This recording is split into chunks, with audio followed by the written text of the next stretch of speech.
Visit. The Great Derangement. The Randy L. and Melvin R. Berlin Family Lectures. The Great Derangement. Climate Change and the Unthinkable. Amitav Ghosh. For Mikol Kesvan. In memory of the 1978 tornado. Contents. Part I Stories. Part 2 History. Part 3 Politics. Acknowledgements. Notes. Part I. Stories. 1. Who can forget those moments when something that seems inanimate turns out to be vitally, even dangerously alive? As, for example, when an arabesque in the pattern of a carpet is revealed to be a dog's tail, which, if stepped upon, could lead to a nipped ankle. Or when we reach for an innocent-looking vine and it to be a worm or a snake. When a harmlessly drifting log turns out to be a crocodile. It was a shock of this kind, I imagine, that the makers of the Empire Strikes Back had in mind when they conceived of the scene in which Han Solo lands the Millennium Falcon on what he takes to be an asteroid, but only to discover that he has entered the gullet of a sleeping space monster. To recall that memorable scene now, more than 30 years after the making of the LM, is to recognize its impossibility. For if ever there were a Han Solo, in the near or distant future, his assumptions about interplanetary objects are certain to be very different from those that prevailed in California at the time when the LM was made. The humans of the future will surely understand, knowing what they presumably will know about the history of their forebears on Earth, that only in one, very brief era, lasting less than 3 centuries, did a significant number of their kind believe that planets and asteroids are inert. 2. My ancestors were ecological refugees long before the term was invented. They were from what is now Bangladesh, and their village was on the shore of the Padma River, one of the mightiest waterways in the land. The story, as my father told it, was this: one day in the mid-1850s the great river suddenly changed course, drowning the village. Only a few of the inhabitants had managed to escape to higher ground. It was this catastrophe that had unmoored our forebears. In its wake they began to move westward and did not stop until the year 1856, when they settled once again on the banks of a river, the Ganges, in Bihar. IRST heard the story on a nostalgic family trip, as we were journeying down the Padma River in a steamboat. I was a child then, and as I looked into those swirling waters I imagined a great storm, with coconut palms bending over backward until their fronds lashed the ground. I envisioned women and children racing through howling winds as the waters rose behind them. I thought of my ancestors sitting huddled on an outcrop, looking on as their dwellings were washed away.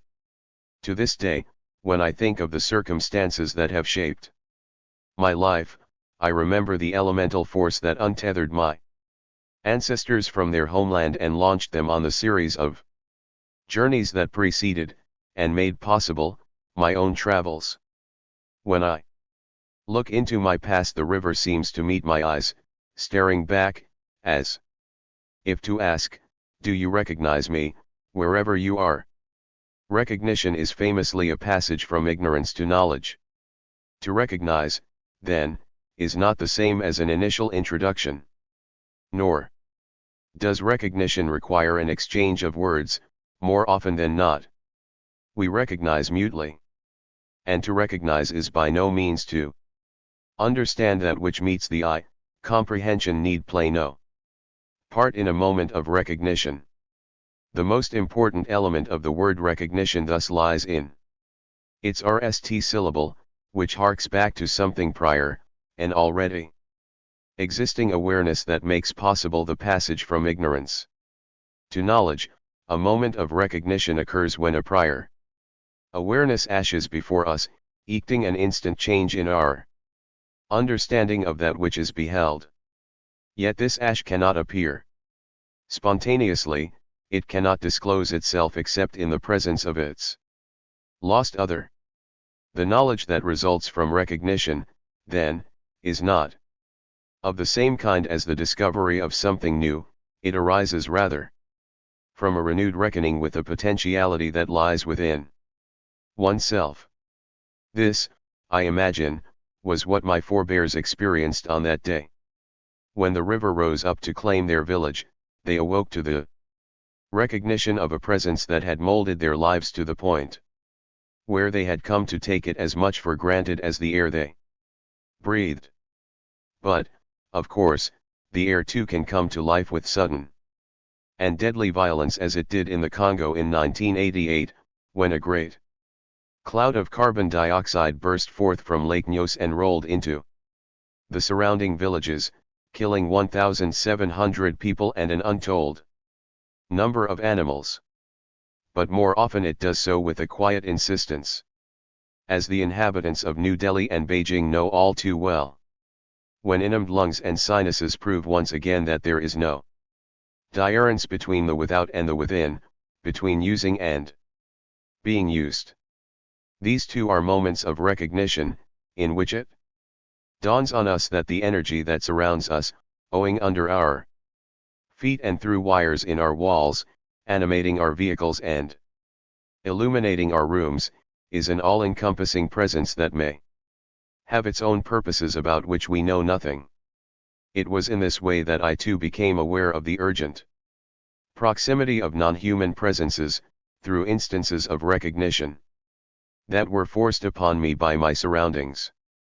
I happened then to be writing about the Sundarbans, the great mangrove forest of the Bengal Delta, where the O of water and silt is such that geological processes that usually unfold in deep time appear to occur at a speed where they can be followed from week to week and month to month. Overnight a stretch of riverbank will disappear, sometimes taking houses and people with it, but elsewhere a shallow mud bank will arise, and within weeks the shore will have broadened by several feet. For the most part, these processes are of course cyclical. But even back then, in the RST years of the 20th RST century, portents of accumulative and irreversible change could also be seen, in receding shorelines and a steady intrusion of salt water on lands that had previously been cultivated. This is a landscape so dynamic that its very changeability leads to innumerable moments of recognition. I captured some of these in my notes from that time, as, for example, in these lines, written in May 2002, I do believe it to be true that the land here is demonstrably alive, that it does not exist solely, or even incidentally, as a stage for the enactment of human history, that it is itself a protagonist. Elsewhere, in another note, I wrote, here, even a child will begin a story about his grandmother with the words, in those days the river wasn't here and the village was not where it is. Yet, I would not be able to speak of these encounters as instances of recognition if some prior awareness of what I was witnessing had not already been implanted in me, perhaps by childhood experiences, like that of going to look for my family's ancestral village, or by memories like that of a cyclone, in Dhaka, when a small pond, behind our walls, suddenly turned into a lake and came rushing into our house, or by my grandmother's stories of growing up beside a mighty river, or simply by the insistence with which the landscape of Bengal forces itself on the artists, writers, and filmmakers of the region. But when it came to translating these perceptions into the medium of my imaginative life intuition, that is, I found myself confronting challenges of a wholly different order from those that I had dealt with in my earlier work. Back then, those challenges seemed to be particular to the book I was then writing, The Hungry Tide, but now, many years later, at a moment when the accelerating impacts of global warming have begun to threaten the very existence of low-lying areas like the Sundarbans, it seems to me that those problems have far wider implications. I have come to recognize that the challenges that climate change poses for the contemporary writer, although specific in some respects, are also products of something broader and older, that they derive ultimately from the grid of literary forms and conventions that came to shape the narrative imagination in precisely that period, when the accumulation of carbon in the atmosphere was rewriting the destiny of the Earth. 3. That climate change casts a much smaller shadow within the landscape of literation than it does even in the public arena is not hard to establish. To see that this is so, we need only glance through the pages of a few highly regarded literary journals and book reviews, for example, the London Review of Books, the New York Review of Books, the Los Angeles Review of Books, the Literary Journal, and the New York Times Review of Books. When the subject of climate change occurs in these publications, it is almost always in relation to nonfiction. Novels and short stories are very rarely to be glimpsed within this horizon. Indeed, it could even be said that fiction that deals with climate change is almost by definition not of the kind that is taken seriously by serious literary journals. The mere mention of the subject is often enough to relegate a novel or a short story to the genre of science fiction. It is as though in the literary imagination climate change were somehow akin to extraterrestrials or interplanetary travel. There is something confounding about this peculiar feedback loop. It is very difficult, surely, to imagine a conception of seriousness that is blind to potentially life-changing threats. And if the urgency of a subject were indeed a criterion of its seriousness, then, considering what climate change actually portends for the future of the Earth, it should surely follow that this would be the principal preoccupation of writers the world over, and this, I think, is very far from being the case. But why are the currents of global warming too wild to be navigated in the accustomed barks of narration? But the truth, as is now widely acknowledged, is that we have entered a time when the wild has become the norm.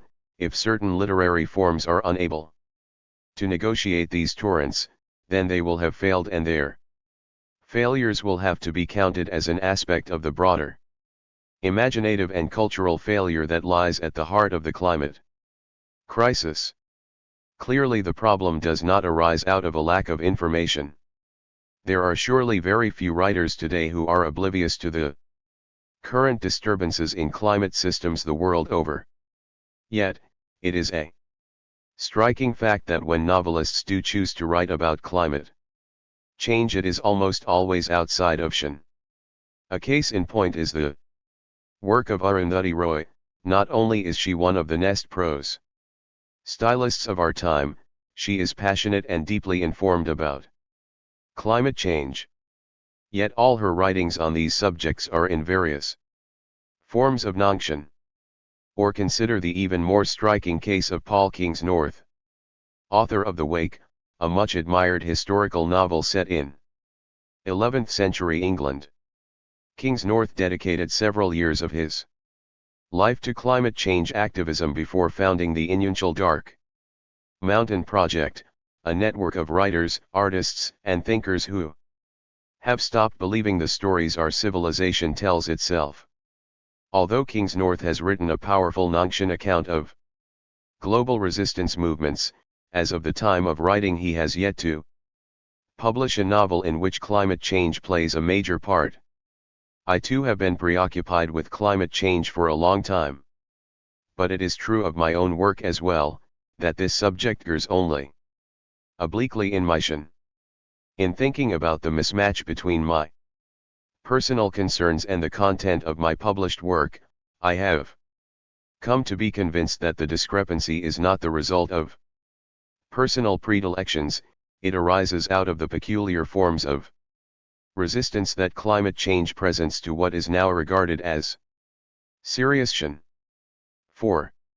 In his seminal essay The Climate of History, Dipesh Chakrabarty observes that historians will have to revise many of their fundamental assumptions and procedures in this era of the Anthropocene, in which humans have become geological agents, changing the most basic physical processes of the Earth. I would go further and add that the Anthropocene presents a challenge not only to the arts and humanities, but also to our common sense understandings and beyond that to contemporary culture in general. There can be no doubt, of course, that this challenge arises in part from the complexities of the technical language that serves as our primary window on climate change. But neither can there be any doubt that the challenge derives also from the practices and assumptions that guide the arts and humanities. To identify how this happens is, I think, a task of the utmost urgency. It may well be the key to understanding why contemporary culture and DS it's so hard to deal with climate change. Indeed, this is perhaps the most important question ever to confront culture in the broadest sense. For let us make no mistake, the climate crisis is also a crisis of culture, and thus of the imagination. Culture generates desires for vehicles and appliances, for certain kinds of gardens and dwellings that are among the principal drivers of the carbon economy. A speedy convertible excites us, neither because of any love for metal and chrome, nor because of an abstract understanding of its engineering. It excites us because it evokes an image of a road arrowing through a pristine landscape. We think of freedom and the wind in our hair, we envision James Dean and Peter Fonda racing toward the horizon, we think also of Jack Kerouac and Vladimir Nabokov. When we see an advertisement that links a picture of a tropical island to the word paradise, the longings that are kindled in us have a chain of transmission that stretches back to Daniel Defoe and Jean-Jacques Rousseau. The eye that will transport us to the island is merely an ember in that when we see a green lawn that has been watered with desalinated water, in Abu Dhabi or Southern California or some other environment where people had once been content to spend their water thriftily in nurturing a single vine or shrub, we are looking at an expression of a yearning that may have been midwifed by the novels of Jane Austen. The artifacts and commodities that are conjured up by these desires are, in a sense, at once expressions and concealments of the cultural matrix that brought them into being. This culture is, of course, intimately linked with the wider histories of imperialism and capitalism that have shaped the world. But to know this is still to know very little about the specific ways in which the matrix interacts with different modes of cultural activity, poetry, art, architecture, theater, prose, and so on. Throughout history these branches of culture have responded to war, ecological calamity, and crises of many sorts. Why, then, should climate change prove so peculiarly resistant to their practices? From this perspective, the questions that confront writers and artists today are not just those of the politics of the carbon economy, many of them have to do also with our own practices and the ways in which they make us complicit in the concealments of the broader culture. For instance, if contemporary trends in architecture, even in this period of accelerating carbon emissions, favor shiny, glass and metal-plated towers, do we not have to ask, what are the patterns of desire that are fed by these gestures? If I, as a novelist, choose to use brand names as elements in the depiction of character, do I not need to ask myself about the degree To which this makes me complicit in the manipulations of the marketplace. In the same spirit, I think it also needs to be asked, what is it about climate change that the mention of it should lead to banishment from the preserves of Siriustion? And what does this tell us about culture writ large and its patterns of evasion? In a substantially altered world, when sea level rise has swallowed the Sundarbans and made cities like Kolkata, New York, and Bangkok uninhabitable, when readers and museum goers turn to the art and literature of our time, will they not look, RST and most urgently, for traces and portents of the altered world of their inheritance? And when they fail to undo them, what should they? What can they do other than to conclude that ours was a time when most forms of art and literature were drawn into the modes of concealment that prevented people from recognizing the realities of their plight? Quite possibly, then, this era, which so congratulates itself on its self-awareness, will come to be known as the time of the Great Derangement. 5. On the afternoon of March 17, 1978, the weather took an odd turn. In North Delhi, mid-March is usually a nice time of year in that part of India. The chill of winter is gone and the blazing heat of summer is yet to come. The sky is clear and the monsoon is far away. But that day dark clouds appeared suddenly and there were squalls of rain. Then followed an even bigger surprise, a hailstorm. I was then studying for an MA at Delhi University while also working as a part-time journalist. When the hailstorm broke, I was in a library. I had planned to stay late, but the unseasonal weather led to a change of mind and I decided to leave. I was on my way back to my room when, on an impulse, I changed direction and dropped in on a friend.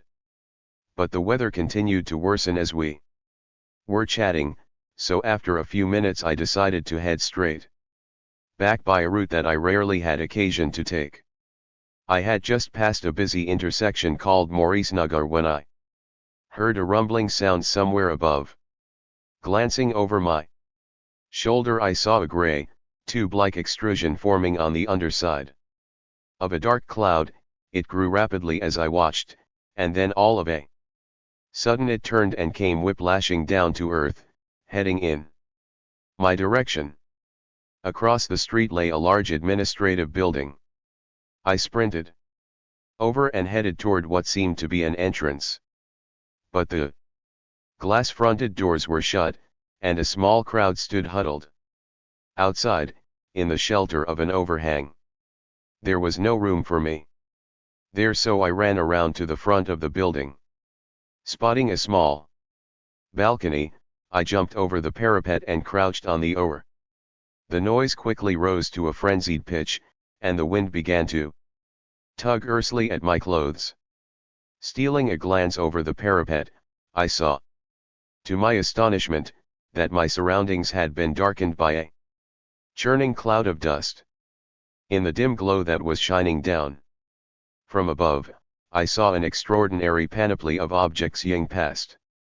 Bicycles, scooters, lampposts, sheets of corrugated iron, even entire tea stalls. In that instant, gravity itself seemed to have been transformed into a wheel spinning upon the fingertip of some unknown power. I buried my head in my arms and lay still. Moments later the noise died down and was replaced by an eerie silence. When at last I climbed out of the balcony, I was confronted by a scene of devastation such as I had never before beheld. Buses lay overturned, scooters sat perched on treetops, walls had been ripped out of buildings, exposing interiors in which ceiling fans had been twisted into tulip-like spirals. The place where I had thought to take shelter, the glass-fronted doorway, had been reduced to a jumble of jagged debris. The panes had shattered, and many people had been wounded by the shards. I realized that I too would have been among the injured had I remained there. I walked away in a daze. Long afterward, I am not sure exactly when or where, I hunted down the Times of India's New Delhi edition of March 18. I still have the photocopies I made of it. 30 dead, says the banner headline, 700 hurt as cyclone hits North Delhi. Here are some excerpts from the accompanying report. Delhi.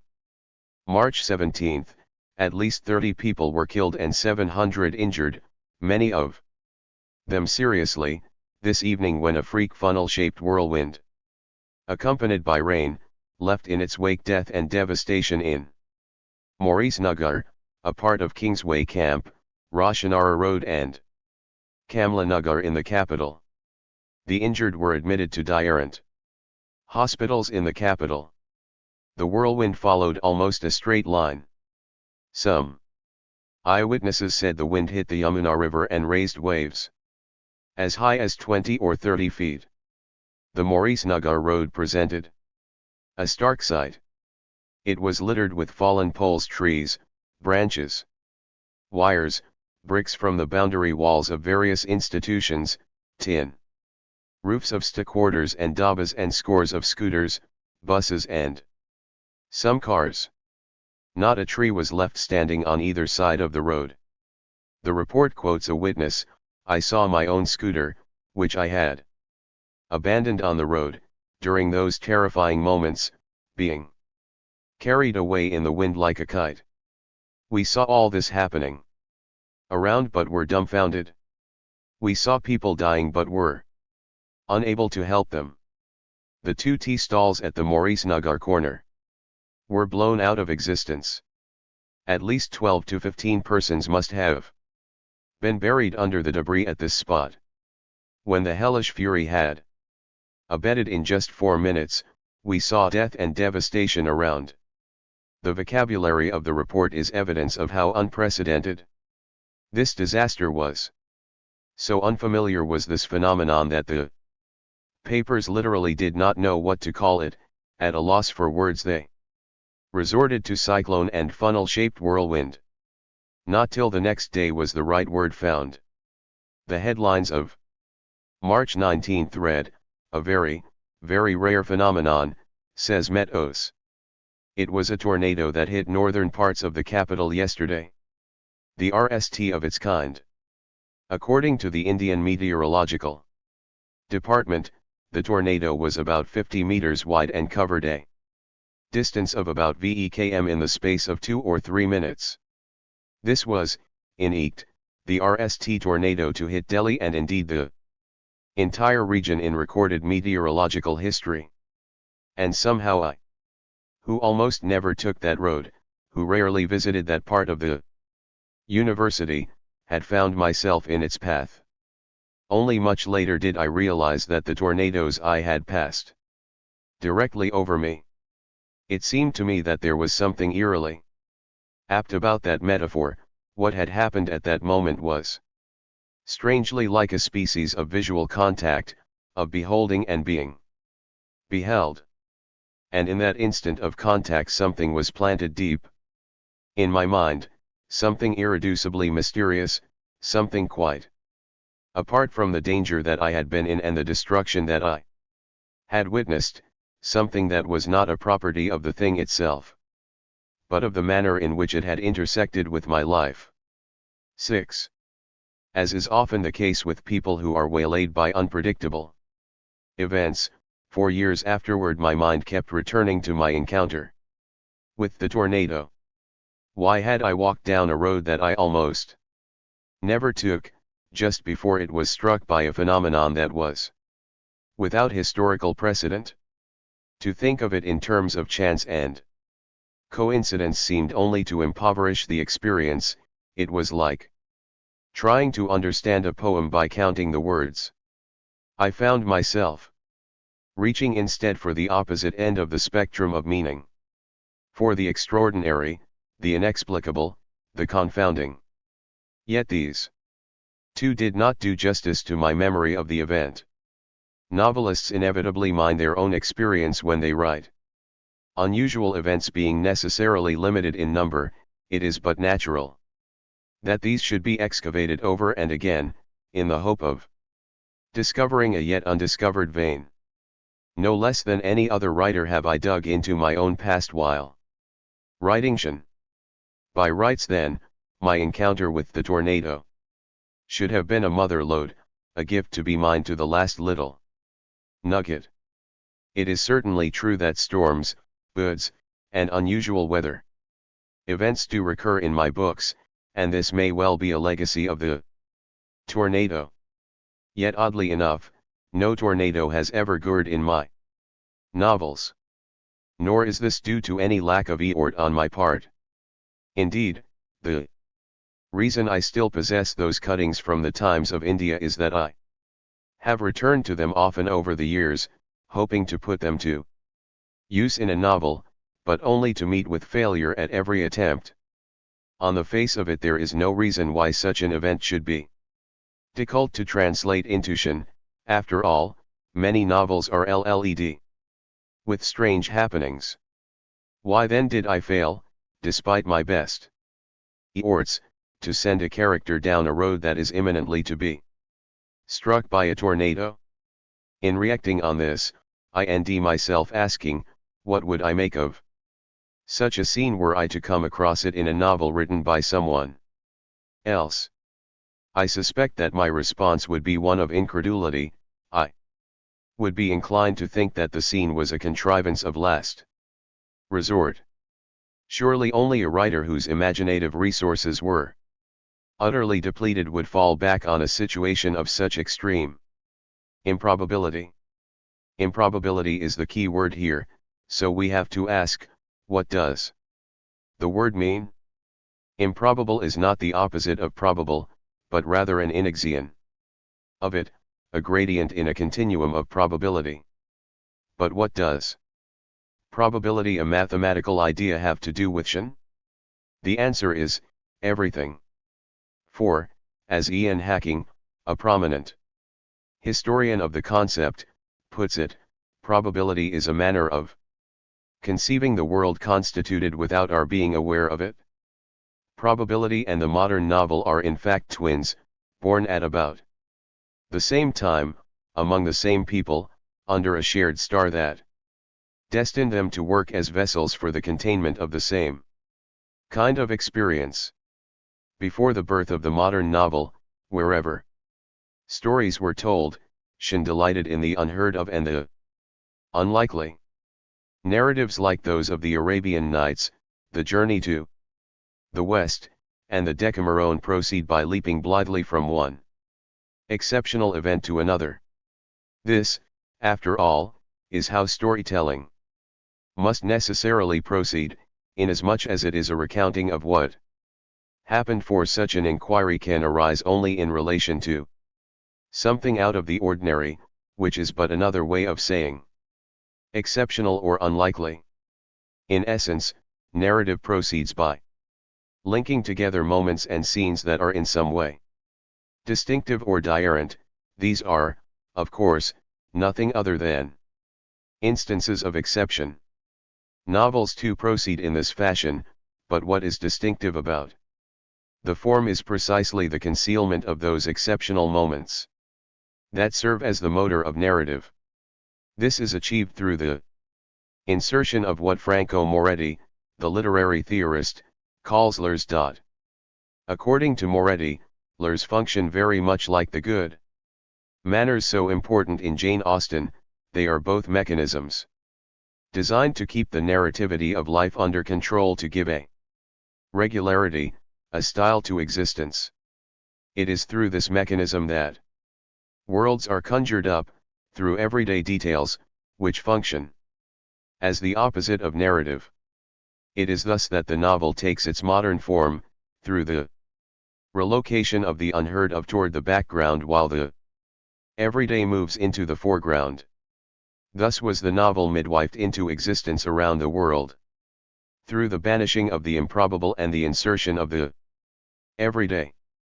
The process can be observed with exceptional clarity in The work of Bankim Chandra Chatterjee, a 19th century Bengali writer and critic who self-consciously adopted the project of carving out a space in which realist European style Shan could be written in the vernacular languages of India.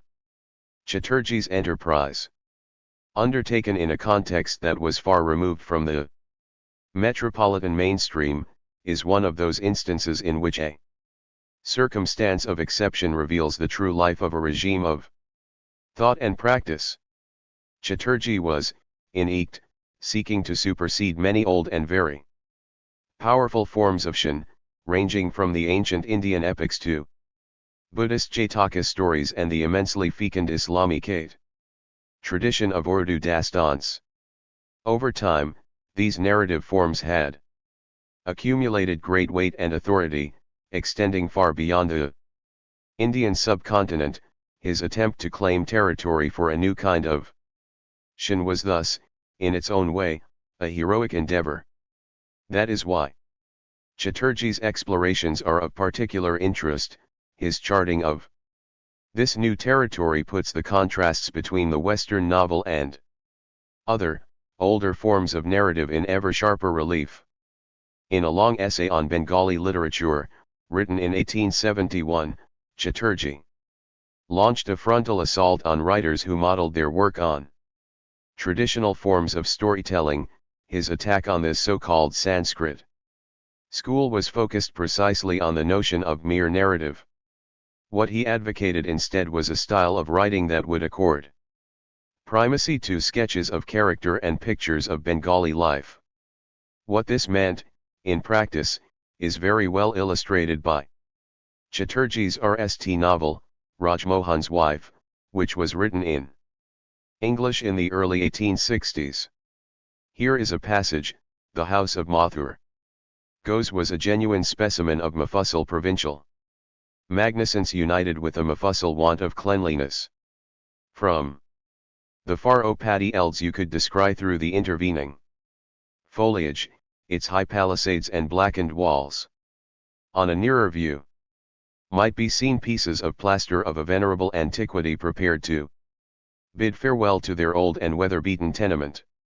Compare this with the following lines from Gustave Flaubert's Madame Bovary: "We leave the high road whence the valley is seen. The meadow stretches under a bulge of low hills to join at the back with the pasture land of the Bray country, while on the eastern side, the plain, gently rising, broadens out, showing as far as I can follow its blonde cornels." In both these passages, the reader is led into a scene through the eye, and what it beholds, we are invited to descry, to view, to see. In relation to other forms of narrative, this is indeed something new. Instead of being told about what happened, we learn about what was observed. Chatterjee has, in a sense, gone straight to the heart of the realist novel's mimetic ambition. Detailed descriptions of everyday life, Orlers, are therefore central to his experiment with this new form. Why should the rhetoric of the everyday appear at exactly the time when a regime of statistics, ruled by ideas of probability and improbability, was beginning to give new shapes to society? Why did Lers suddenly become so important?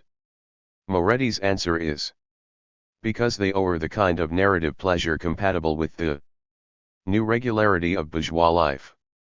Fillers turn the novel into a calm passion. They are part of what Weber called the rationalization of modern life, a process that begins in the economy and in the administration, but eventually pervades the sphere of free time, private life, entertainment, feelings. Or in other words, Lers are an attempt at rationalizing the novelistic universe, turning it into a world of few surprises, fewer adventures, and no miracles at all. This regime of thought imposed itself not only on the arts but also on the sciences. That is why Time's Arrow, Time's Cycle, Stephen Jay Gould's brilliant study of the geological theories of gradualism and catastrophism is, in essence, a study of narrative. In Gould's telling of the story, the catastrophist recounting of the Earth's history is exemplified by Thomas Burnett's Sacred Theory of the Earth. 1690, in which the narrative turns on events of unrepeatable uniqueness. As opposed to this, the gradualist approach, championed by James Hutton, 1726-97, and Charles Lyell, 1797. 1875, privileges slow processes that unfold over time at even, predictable rates. The central credo in this doctrine was nothing could change otherwise than the way things were seen to change in the present. Or, to put it simply, nature does not make leaps. The trouble, however, is that nature does certainly jump, if not leap. The geological record bears witness to many fractures in time, some of which led to mass extinctions and the like. It was one such, in the form of the Chicxulub asteroid, that probably killed the dinosaurs. It is indisputable, in any event, that catastrophes waylay both the Earth and its individual inhabitants at unpredictable intervals and in the most improbable ways, which, then, has primacy in the real world, predictable processes, or unlikely events. Gould's response is the only possible answer. Can be both and neither. Or, as the National Research Council of the United States puts it, it is not known whether the relocation of materials on the surface of the Earth is dominated by the slower but continuous uxes operating all the time or by the spectacular large uxes that operate during short-lived cataclysmic events. It was not until quite recently that geology reached this agnostic consensus. Through much of the era when geology and also the modern novel were coming of age, the gradualist, or uniformitarian, view held absolute sway and catastrophism was exiled to the margins. Gradualists consolidated their victory by using one of modernity's most active weapons, its insistence that it has rendered other forms of knowledge obsolete.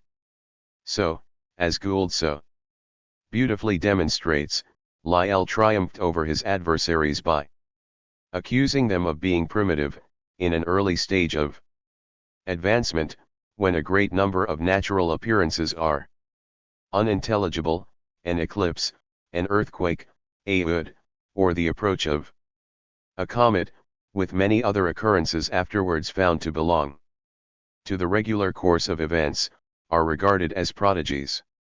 The same delusion prevails as to moral phenomena, and many of these are ascribed to the intervention of demons, ghosts, witches, and other immaterial and supernatural agents. This is exactly the rhetoric that Chatterjee uses in attacking the Sanskrit school.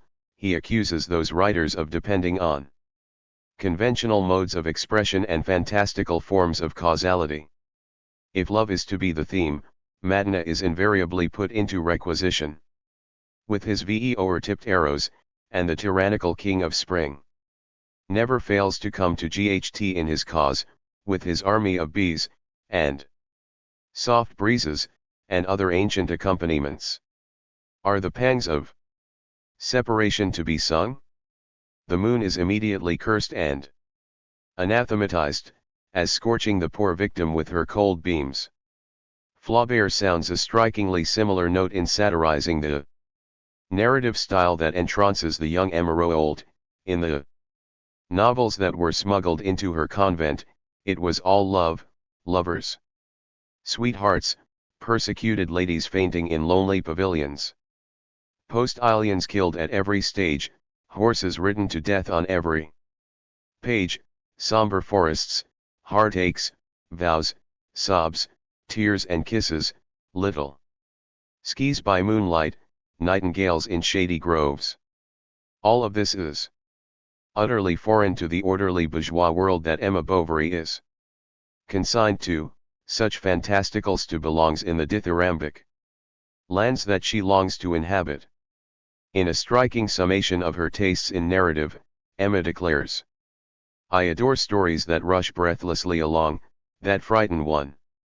I detest commonplace heroes and moderate sentiments, such as there are in nature." Commonplace? Moderate? How did nature ever come to be associated with words like these? The incredulity that these associations evoke today is a sign of the degree to which the Anthropocene has already disrupted many assumptions that were founded on the relative climatic stability of the Holocene.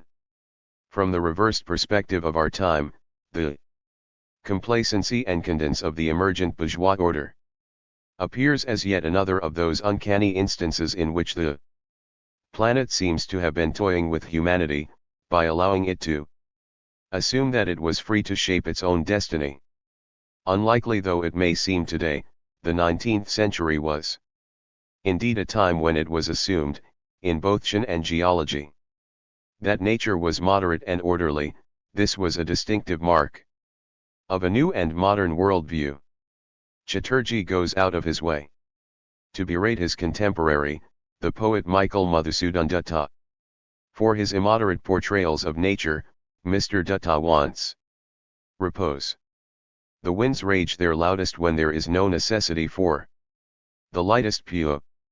Clouds gather and pour down a deluge, when they need do nothing of the kind, and the sea grows terrible in its wrath, when everybody feels inclined to resent its interference. The victory of gradualist views in science was similarly won by characterizing catastrophism as unmodern. In geology, the triumph of gradualist thinking was so complete that Alfred Wegener's theory of continental drift, which posited upheavals of sudden and unimaginable violence, was for decades discounted and derided. It is worth recalling that these habits of mind held sway until late in the 20th century, especially among the general public. As of the mid-1960s, writes the historian John L. Brooke, a gradualist model of Earth history and evolution reigned supreme. Even as late as 1985, the editorial page of the New York Times was inveighing against the asteroidal theory of dinosaur extinction. Astronomers should leave to astrologers the task of seeking the causes of events in the stars. As for professional paleontologists, Elizabeth Colbert notes, they reviled both the theory and its originators, Luis and Walter Alvarez. The Cretaceous extinctions were gradual and the catastrophe theory is wrong. A paleontologist stated. But simplistic theories will continue to come along to seduce a few scientists and enliven the covers of popular magazines. In other words, gradualism became a set of blinders that eventually had to be put aside in favor of a view that recognizes the twin requirements of uniqueness to mark moments of time as distinctive, and lawfulness to establish a basis of intelligibility. Distinctive moments are no less important to modern novels than they are to any other forms of narrative, whether geological or historical. Ironically, this is nowhere more apparent than in Rajmohan's Wife and Madame Bovary, in both of which chance and happenstance are crucial to the narrative. In Flaubert's novel, for instance, the narrative pivots at a moment when Monsieur Bovary has an accidental encounter with his wife's soon-to-be lover at the opera, just after an impassioned scene during which she has imagined that the lead singer was looking at her. She longed to run to his arms, to take refuge in his strength, as in the incarnation of love itself, and to say to him, to cry out, "Take me away, carry me with you." It could not, of course, be otherwise, if novels were not built upon a scolding of exceptional moments. Writers would be faced with the Borgesian task of reproducing the world in its entirety. But the modern novel, unlike geology, has never been forced to confront the centrality of the improbable, the concealment of its scolding of events continues to be essential to its functioning. It is this that makes a certain kind of narrative a recognizably modern novel. Here, then, is the irony of the realist novel: the very gestures with which it conjures up reality are actually a concealment of the real. What this means in practice is that the calculus of probability that is deployed within the imaginary world of a novel is not the same as that which obtains outside it. This is why it is commonly said, if this were in a novel, no one would believe it. Within the pages of a novel, an event that is only slightly improbable in real life, say, an unexpected encounter with a long-lost childhood friend, may seem wildly unlikely. The writer will have to work hard to make it appear persuasive. If that is true of a small yoke of chance, consider how much harder a writer would have to work to set up a scene that is wildly improbable even in real life. For example, a scene in which a character is walking down a road at the precise moment when it is hit by an unheard of weather phenomenon. To introduce such happenings into a novel is in fact to court eviction from the mansion in which Siriustion has long been in residence. It is to risk banishment to the humbler dwellings that surround the manor house, those generic outhouses that were once known by names such as the Gothic, the Romance, or the Melodrama, and have now come to be called fantasy, horror, and science fiction. 7. So far as I know, climate change was not a factor in the tornado that struck Delhi in 1978. The only thing it has in common with the freakish weather events of today is its extreme improbability. And it appears that we are now in an era that will be deemed precisely by events that appear, by our current standards of normalcy, highly improbable: ashoods, 100-year storms, persistent droughts, spells of unprecedented heat, sudden landslides, raging torrents pouring down from breached glacial lakes, and, yes, freakish tornadoes. The superstorm that struck New York in 2012, Hurricane Sandy, was one such highly improbable phenomenon. The word unprecedented has perhaps never occurred so often in the description of a weather event. In his NE study of Hurricane Sandy, the meteorologist Adam Sobel notes that the track of the storm, as it crashed into the east coast of the United States, was without precedent. Never before had a hurricane veered sharply westward in the mid-Atlantic. In turning, it also merged with a winter storm, thereby becoming a mammoth hybrid and attaining a size unprecedented in scientific memory. The storm surge that it unleashed reached a height that exceeded any in the region's recorded meteorological history. Indeed, Sandy was an event of such a high degree of improbability that it confounded statistical weather prediction models. Yet dynamic models, based on the laws of physics, were able to accurately predict its trajectory as well as its impacts. But calculations of risk, on which authorities base their decisions in emergencies, are based largely on probabilities. In the case of Sandy, as Sobel shows, the essential improbability of the phenomenon led them to underestimate the threat and thus delay emergency measures. Sobel goes on to make the argument, as have many others, that human beings are intrinsically unable to prepare for rare events. But has this really been the case throughout human history? Or is it rather an aspect of the unconscious patterns of thought or common sense that gained ascendancy with a growing faith in the regularity of bourgeois life? I suspect that human beings were generally catastrophists at heart until their instinctive awareness of the Earth's unpredictability was gradually supplanted by a belief in uniformitarian, a regime of ideas that was supported by scientific theories like Lyell's, and also by a range of governmental practices that were informed by statistics and probability. It is a fact, in any case, that when early tremors jolted the Italian town of L'Aquila, shortly before the great earthquake of 2009, many townsfolk obeyed the instinct that prompts people who live in earthquake-prone areas to move to open spaces. It was only because of a governmental intervention, intended to prevent panic, that they returned to their homes.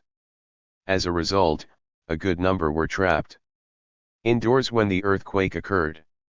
No such instinct was at work in New York during Sandy, where, as Sobel notes, it was generally believed that losing one's life to a hurricane is something that happens in faraway places. He might just as well have said dithyrambic lands. In Brazil. Similarly, when Hurricane Catarina struck the coast in 2004, many people did not take shelter because they refused to believe that hurricanes were possible in Brazil. But in the era of global warming, nothing is really far away. There is no place where the orderly expectations of bourgeois life hold unchallenged sway. It is as though our earth had become a literary critic and were laughing at Flaubert, Chatterjee, and their like, mocking their mockery of the prodigious happenings that occur so often in romances and epic poems. This, then, is the RST of the many ways in which the age of global warming dees both literation and contemporary common sense. The weather events of this time have a very high degree of improbability. Indeed, it has even been proposed that this era should be named the Catastrophozoic. Others prefer such phrases as the long emergency and the penumbral period. It is certain in any case that these are not ordinary times. The events that mark them are not easily accommodated in the deliberately prosaic world of serious prose. Poetry, on the other hand, has long had an intimate relationship with climatic events. As Jory Parker points out, John Milton began to compose Paradise Lost during a winter of extreme cold. And unpredictable and unforgiving changes in the climate are central to his story. Milton's fictional world, like the real one in which he lived, was a universe of death at the mercy of extremes of heat and cold. This is a universe very different from that of the contemporary literary novel. I am, of course, painting with a very broad brush. The novel's infancy is long past, and the form has changed in many ways over the last 2 centuries. Yet, to a quite remarkable degree, the literary novel has also remained true to the destiny that was charted for it at birth. Consider that the literary movements of the 20th century were almost uniformly disdainful of plot and narrative, that an ever greater emphasis was laid on style and observation. Whether it be of everyday details, traits of character, or nuances of emotion, which is why teachers of creative writing now exhort their students to show, don't tell. Yet fortunately, from time to time, there have also been movements that celebrated the unheard of and the improbable. Surrealism, for instance, and most significantly, magical realism, which is replete with events that have no relation to the calculus of probability. There is, however, an important difference between the weather events that we are now experiencing and those that occur in surrealist and magical realist novels. Improbable though they might be, these events are neither surreal nor magical. To the contrary, these highly improbable occurrences are overwhelmingly, urgently, astoundingly real. The ethical difficulties that might arise in treating them as magical or metaphorical or allegorical are obvious, perhaps. But there is another reason why, from the writer's point of view, it would serve no purpose to approach them in that way. Because to treat them as magical or surreal would be to rob them of precisely the quality that makes them so urgently compelling, which is that they are actually happening on this earth, at this time. 8. The Sundarbans are nothing like the forests that usually grow in literature. The greenery is dense, tangled, and low, the canopy is not above but around you, constantly clawing at your skin and your clothes. No breeze can enter the thickets of this forest. When the air stirs at all, it is because of the buzzing of eyes and other insects. Underfoot, instead of a carpet of softly decaying foliage, there is a bank of slippery, knee-deep mud, perforated by the sharp points that protrude from mangrove roots. Nor do any vistas present themselves except when you are on one of the hundreds of creeks and channels that wind through the landscape, and even then it is the water alone that opens itself. The forest withdraws behind its muddy ramparts, disclosing nothing. In the Sundarbans, tigers are everywhere and nowhere. Often, when you go ashore, you will see fresh tiger prints in the mud, but of the animal itself you will see nothing. Glimpses of tigers are exceedingly uncommon and rarely more than eating. Yet you cannot doubt, since the prints are so fresh, that a tiger is somewhere nearby, and you know that it is probably watching you. In this jungle, concealment is so easy for an animal that it could be just a few feet away. If it charged, you would not see it till the last minute, and even if you did, you would not be able to get away. The mud would immobilize you. Scattered through the forest are red rags, uttering on branches. These mark the sites where people have been killed by tigers. There are many such killings every year.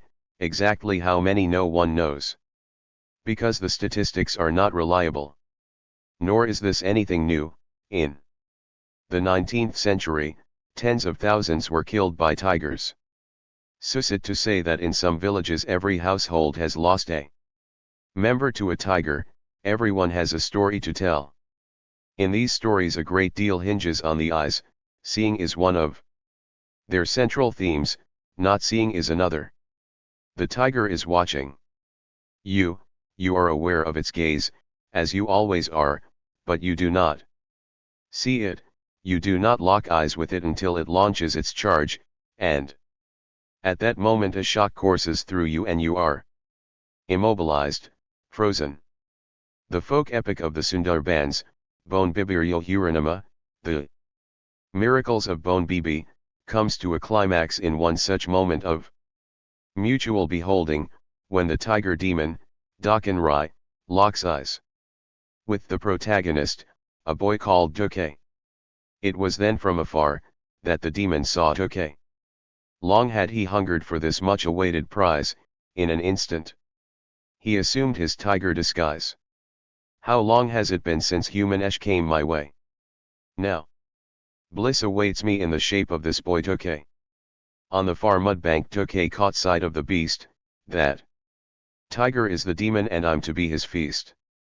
Raising its head, the tiger reared its immense back, its jowls LED like sails as it sprang to attack. The boy's life took wing, on seeing this fearsome sight. Many stories of encounters with tigers hinge upon a moment of mutual recognition like this one. To look into the tiger's eyes is to recognize a presence of which you are already aware, and in that moment of contact you realize that this presence possesses a similar awareness of you, even though it is not human.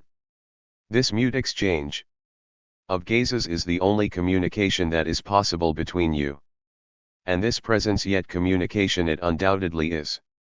But what is it that you are communicating with, at this moment of extreme danger, when your mind is in a state unlike any you've ever known before? An analogy that is sometimes aired is that of seeing a ghost, a presence that is not of this world.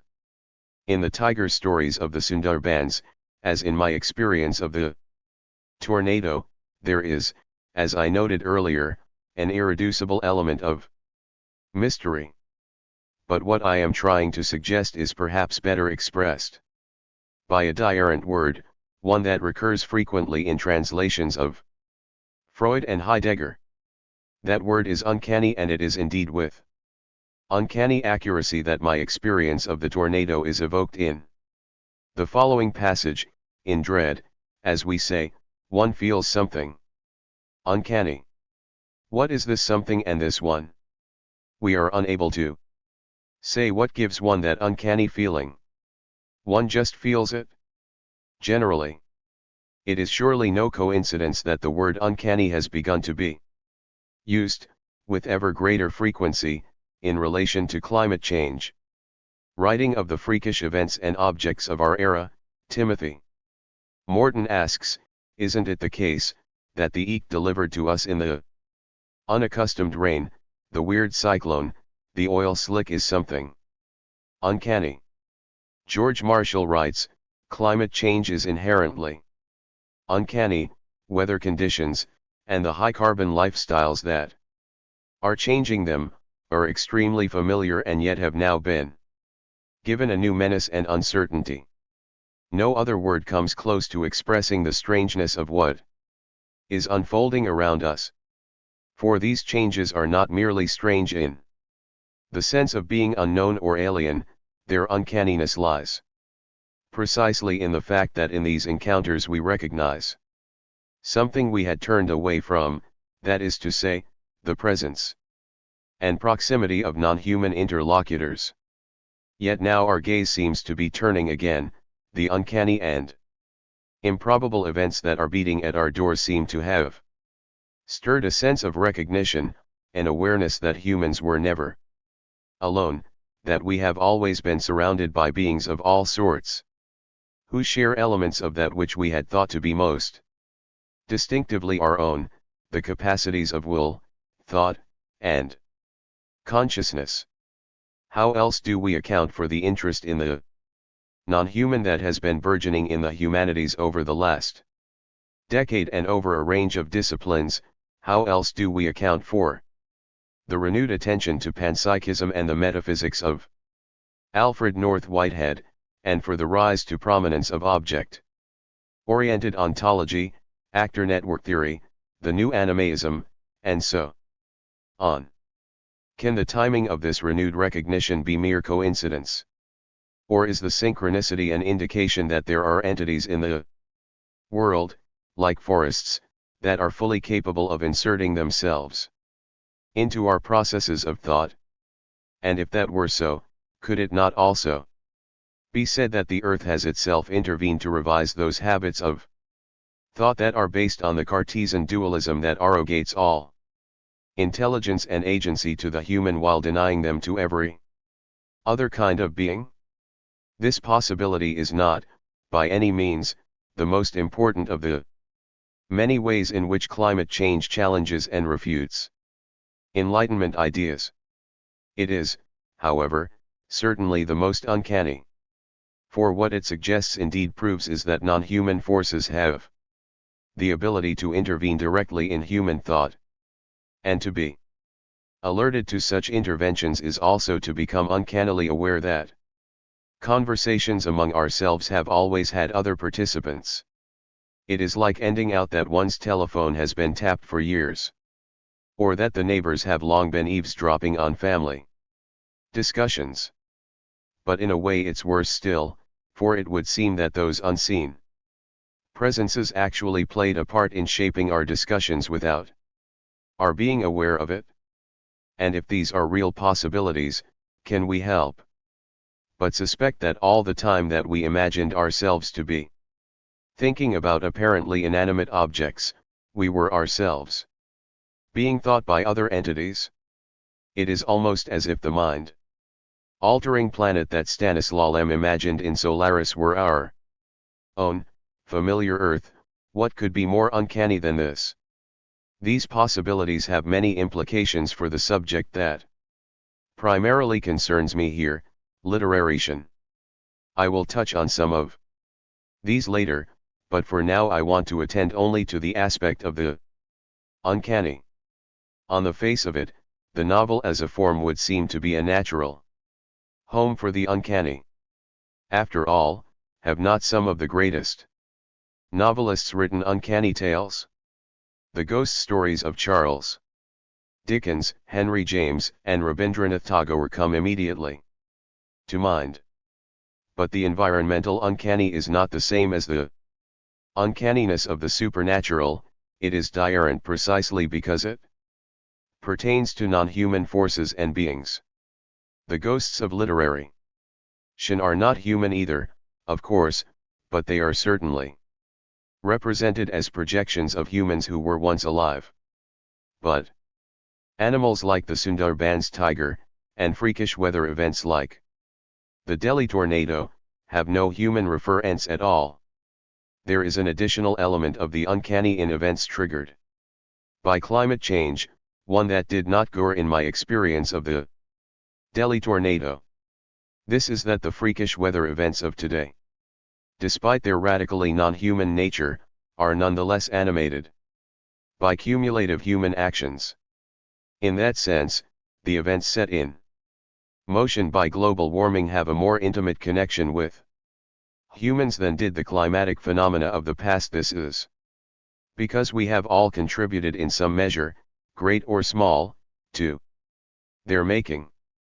They are the mysterious work of our own hands, returning to haunt us in unthinkable shapes and forms. All of this makes climate change events peculiarly resistant to the customary frames that literature has applied to nature. They are too powerful, too grotesque, too dangerous, and too accusatory to be written about in a lyrical, or elegiac, or romantic vein. Indeed, in that these events are not entirely of nature, whatever that might be, they confound the very idea of nature writing or ecological writing. They are instances, rather, of the uncanny intimacy of our relationship with the non-human. More than a quarter century has passed since Bill McKibben wrote, "We live in a post-natural world." But did nature in this sense ever exist? Or was it rather the deification of the human that gave it an illusory apartness from ourselves? Now that non-human agencies have dispelled that illusion, we are confronted suddenly with a new task, that of ending other ways in which to imagine the unthinkable beings and events of this era. 9. In the null part of my novel The Hungry Tide, there is a scene in which a cyclone sends a gigantic storm surge into the Sundarbans. The wave results in the death of one of the principal characters, who gives his life protecting another. This scene was extraordinarily difficult to write. In preparation for it, I combed through a great deal of material on catastrophic wave storm surges as well as tsunamis. In the process, as often happens in writing fiction, the plight of the book's characters, as they faced the wave, became frighteningly real. The Hungry Tide was published in the summer of 2004. A few months after the publication, on the night of December 25, I was back in my family home in Kolkata. The next morning, on logging onto the web, I learned that a cataclysmic tsunami had been set by a massive undersea earthquake in the Indian Ocean. Measuring 9.0 on the Richter scale, the quake's epicenter lay between the northernmost tip of Sumatra and the southernmost island in the Andaman and Nicobar chain. Although the full extent of the catastrophe was not yet known, it was already clear that the toll in human lives would be immense.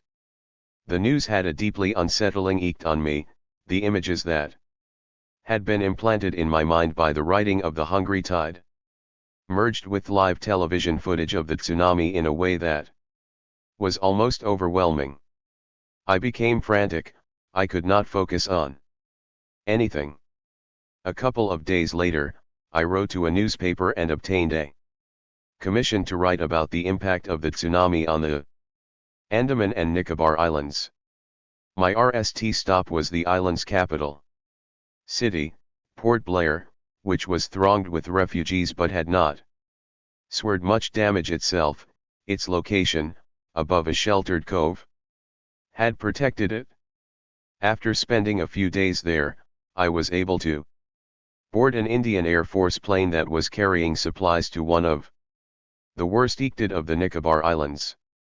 Unlike the Andamans, which rise steeply from the sea, the Nicobars are low-lying islands. Being situated close to the quake's epicenter, they had been very badly hit, many settlements had been razed. I visited a shoreside town called Malacca that had been reduced literally to its foundations, of the houses only the oars were left, and here and there the stump of a wall. It was as though the place had been hit by a bomb that was designed specifically to destroy all things human. For one of the strangest aspects of the scene was that the island's coconut palms were largely unaffected. They stood serenely amid the rubble, their fronds waving gently in the breeze that was blowing in from the sparkling, sun-drenched sea. I wrote in my notebook, the damage was limited to a half-mile radius along the shore. In the island's interior everything is tranquil, peaceful, indeed astonishingly beautiful. There are patches of tall, dark primary forest, beautiful paddock trees, and among these, in little clearings, huts built on stilts. One of the ironies of the situation is that the most upwardly mobile people on the island were living at its edges. Such was the pattern of settlement here that the indigenous islanders lived mainly in the interior. They were largely unaffected by the tsunami. Those who had settled along the seashore, on the other hand, were mainly people from the mainland, many of whom were educated and middle class. In settling where they had silently expressed their belief that highly improbable events belong not in the real world but in fantasy. In other words, even here, in a place about as far removed as possible from the metropolitan centers that have shaped middle-class lifestyles, the pattern of settlement had come to wreak the uniformitarian expectations that are rooted in the regularity of bourgeois life.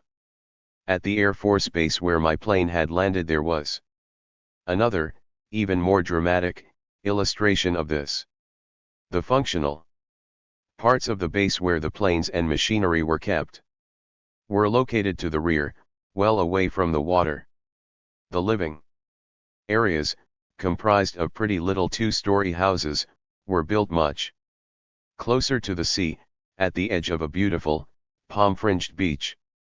As always in military matters, the protocols of rank were strictly observed. The higher the rank of the officers, the closer their houses were to the water and the better the view that they and their families enjoyed. Such was the design of the base that when the tsunami struck these houses the likelihood of survival was small, and inasmuch as it existed at all, it was in inverse relation to rank. The commander's house was thus the RST to be hit. The sight of the devastated houses was disturbing for reasons beyond the immediate tragedy of the tsunami and the many lives that had been lost there. The design of the base suggested a complacency that was itself a kind of madness. Nor could the siting of these buildings be attributed to the usual improvisatory muddle of Indian patterns of settlement. The base had to have been designed and built by a government agency. The site had clearly been chosen and approved by hard-headed military men and state-appointed engineers. It was as if, in being adopted by the state, the bourgeois belief in the regularity of the world had been carried to the point of derangement. A special place ought to be reserved in hell, I thought to myself, for planners who build with such reckless disregard for their surroundings. Not long afterward, while ying into New York's John F. Kennedy Airport, I looked out of the window and spotted far Rockaway and Long Beach, the thickly populated Long Island neighborhoods that separate the airport from the Atlantic Ocean. Looking down on them from above, it was clear that those long rows of apartment blocks were sitting upon what had once been barrier islands, and that in the event of a major storm surge they would be swamped, as indeed they were when Hurricane Sandy hit the area in 2012. Yet it was clear also that these neighborhoods had not sprung up haphazardly. The sanction of the state was evident in the ordered geometry of their streets. Only then did it strike me that the location of that base in the Nicobars was by no means anomalous. The builders had not in any sense departed from accepted global norms. To the contrary, they had merely followed the example of the European colonists who had founded cities like Bombay, Mumbai, Madras, Chennai, New York, Singapore, and Hong Kong, all of which are sited directly on the ocean. I understood also that what I had seen in the Nicobars was but a microcosmic expression of a pattern of settlement that is now dominant around the world. Proximity to the water is a sign of owns and education. A beachfront location is a status symbol. An ocean view greatly increases the value of real estate.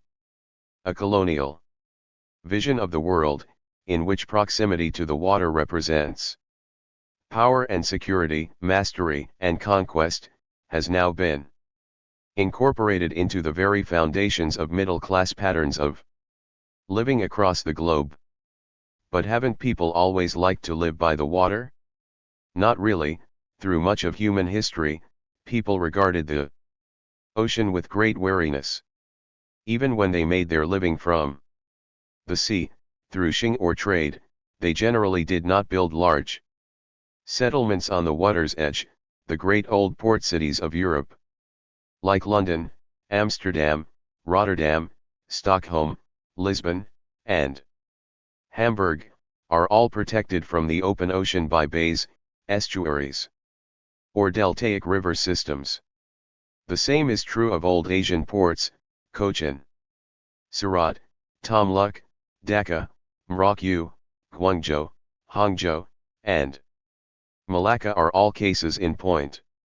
It is as if, before the early modern era, there had existed a general acceptance that provision had to be made for the unpredictable furies of the ocean, tsunamis, storm surges, and the like. An element of that caution seems to have lingered even after the age of European global expansion began in the 16th century. It was not till the 17th century that colonial cities began to rise on seafronts around the world. Mumbai, Chennai, New York, and Charleston were all founded in this period. This would be followed by another, even more condensed wave of city building in the 19th century, with the founding of Singapore and Hong Kong. These cities, all brought into being by processes of colonization, are now among those that are most directly threatened by climate change. 10. Mumbai and New York, so different in so many ways, have in common that their destinies came to be linked to the British Empire at about the same time, the 1660s. Although Giovanni da Verrazzano landed on Manhattan in 1524, the earliest European settlements in what is now New York State were built a long way up the Hudson River, in the area around Albany. It was not till 1625 that the Dutch built Fort Amsterdam on Manhattan Island. This would later become New Amsterdam, and then, when the British RST seized the settlement in the 1660s, New York, the site of today's Mumbai RST, came under European rule in 1535 when it was ceded to the Portuguese by the ruler of Gujarat. The site consisted of an estuarine archipelago, with a couple of large hilly islands to the north, close to the mainland, and a cluster of mainly low-lying islands to the south. This being an estuarine region, the relationship between land and water was so porous that the topography of the archipelago varied with the tides and the seasons. Networks of shrines, villages, forts, harbors, and bazaars had existed on the southern islands for millennia, but they were never the site of an urban center as such, even in the early years of European occupation.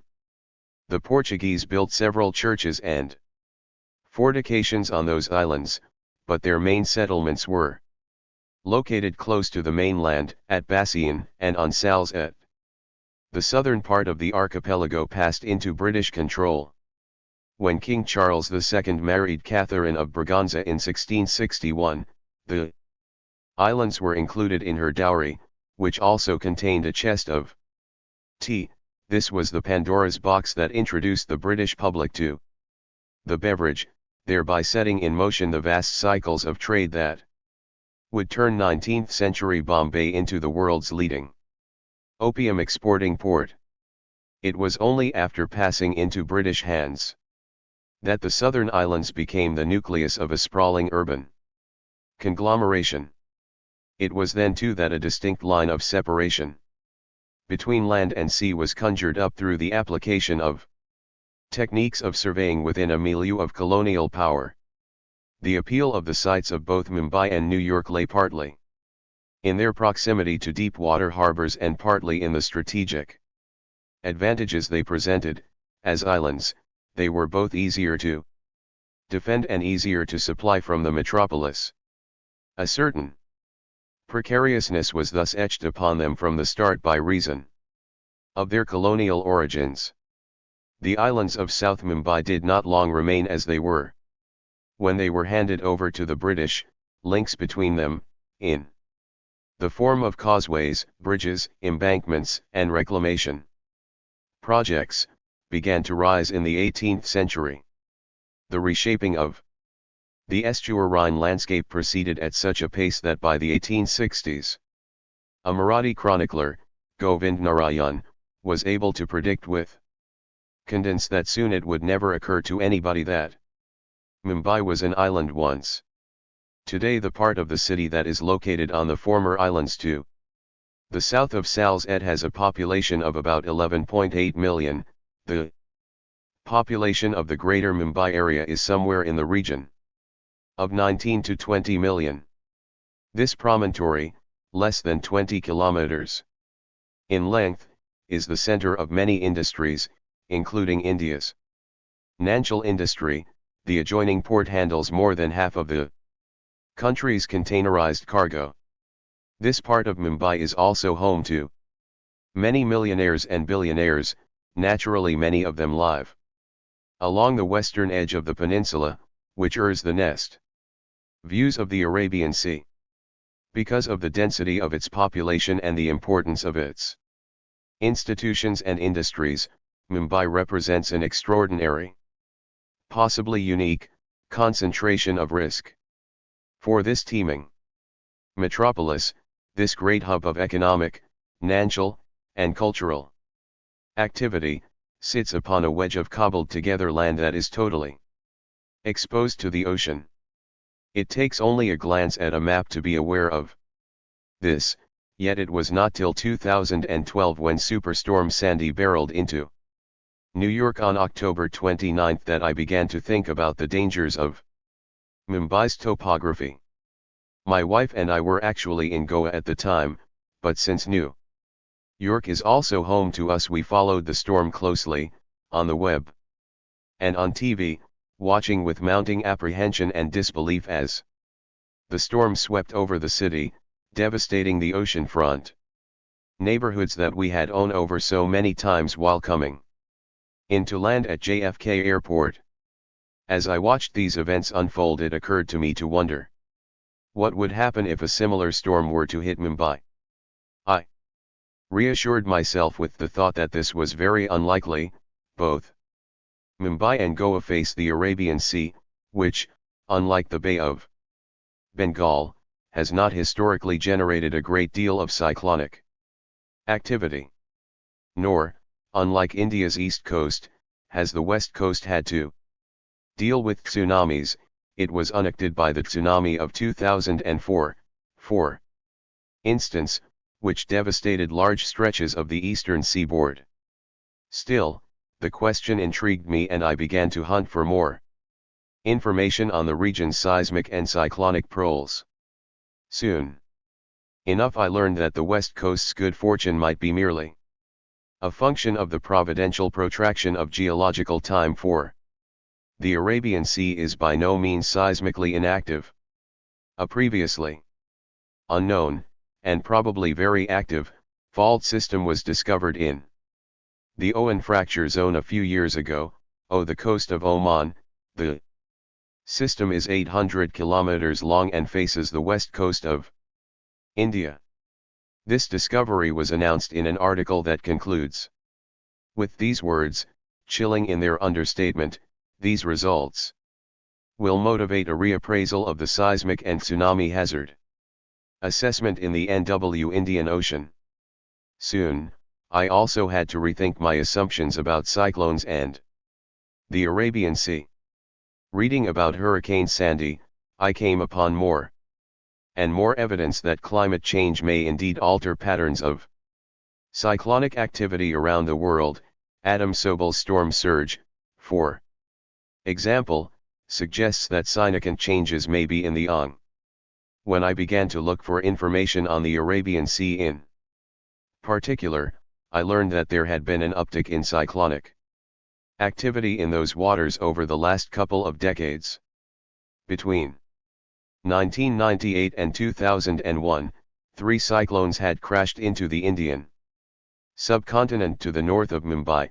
They claimed over 17,000 lives.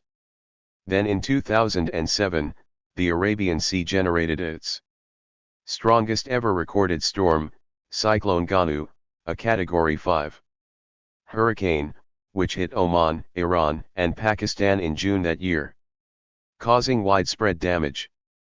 What do these storms portend? Hoping to end an answer, I reached out to Adam Sobel, who is a professor of atmospheric science at Columbia University. He agreed to an interview, and on any October day in 2015, I made my way to his Manhattan apartment. He confirmed to me that the most up-to-date research indicates that the Arabian Sea is one of the regions of the world where cyclonic activity is indeed likely to increase. A 2012 paper by a Japanese research team predicts a 46% increase in tropical cyclone frequency in the Arabian Sea by the end of the next century, with a corresponding 31% decrease in the Bay of Bengal. It also predicts another change. In the past, cyclones were rare during the monsoon because windows in the northern Indian Ocean were not conducive to their formation in that season. Those patterns are now changing in such a way as to make cyclones more likely during and after the monsoons. Another paper, by an American research team, concludes that cyclonic activity in the Arabian Sea is also likely to intensify because of the cloud of dust and pollution that now hangs over the Indian subcontinent and its surrounding waters. This too is contributing to changes in the region's wind patterns. These endings prompted me to ask Adam whether he might be willing to write a short piece assessing the risks that changing climatic patterns pose for Mumbai. He agreed, and thus began a very interesting series of exchanges. A few weeks after our meeting, Adam sent me this message. I have been doing a little research on Mumbai storm surge risk. There seems to be very little written about it. I have found a number of vague acknowledgements that the risk exists, but nothing that quantifies it. However, are you aware of the 1882 Mumbai cyclone? I have found only very brief accounts of it so far, but the death toll appears to have been between 100,000 and 200,000, and one source says there was a 6m storm surge, which is enormous, and I presume would account for much if not all of that. This was in one paragraph of a book that seems to be out of print. I haven't quickly found any more substantive sources online. Most are single line mentions in lists of deadly storms. I wonder if you have ever seen anything more in depth. It is very spooky indeed that this storm is not mentioned in the various academic studies I have dug up on storm surge risk in India. A quick Google search produced a number of references to an 1882 Bombay cyclone, some were even accompanied by pictures. There were several mentions of a death toll upward of 100,000. The gore astounded me. Mumbai's population then was about 800,000, which would mean that an eighth or more of the population would have perished. An extrapolation from these figures to today's Mumbai would yield a number of over 1 million. But then came a surprise. Adam wrote to say that the 1882 cyclone was probably a hoax or rumor. He had not been able to ND a reliable record of it, nor had any of the meteorologists or historians that he had written to. I then wrote to Murali Ranganathan, an expert on 19th century Bombay, and he looked up the 1882 issues of the Kaiser-i Hind, a Bombay-based Gujarati weekly run by Parsis. He found a brief description of a storm with strong winds and heavy rain on June 4, 1882, but there was no mention of any loss of life. Evidently, there was no great storm in 1882. It is a myth that has gained a life of its own. However, the search did confirm that colonial Bombay had been struck by cyclones several times in the past. The 1909 edition of the City's Gazetteer even notes, since written history supplanted legend, Bombay appears to have been visited somewhat frequently by great hurricanes and minor cyclonic storms. Mumbai's earliest recorded encounter with a powerful storm was on May 15, 1618. A Jesuit historian described it thus: the sky clouded, thunder burst, and a mighty wind arose. Towards nightfall, a whirlwind raised the waves so high that the people, half dead from fear, thought that their city would be swallowed up. The whole was like the ruin at the end of all things. Another Portuguese historian noted of this storm: the sea was brought into the city by the wind, the waves roared fearfully, the tops of the churches were blown and immense stones were driven to vast distances. 2,000 persons were killed. If this score is correct, it would suggest that the storm killed about a fth of the population that then lived on the archipelago. In 1740, another Tarik storm caused great damage to the city. And in 1783 a storm that was fatal to every ship in its path killed 400 people in Bombay Harbour. The city was also hit by several cyclones in the 19th century. The worst was in 1854, when property valued at £500,000 was destroyed in 4 hours and 1,000 people were killed. Since the late 19th century onward, cyclones in the region seem to have abated in number and intensity, but that may well be changing now. In 2009 Mumbai did experience a cyclonic storm, but fortunately its maximum wind speeds were in the region of 50 mph, 85 kmph, well below those of a Category 1 hurricane on the Saffir-Simpson hurricane intensity scale. But encounters with storms of greater intensity may be forthcoming. 2015 was the RST year in which the Arabian Sea is known to have generated more storms than the Bay of Bengal. This trend could tip the odds toward the recurrence of storms like those of centuries past. Indeed, even as Adam and I were exchanging messages, Cyclone Chapala, a powerful storm, was forming in the Arabian Sea. Moving westward, it would hit the coast of Yemen on November 3, becoming the RST Category 1 cyclone in recorded history to do so. In just 2 days, it would deluge the coast with more rain than it would normally get in several years. And then, as if to confirm the projections, even as Chapala was still battering Yemen, another cyclone, Meg, formed in the Arabian Sea and began to move along a similar track. A few days later another cyclone began to take shape in the Bay of Bengal, so that the Indian subcontinent was angst by cyclones on both sides, a very rare event. Suddenly the waters around India were churning with improbable events. 11. What might happen if a Category 4 or 5 storm, with 150 miles per hour or higher wind speeds, were to run directly into Mumbai? Mumbai's previous encounters with powerful cyclones occurred at a time when the city had considerably less than 1 million inhabitants. Today it is the second largest municipality in the world with a population of over 20 million. With the growth of the city, its built environment has also changed so that weather that is by no means exceptional often has severe monsoon downpours, for instance, often lead to flooding nowadays. With an exceptional event the results can be catastrophic.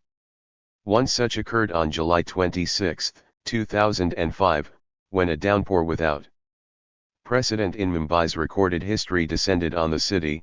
The northern suburbs received 94.4 centimeters of rain in 14 hours, one of the highest rainfall totals ever recorded anywhere in a single day. On that day, with catastrophic suddenness, the people of the city were confronted with the costs of 3 centuries of interference with the ecology of an estuarine location. The remaking of the landscape has so profoundly changed the area's topography that its natural drainage channels are now little more than clogged ditches. The old waterways have been so extensively diverted, and built over that their carrying capacity has been severely diminished, and the water bodies, swamplands, and mangroves that might have served as natural sinks have also been encroached upon to a point where they have lost much of their absorptive ability. A downpour as extreme as that of July 26 would pose a challenge even to a very active drainage system. Mumbai's choked creeks and rivers were wholly inadequate to the onslaught. They quickly overrode, causing woods in which water was mixed with huge quantities of sewerage as well as dangerous industrial effluents. Roads and rail tracks disappeared under waist-high and even chest-high waters. In the northern part of the city, where the rainfall was largely concentrated, entire neighborhoods were inundated. 2.5 million people were underwater for hours together. On weekdays Mumbai's suburban railway network transports close to 6.6 million passengers, buses carry more than 1.5 million. The deluge came down on a Tuesday, beginning at around 2 p.m. Local train services were soon disrupted, and by 4:30 p.m. none were moving. Several arterial roads and intersections were cut by waters at about the same time. The situation worsened as more and more vehicles poured onto the roads. In many parts of the city track came to a complete standstill. Altogether 200 kilometers of road were submerged. Some motorists drowned in their cars because short-circuit electrical systems would not allow them to open doors and windows. Thousands of scooters, motorcycles, cars, and buses were abandoned on the waterlogged roads. At around 5 p.m. cellular networks failed, most landlines stopped working too. Soon much of the city's power supply was also cut off. Although not before several people had been electrocuted, parts of the city would remain without power for several days. 2 million people, including many school children, were stranded, with no means of reaching home. 150,000 commuters were jammed into the city's 2 major railway stations. Those without money were unable to withdraw cash because ATM services had been knocked out as well. Road, rail, and air services would remain cut off for 2 days. Over 100 people died, many were washed away in the goods, some were killed in a landslide. 2,000 residential buildings were partially or completely destroyed, more than 90,000 shops, schools, healthcare centers, and other buildings were damaged. While Mumbai's poor, especially the inhabitants of some of its informal settlements, were among the worst affected, the rich and famous were not spared either. The most powerful politician in the city had to be rescued from his home in Ashing boat. Many Bollywood stars and industrialists were stranded or trapped by good waters. Through all of this, the people of Mumbai showed great generosity and resilience, sharing food and water and opening up their homes to strangers. Yet, as one observer notes, on July 26, 2005, it became clear to many million people in Mumbai that life may never be quite the same again. An exceptional rainstorm nearly put to rest the long prevailing myth of Mumbai's indestructible resilience to all kinds of shocks, including that of the partition. In the aftermath of the deluge, many recommendations were made by civic bodies, NGOs, and even the courts. But 10 years later, when another downpour occurred on June 10, 2015, it turned out that few of the recommended measures had been implemented. Even though the volume of rainfall was only a third of that of the deluge of 2005, many parts of the city were again swamped by good waters. What does Mumbai's experience of the downpour of 2005 tell us about what might, or might not, happen if a major storm happens to hit the city? The events will, of course, unfold very differently. To start with, a cyclone will arrive not with a few hours' notice, as was the case with the deluges, but after a warning period of several days. Storms are now so closely tracked, from the time they form onward, that there is usually an interval of a few days when emergency measures can be put in place. Of these emergency measures, probably the most effective is evacuation. In historically cyclone-prone areas, like eastern India and Bangladesh, systems have been set up to move millions of people away from the coast when a major storm approaches. These measures have dramatically reduced casualties in recent years. But the uptick in cyclonic activity in the Arabian Sea is so recent that there has yet been no need for large-scale evacuations on the subcontinent's west coast. Whether such evacuations could be organized is an open question.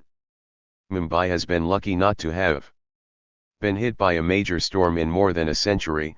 Perhaps for that reason the possibility appears not to have been taken adequately into account in planning for disasters.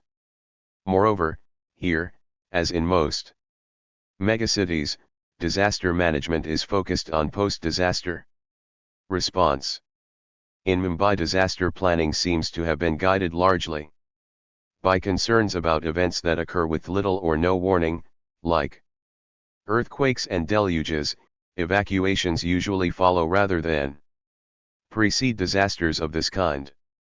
With a cyclone, given a lead-up period of several days, it would not be logistically impossible to evacuate large parts of the city before the storm's arrival. Its rail and port facilities would certainly be able to move millions of people to safe locations on the mainland. But in order to succeed, such an evacuation would require years of planning and preparation. People in at-risk areas would also need to be educated about the dangers to which they might be exposed. And that exactly is the rub, for in Mumbai, as in Miami and many other coastal cities, these are often the very areas in which expensive new construction projects are located. Property values would almost certainly decline if residents were to be warned of possible risks. Which is why builders and developers are sure to resist efforts to disseminate disaster-related information. One consequence of the last 2 decades of globalization is that real estate interests have acquired enormous power, not just in Mumbai but around the world. Very few civic bodies, especially in the developing world, can hope to prevail against construction lobbies, even where it concerns public safety. The reality is that growth in many coastal cities around the world now depends on ensuring that a blind eye is turned toward risk. Even with extensive planning and preparation, the evacuation of a vast city is a formidable task, and not only for logistical reasons.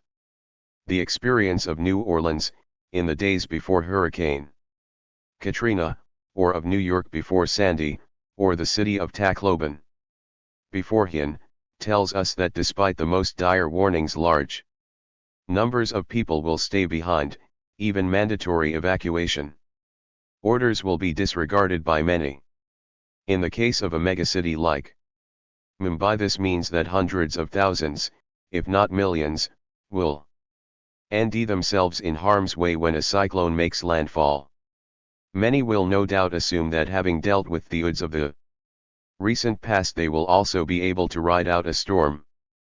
But the impact of a Category 4 or 5 cyclone will be very different from anything that Mumbai has experienced in living memory. During the deluges of 2005 and 2015, rain fell heavily on some parts of the city and lightly on others. The northern suburbs bore the brunt of the rainfall in both cases. The effects of the flooding were also most powerfully felt in low-lying areas and by the residents of ground-level houses and apartments, people living at higher elevations, and on the upper stories of tall buildings, were not as badly affected. But the winds of a cyclone will spare neither low nor high. If anything, the blast will be felt most keenly by those at higher elevations. Many of Mumbai's tall buildings have large glass windows. Few, if any, are reinforced. In a cyclone, these exposed expanses of glass will have to withstand, not just hurricane strength winds, but also yang debris. Many of the dwellings in Mumbai's informal settlements have roofs made of metal sheets and corrugated iron. Cyclone force winds will turn these, and the thousands of billboards that encrust the city, into deadly projectiles, hurling them with great force at the glass-wrapped towers that soar above the city. Nor will a cyclone overlook those parts of the city that were spared the worst of the odds. To the contrary, they will probably be hit hardest and hardest. The cyclones that have struck the west coast of India in the past have all traveled upward on a northeasterly tack from the southern quadrant of the Arabian Sea. A cyclone moving in this direction would run straight into South Mumbai, where many essential civic and national institutions are located. The southernmost tip of Mumbai consists of a tongue of low-lying land, much of it reclaimed. Several important military and naval installations are located there, as is one of the country's most important scientific bodies, the Tata Institute of Fundamental Research.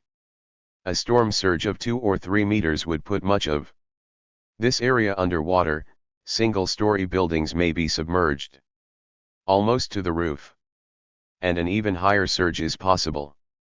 Not far from here lie the areas in which the city's most famous landmarks and institutions are located, most notably, the iconic Marine Drive, with its sea-facing hotels, famous for their sunset views, and its necklace-like row of Art Deco buildings. All of this sits on reclaimed land. At high tide, waves often pour over the seawall. A storm surge would be barely impeded as it swept over and advanced eastward. A distance of about 4 kilometers separates South Mumbai's two sea-facing shorelines. Situated on the east side are the city's port facilities, the legendary Taj Mahal Hotel, and the Plaza of the Gateway of India, which is already increasingly prone to flooding. Beyond lies a much-used Ching port, Any vessels that had not been moved to safe locations would be seized by the storm surge and swept toward the Gateway of India and the Taj Hotel. At this point waves would be pouring into South Mumbai from both its sea-facing shorelines. It is not inconceivable that the two fronts of the storm surge would meet and merge. In that case the hills and promontories of South Mumbai would once again become islands, rising out of a wildly agitated expanse of water. Also visible above the waves would be the upper stories of many of the city's most important institutions, the town hall, the state legislature, the Chhatrapati Shivaji Railway Terminus, the towering headquarters of the Reserve Bank of India, and the skyscraper that houses India's largest and most important stock exchange. Much of South Mumbai is low-lying. Even after the passing of the cyclone, many neighborhoods would probably be waterlogged for several days. This will be true of other parts of the city as well. If the roads and rail lines are cut for any length of time, food and water shortages may develop, possibly leading to civil unrest. In Mumbai, waterlogging often leads to the spread of illness and disease. The city's health infrastructure was intended to cater to a population of about half its present size. Its municipal hospitals have only 40,000 beds. Since many hospitals will have been evacuated before the storm, it may be difficult for the sick and injured to get medical attention. If Mumbai's stock exchange and reserve bank are rendered inoperative, then India's financial and commercial systems may be paralyzed. But there is another possibility, yet more frightening. Of the world's megacities, Mumbai is one of the few that has a nuclear facility within its urban limits, the Babha Atomic Research Center. At Trombay, to the north, at Tarapur, 94 kilometers from the city's periphery, lies another nuclear facility. Both these plants sit right upon the shoreline, as do many other nuclear installations. Around the world, these locations were chosen in order to give them easy access to water. With climate change, many nuclear plants around the world are now threatened by rising seas. An article in the Bulletin of the Atomic Scientists notes, during massive storms there is a greatly increased chance of the loss of power at a nuclear power plant, which significantly contributes to safety risks. Essential cooling systems could fail, safety systems could be damaged, contaminants could seep into the plant and radioactive water could leak out, as happened at the Fukushima Daiichi plant. What threats might a major storm pose for nuclear plants like those in Mumbai's vicinity? I addressed this question to a nuclear safety expert, M.V. Ramana, of the Program on Science and Global Security at Princeton University. His answer was as follows: my biggest concerns have to do with the tanks in which liquid radioactive waste is stored. These tanks contain, in high concentrations, radioactive products and produce a lot of heat due to radioactive decay. Explosive chemicals can also be produced in these tanks, in particular hydrogen gas. Typically waste storage facilities include several safety systems to prevent explosions. During major storms, however, some or all of these systems could be simultaneously disabled. Cascading failures could make it difficult for workers to carry out any repairs. This is assuming that there will be any workers available and capable of undertaking repairs during a major storm. An explosion at such a tank, depending on the energy of the explosion and the exact weather conditions, could lead to the dispersal of radioactivity over hundreds of square kilometers. This in turn could require mass evacuations or the long-term cessation of agriculture in regions of high contamination. Fortunately, the chances of a cyclone hitting Mumbai are small in any given year. But there is no doubt whatsoever of the threats that will confront the city because of other climate change impacts. Increased precipitation and rising sea levels. If there are substantial increases in rainfall over the next few decades, as climate models predict, then damaging odds will become more frequent. As for sea levels, if they rise by a meter or more by the end of the century, as some climate scientists fear they might, then some parts of South Mumbai will gradually become uninhabitable. A similar fate awaits two other colonial cities, founded in the same century as Mumbai, Chennai, Madras, which also experienced a traumatic deluge in 2015, and Kolkata, to which I have close familial links. Unlike Chennai and Mumbai, Kolkata is not situated beside the sea. However, much of its surface area is below sea level, and the city is subject to regular ooding, like everyone who has lived in Kolkata. I have vivid memories of epic oods. But long familiarity with ooding tends to have a lulling effect, which is why it came as a shock to me when I learned, from a World Bank report, that Kolkata is one of the global megacities that is most at risk from climate change. Equally shocking was the discovery that my family's house, where my mother and sister live, is right next to one of the city's most threatened neighborhoods. The report forced me to face a question that eventually confronts everybody who takes the trouble to inform themselves about climate change: what can I do to protect my family and loved ones now that I know what lies ahead? My mother is elderly and increasingly frail. There is no telling how she would fare if the house were to be cut by aid and medical attention were to become unavailable for any length of time. After much thought, I decided to talk to my mother about moving. I tried to introduce the subject tactfully, but it made little difference. She looked at me as though I had lost my mind. Nor could I blame her. It did seem like lunacy to talk about leaving a beloved family home, with all its memories and associations, simply because of a threat outlined in a World Bank report. It was a rainy day, cool and sunlit. I dropped the subject. But the experience did make me recognize something that I would otherwise have been loath to admit. Contrary to what I might like to think, my life is not guided by reason, it is ruled rather by the inertia of habitual motion. This is indeed the condition of the vast majority of human beings, which is why very few of us will be able to adapt to global warming if it is left to us, as individuals, to make the necessary changes. Those who will uproot themselves and make the right preparations are precisely those obsessed monomaniacs who appear to be on the borderline of lunacy. If whole societies and polities are to adapt, then the necessary decisions will need to be made collectively, within political institutions, as happens in wartime or national emergencies.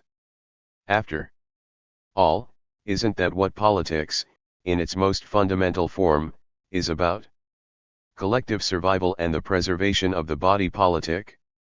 Yet, to look around the world today is to recognize that, with some notable exceptions, like Holland and China, there exist very few polities or public institutions that are capable of implementing, or even contemplating, a managed retreat from vulnerable locations.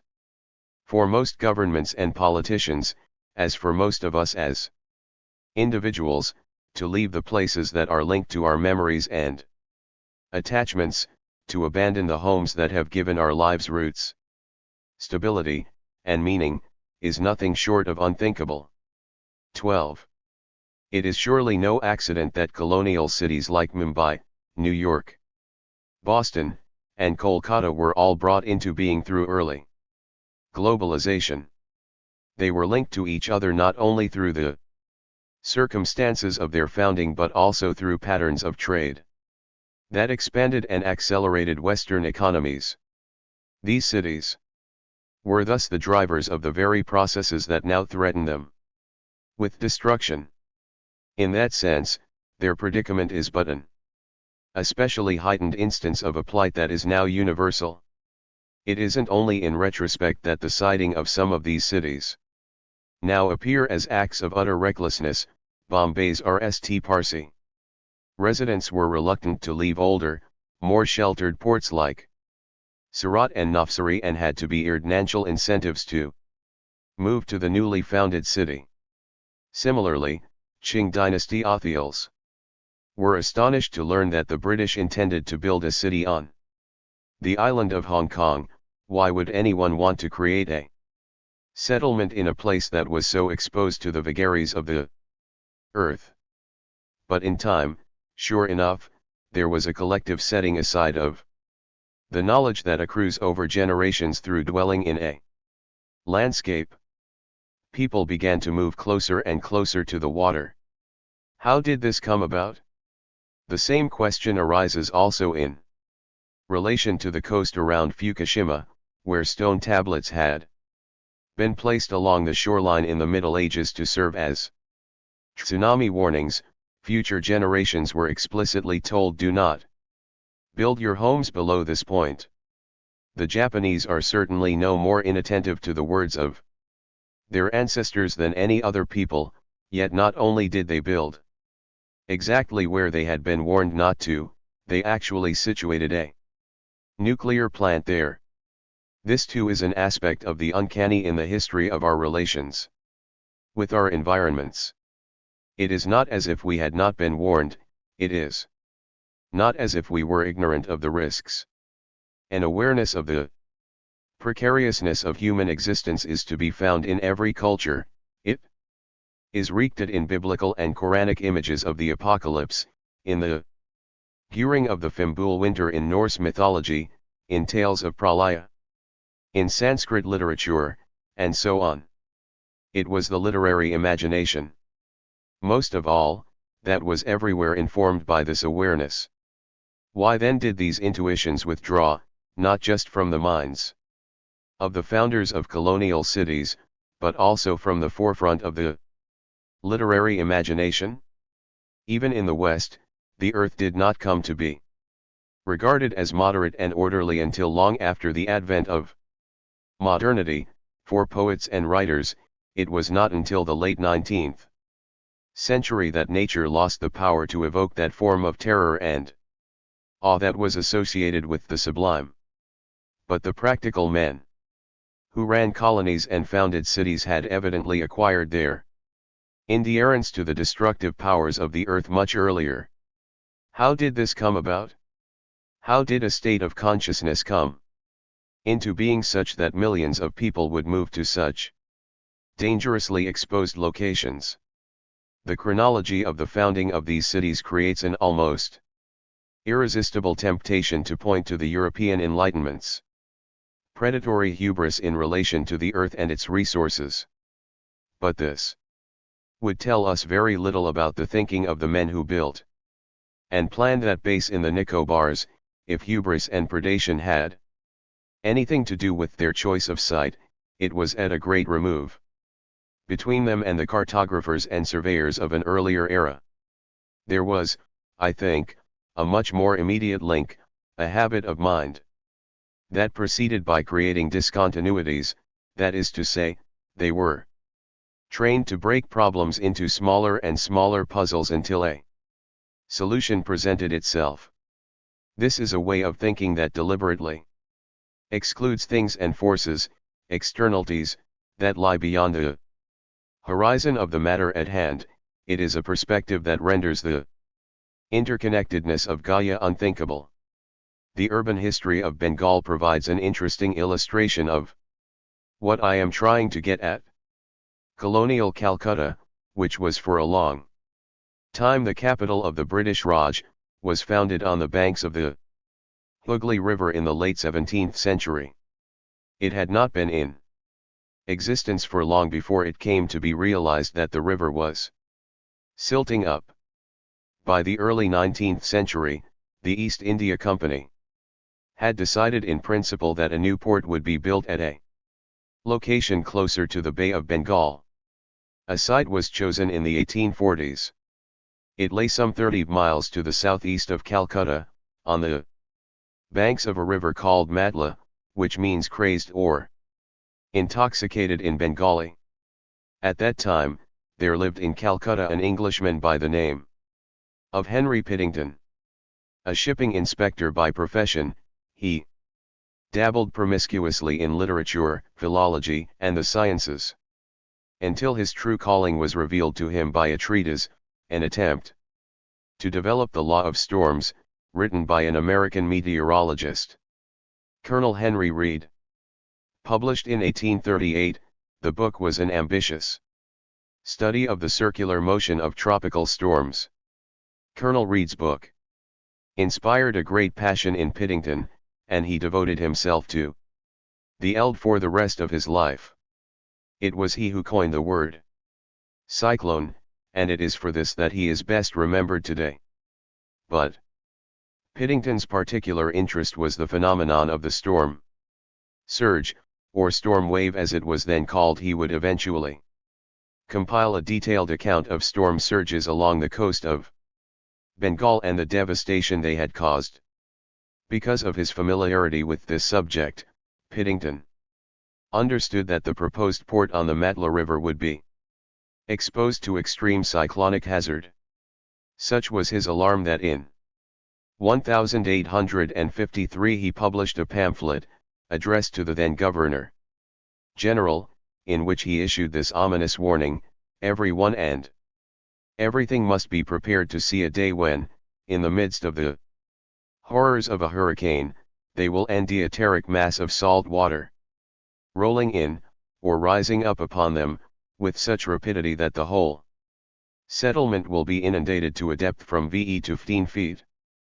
Piddington's warnings fell on deaf ears, to the builders and civil servants who were working on the new city. He must have sounded like a madman in the measurable, discrete universes that they worked within. There was no place for a phenomenon that took birth hundreds of miles away and came storming over the seas like a wonderful meteor, to use Piddington's words.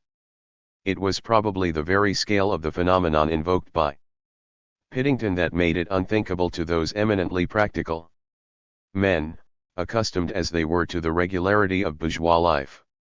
The port continued to rise, even through the great uprising of 1857. It was built on a lavish scale, with banks, hotels, a railway station, and imposing public buildings.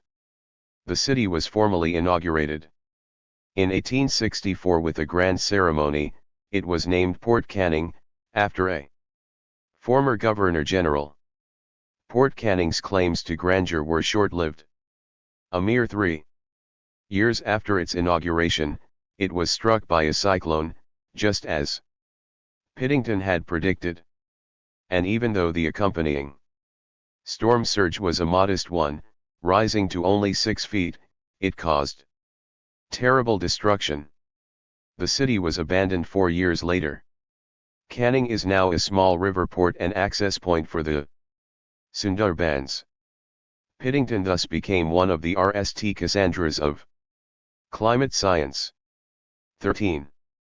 If I have dwelt on this at some length, it is because the discontinuities that I have pointed to here have a bearing also on the ways in which worlds are created within novels.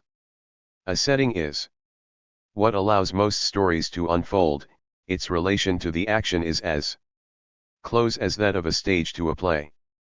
When we read Middlemarch or Buddenbrooks or Waterland, or the great Bengali novel A River Called Titash, we enter into their settings until they begin to seem real to us. We ourselves become emplaced within them. This exactly is why a sense of place is famously one of the great conjurations of the novel as a form. What the settings of Shan have in common with sites measured by surveyors is that they too are constructed out of discontinuities. Since each setting is particular to itself, its connections to the world beyond are inevitably made to recede, as, for example, with the imperial networks that make possible the worlds portrayed by Jane Austen and Charlotte Bronte. Unlike epics, novels do not usually bring multiple universes into conjunction, nor are their settings transportable outside their context in the manner of, say, the Ithaca of the Odyssey or the Ayodhya of the Ramayana. In Chan, the immediate discontinuities of place are nested within others. Maycomb, Alabama, the setting of To Kill a Mockingbird, becomes a stand-in for the whole of the Deep South. The Pequod, the small Nantucket whaling vessel in Moby Dick, becomes a metaphor for America. In this way, settings become the vessel for the exploration of that ultimate instance of discontinuity, the nation-state. In novels, discontinuities of space are accompanied also by discontinuities of time. A setting usually requires a period, it is actualized within a certain time horizon. Unlike epics, which often range over eons and epochs, novels rarely extend beyond a few generations. The longue durée is not the territory of the novel. It is through the imposition of these boundaries, in time and space, that the world of a novel is created. Like the margins of a page, these borders render places into texts, so that they can be read. The process is beautifully illustrated in the opening pages of A River Called Titash. Published in 1956, this remarkable novel was the only work of Shan published by Udvata Malabar man, who belonged to an impoverished caste of Dalit sharefolk. The novel is set in rural Bengal, in a village on the shores of Ashanal River. Titash. Bengal is, as I have said, a land of titanic rivers. Malabar man gestures toward the vastness of the landscape with these words. The bosom of Bengal is draped with rivers and their tributaries, twisted and intertwined like tangled locks, streaked with the white of foamy waves. But almost at once he begins to detach the setting of his novel from the larger landscape. All rivers are not the same, he tells us. Some are like a frenzied sculptor at work, destroying and creating restlessly in crazed joy, riding the high-ying swing of fearsome energy. Here is one kind of art. And then, in a striking passage, the writer announces his own intentions and premises. There is another kind of art. The practitioner of this art cannot depict Mahakal, Shiva the destroyer, in his cosmic dance of creation and destruction, the awesome vision of tangled brown hair tumbling out of the coiled mass will not come from this artist's brush. The artist has come away from the rivers Padma, Meghna and Daleswari to Nda home beside Titash. The pictures this artist draws please the heart. Little villages dot the edges of the water. Behind these villages are stretches of farmland. This is how the reader learns that the Titash, although it is a part of a landscape of immense waterways, is itself a small, relatively gentle river. No cities or large towns ever grew up on its banks. Merchant boats with giant sails do not travel its waters. Its name is not in the pages of geography books. In this way, through a series of successive exclusions, Malabar man creates a space that will submit to the techniques of a modern novel. The rest of the landscape is pushed farther and farther into the background until at last we have a setting that can carry a narrative. The setting becomes, in a sense, a self-contained ecosystem, with the river as the sustainer both of life and of the narrative. The impetus of the novel, and its poignancy, come from the Titash itself. It is the river's slow drying up that directs the lives of the characters. The Titash is, of course, but one strand of the tangled locks of an immense network of rivers, and its O is necessarily ruled by the dynamics of the landscape. But it is precisely by excluding those inconceivably large forces, and by telescoping the changes into the duration of a limited time horizon, that the novel becomes narratable. Contrast this with the universes of boundless time and space that are conjured up by other forms of prose narrative. Here, for example, are a couple of passages from the beginning of the 16th century Chinese folk epic The Journey to the West. At this point the Derangement RST acquired its foundation.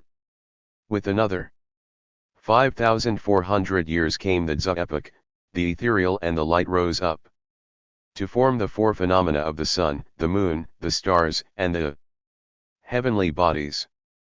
Following Pianku's construction of the universe, the world was divided into four great continents.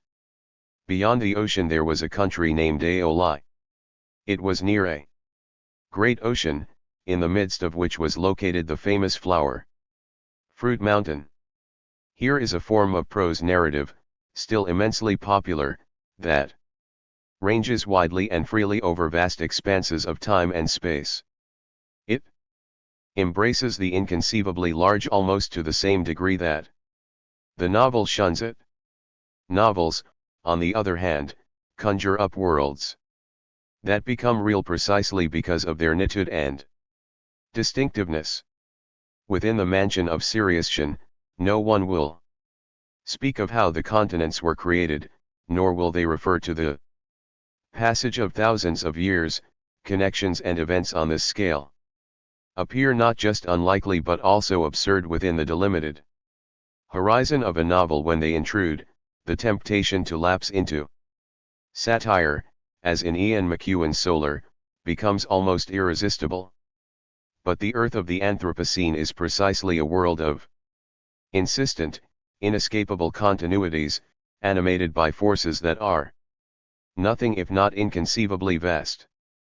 The waters that are invading the Sundarbans are also swamping Miami Beach. Deserts are advancing in China as well as Peru, wilderness are intensifying in Australia as well as Texas and Canada. There was never a time, of course, when the forces of weather and geology did not have a bearing on our lives, but neither has there ever been a time when they have pressed themselves on us with such relentless directness. We have entered, as Timothy Morton says, the age of hyperobjects, which are deemed in part by their stickiness, their evermore adherence to our lives, even to speak of the weather, that safest of subjects, is now to risk a quarrel with a denialist neighbor. No less than they mock the discontinuities and boundaries of the nation-state do these connections defy the boundedness of place, creating continuities of experience between Bengal and Louisiana, New York and Mumbai, Tibet, and Alaska. I was recently sent a piece about a mangrove forest in Papua New Guinea. This was once a place in the deepest sense that it was linked to its inhabitants through a dense web of mutual sustenance and symbolism. But in the wet season of 2007, the barrier beaches were breached, cutting innumerable channels through to the lakes. Sand poured through them. Tidal surges tore across the villages, leaving behind a spectacle of severed trunks of coconut palms and dead shoreline trees, drifting canoes, trenches, and gullies. Entire villages had to be evacuated. Eventually the inhabitants were forced to abandon their villages. The Anthropocene has reversed the temporal order of modernity. Those at the margins are now the RST to experience the future that awaits all of us. It is they who confront most directly what Thoreau called vast, titanic, inhuman nature. Nor is it any longer possible to exclude this dynamic even from places that were once renowned for their distinctiveness.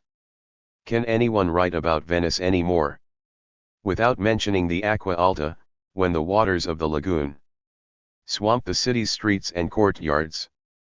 Nor can they ignore the relationship that this has with the fact that one of the languages Most frequently heard in Venice is Bengali, the men who run the quaint little vegetable stalls and bake the pizzas and even play the accordion are largely Bangladeshi, many of them displaced by the same phenomenon that now threatens their adopted city sea level rise. Behind all of this lie those continuities and those inconceivably vast forces that have now become impossible to exclude, even from texts.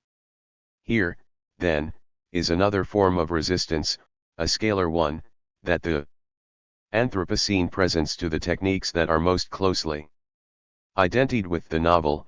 Its essence consists of phenomena that were long ago expelled from the territory of the novel, forces of unthinkable magnitude that create unbearably intimate connections over vast gaps in time and space. 14. I would like to return, for a moment, to the images I started with, of apparently inanimate things coming suddenly alive.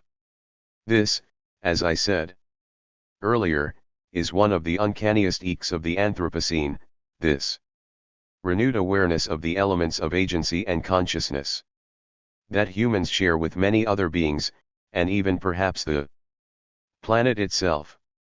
But such truth as this statement has is only partial, for the fact is that a great number of human beings had never lost this awareness. In the RST place, in the Sundarbans, for example, the people who live in and around a mangrove forest have never doubted that tigers and many other animals possess intelligence and agency. 4. The RST peoples of the Yukon, even glaciers, are endowed with moods and feelings, likes and dislikes. Nor would these conceptions have been unthinkable for a scientist like Sir Jagdish Chandra Bose, who attributed elements of consciousness to vegetables and even metals, or for the primatologist Imanishi Kinji, who insisted on the unity of all elements on the planet Earth, living and non-living. Neither is it the case that we were all equally captive to Cartesian dualism before the awareness of climate change dawned on us. My ancestors were certainly not in its thrall, and even I was never fully acculturated to that view of the world. Indeed, I would venture to say that this is true for most people in the world, even in the West. To the great majority of people everywhere, it has always been perfectly evident that dogs, horses, elephants, chimpanzees, and many other animals possess intelligence and emotions. Did anyone ever really believe, pace Descartes, that animals are automatons?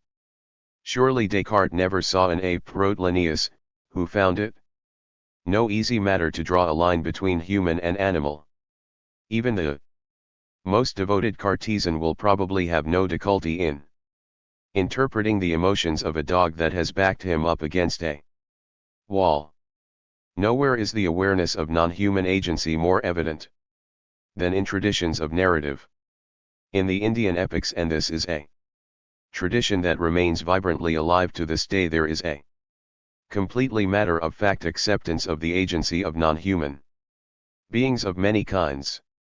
I refer not only to systems of belief but also to techniques of storytelling.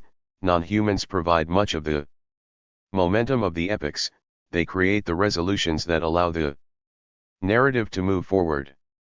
In the Iliad and the Odyssey too, the intervention of gods, animals, and the elements is essential to the machinery of narration.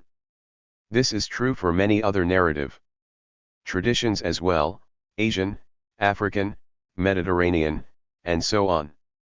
The Hebrew Bible is no exception, as the theologian Michael Northcott points out. At the heart of Judaism is a God who is encountered through nature and events rather than words or texts. Christianity, by contrast, and then Islam, is a form of religion that is less implicated in the weather, climate, and political power and more invested in words and texts. But even within Christianity, it was not till the advent of Protestantism perhaps that man began to dream of achieving his own self-deification by radically isolating himself before an arbitrary God. Yet that dream of silencing the non-human has never been completely realized, not even within the very heart of contemporary modernity. Indeed, it would seem that one aspect of the agency of non-humans is their uncanny ability to stay abreast of technology.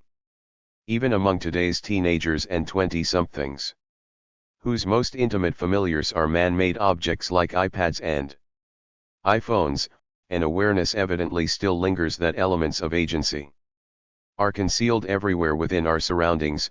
Why else should the charts of best-selling books and top-grossing LMS continue to be so heavily weighted in favor of those that feature werewolves, vampires, witches, shapeshifters, extraterrestrials, mutants, and zombies? So the real mystery in relation to the agency of non-humans lies not in the renewed recognition of it, but rather in how this awareness came to be suppressed in the RST place, at least within the modes of thought and expression that have become dominant over the last couple of centuries. Literary forms have clearly played an important, perhaps critical, part in the process. So, if for a moment, we were to take seriously the premise that I started with, that the Anthropocene has forced us to recognize that there are other, fully aware eyes looking over our shoulders than the RST question to present itself is this: what is the place of the non-human in the modern novel? To attempt an answer is to confront another of the uncanny eeks of the Anthropocene.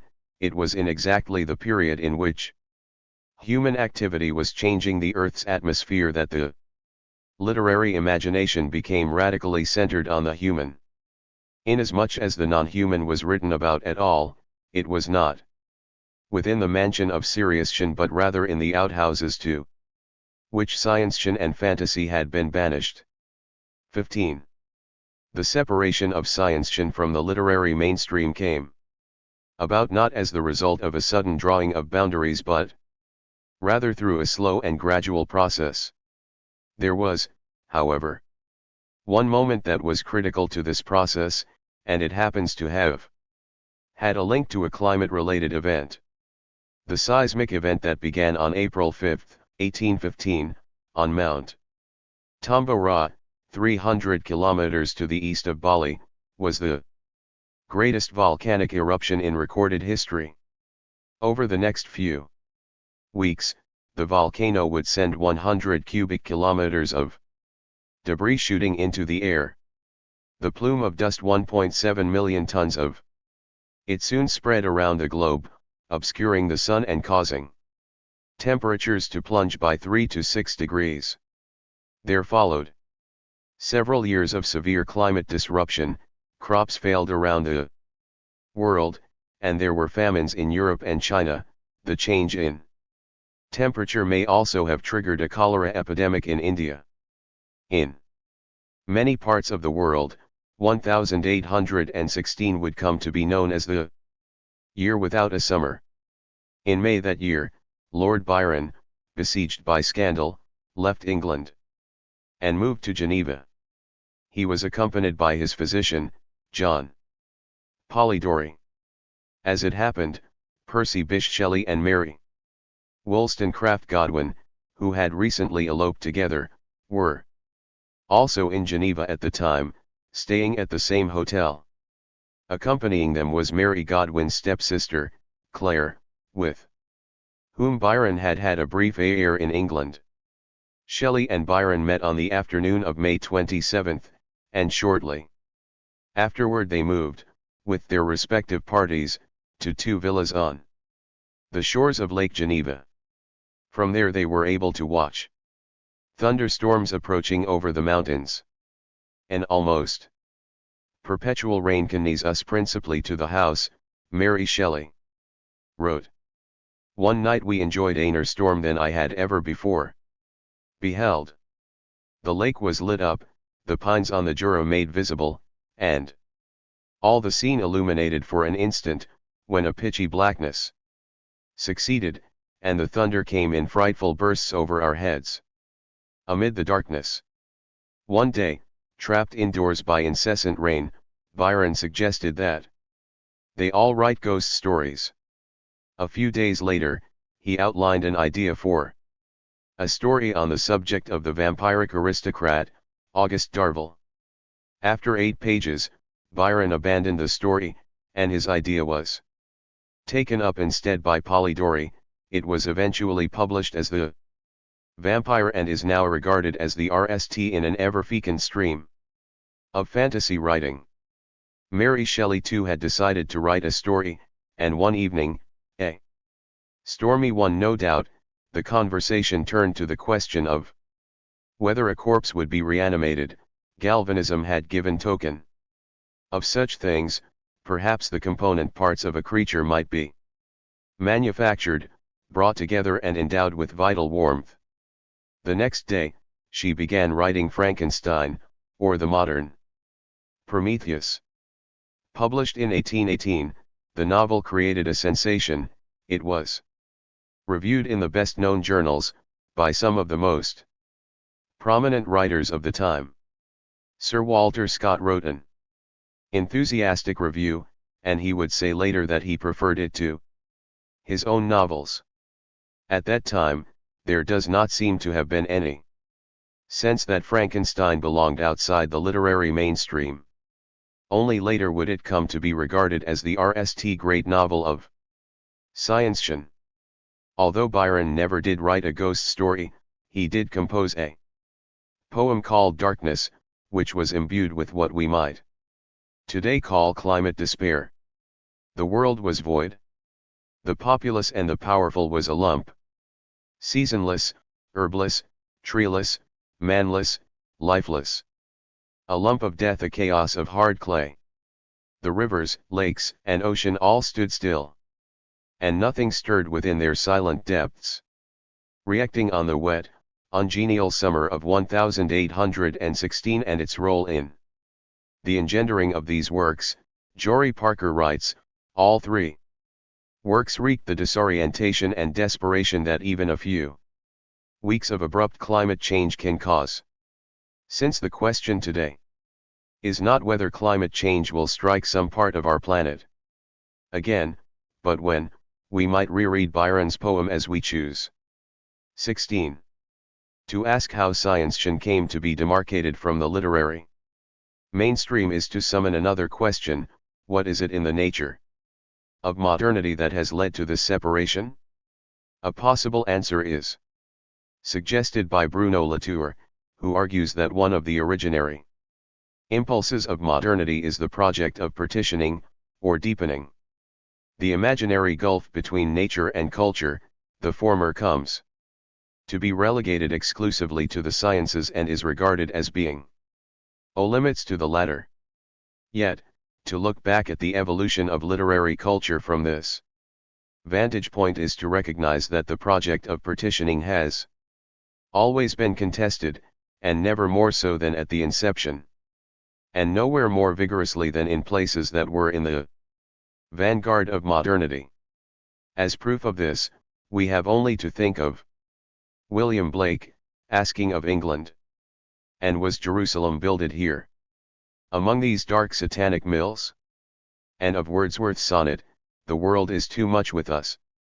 Little we see in nature that is ours. We have given our hearts away, a sordid boon. Great God! I'd rather be a pagan suckled in a creed outworn. So might I, standing on this pleasant lea, have glimpses that would make me less forlorn. Nor was it only in England, but also throughout Europe and North America that partitioning was resisted, under the banners variously of Romanticism, Pastoralism, Transcendentalism, and so on. Poets were always in the forefront of the resistance, in a line that extends from Holderlin and Rilke to such present daggers as Gary Snyder and W. S. Merwin.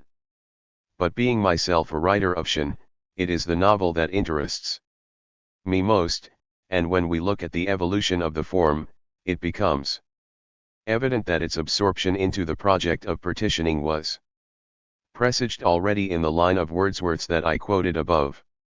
I'd rather be / a pagan suckled in a creed outworn. It is with these words that the poet, even as he laments the onrushing intrusion of the age, announces his surrender to the most powerful of its tropes, that which envisages time as an irresistible, irreversible forward movement.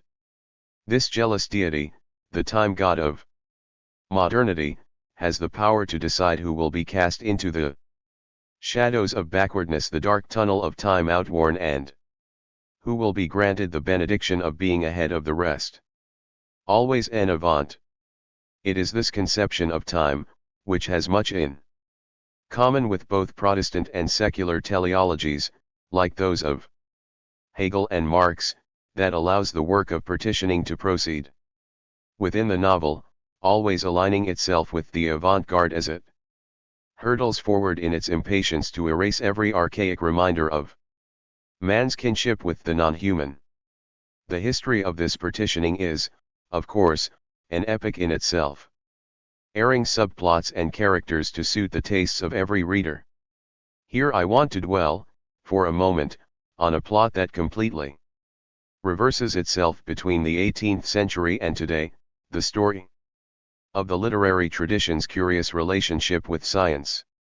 At the birth of modernity, the relationship between literature and science was very close and was perhaps perfectly exemplified in the gore of the writer Bernardine de Saint-Pierre, who wrote one of the earliest of bestsellers, Paul et Virginie.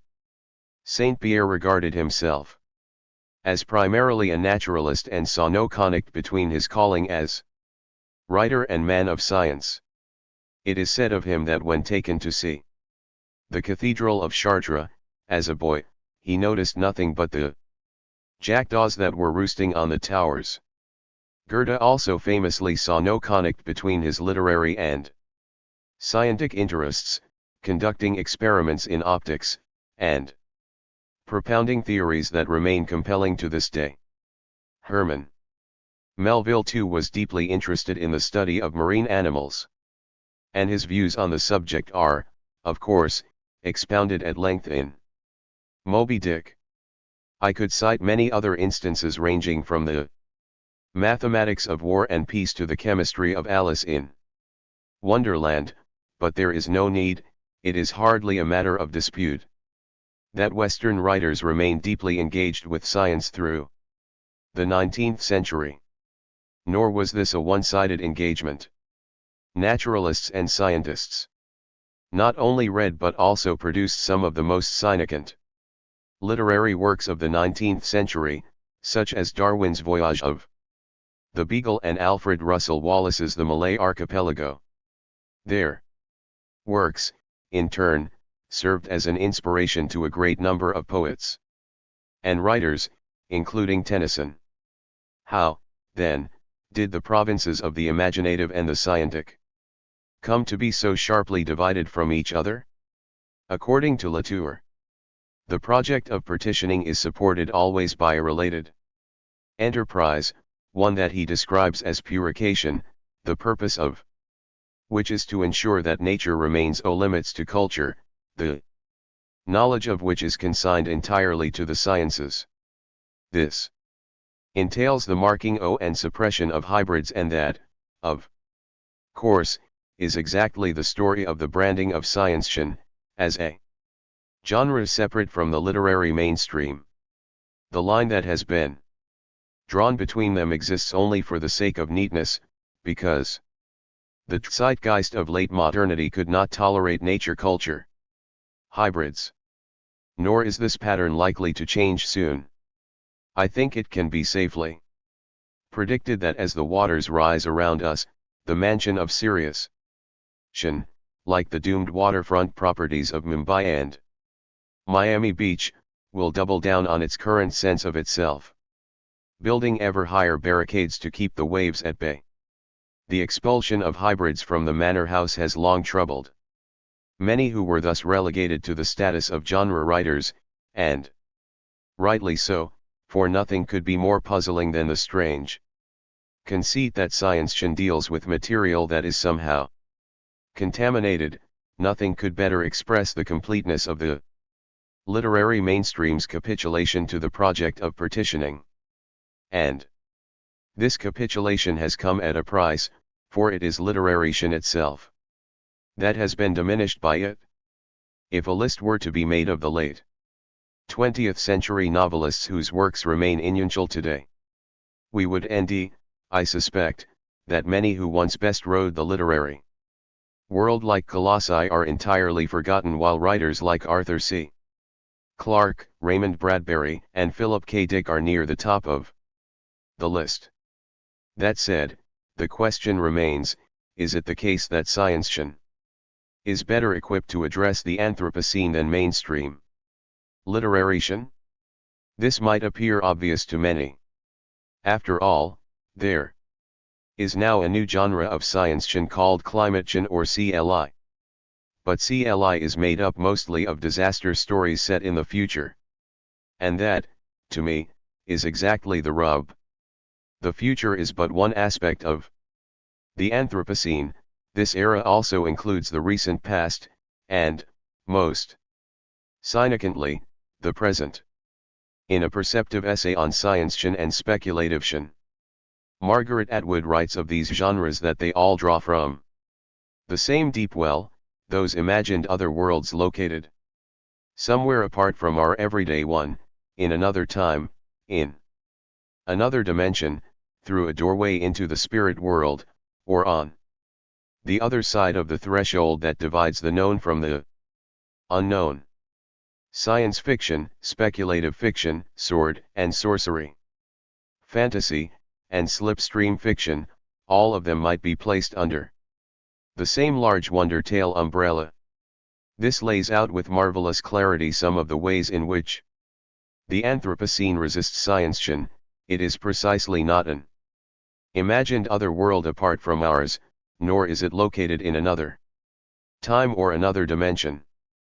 By no means are the events of the era of global warming akin to the stew of wonder tales, yet it is also true that in relation to what we think of as normal now, they are in many ways uncanny, and they have indeed opened a doorway into what we might call a spirit world, a universe animated by non-human voices.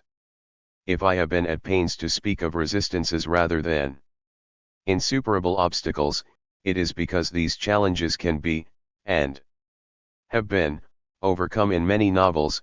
Liz Jensen's Rapture is an example of one such. Another is Barbara Kingsolver's wonderful novel Flight Behavior. Both are set in a time that is recognizable as our own, and they both communicate, with marvelous vividness, the uncanniness and improbability, the magnitude and interconnectedness of the transformations that are now underway. 17. Global warming's resistance to the arts begins deep underground, in the recesses where organic matter undergoes the transformations that make it possible for us to devour the sun's energy in fossilized forms. Think of the vocabulary that is associated with these substances: naphtha, bitumen, petroleum, tar, and fossil fuels. No poet or singer could make these syllables fall lightly on the ear. And think of the substances themselves: coal and the sooty residue it leaves on everything it touches, and petroleum viscous, foul smelling, repellent to all the senses. Of coal at least it can be said that the manner of its extraction is capable of sustaining stories of class solidarity, courage, and resistance, as in Zola's Germinal, for instance, and John Sales's N.A. L.M. Maduan. The very materiality of coal is such as to enable and promote resistance to established orders. The processes through which it is mined and transported to the surface create an unusual degree of autonomy for miners. As Timothy Mitchell observes, the militancy that formed in these workplaces was typically an effort to defend this autonomy. It is no coincidence, then, that coal miners were in the front lines of struggles for the expansion of political rights from the late 19th until the mid-20th century, and even afterward. It could even be argued that miners, and therefore the economy of coal itself, were largely responsible for the unprecedented expansion of democratic rights that occurred in the West between 1870 and the First World War. The materiality of oil is very different from that of coal.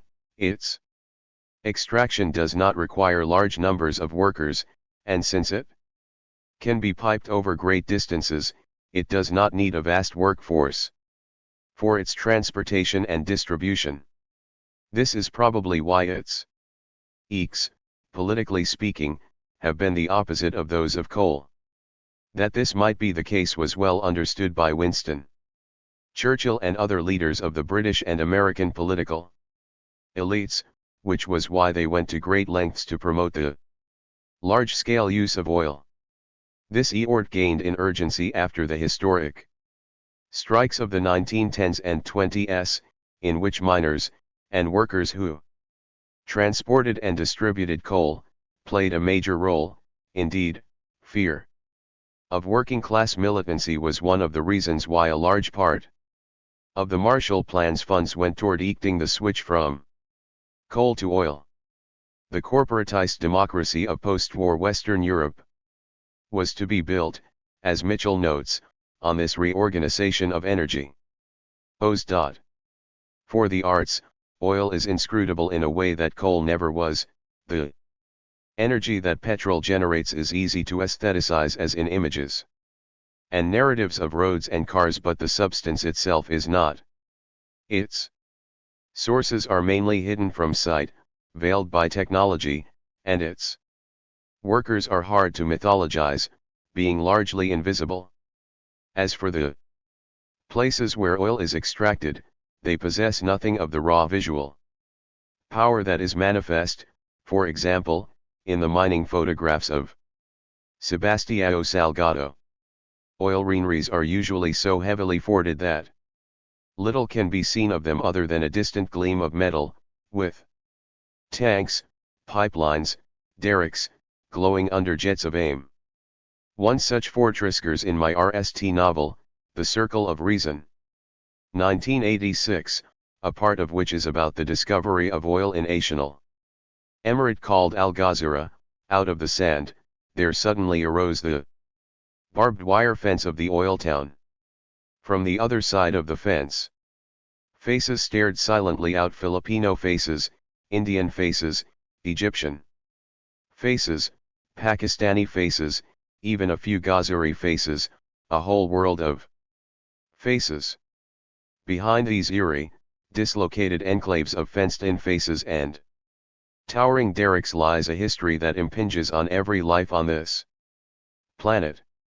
This is true especially in regard to the Arabian Peninsula, where oil brought about an encounter with the West that has had consequences that touch upon every aspect of our existence, extending from matters of security to the buildings that surround us, and the quality of the air we breathe.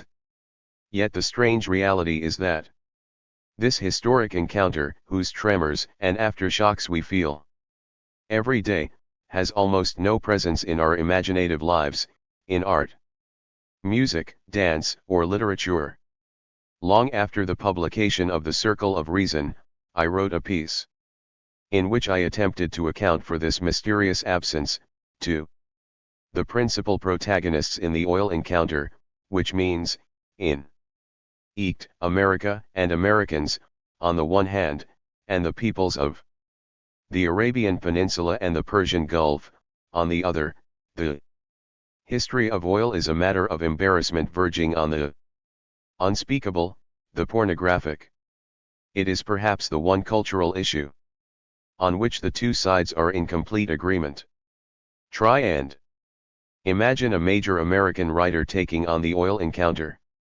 The idea is literally inconceivable. The above passage occurs in a review of one of the few works of fiction to address the oil encounter, a VE-part series of novels by the Jordanian-born writer Abdel Rahman Munif. My review, entitled Petroction, dealt only with the RST2 books in the cycle, which were published in English translation as Cities of Salt, Mudun al-Malh, and the Tranche, al-Uqdud. The truth is, I wrote in my review, that we do not yet possess the form that can give the oil encounter a literary expression. For this reason alone Cities of Salt ought to be regarded as a work of immense significance. It so happens that the RST novel in the cycle is also in many ways a wonderful work of fiction, perhaps even in parts a great one.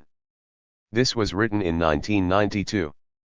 I was not aware then that Cities of Salt had been reviewed 4 years earlier by one of the most influential figures in the American literary movement, John Updike. His review, when I read it, made a great impression on me.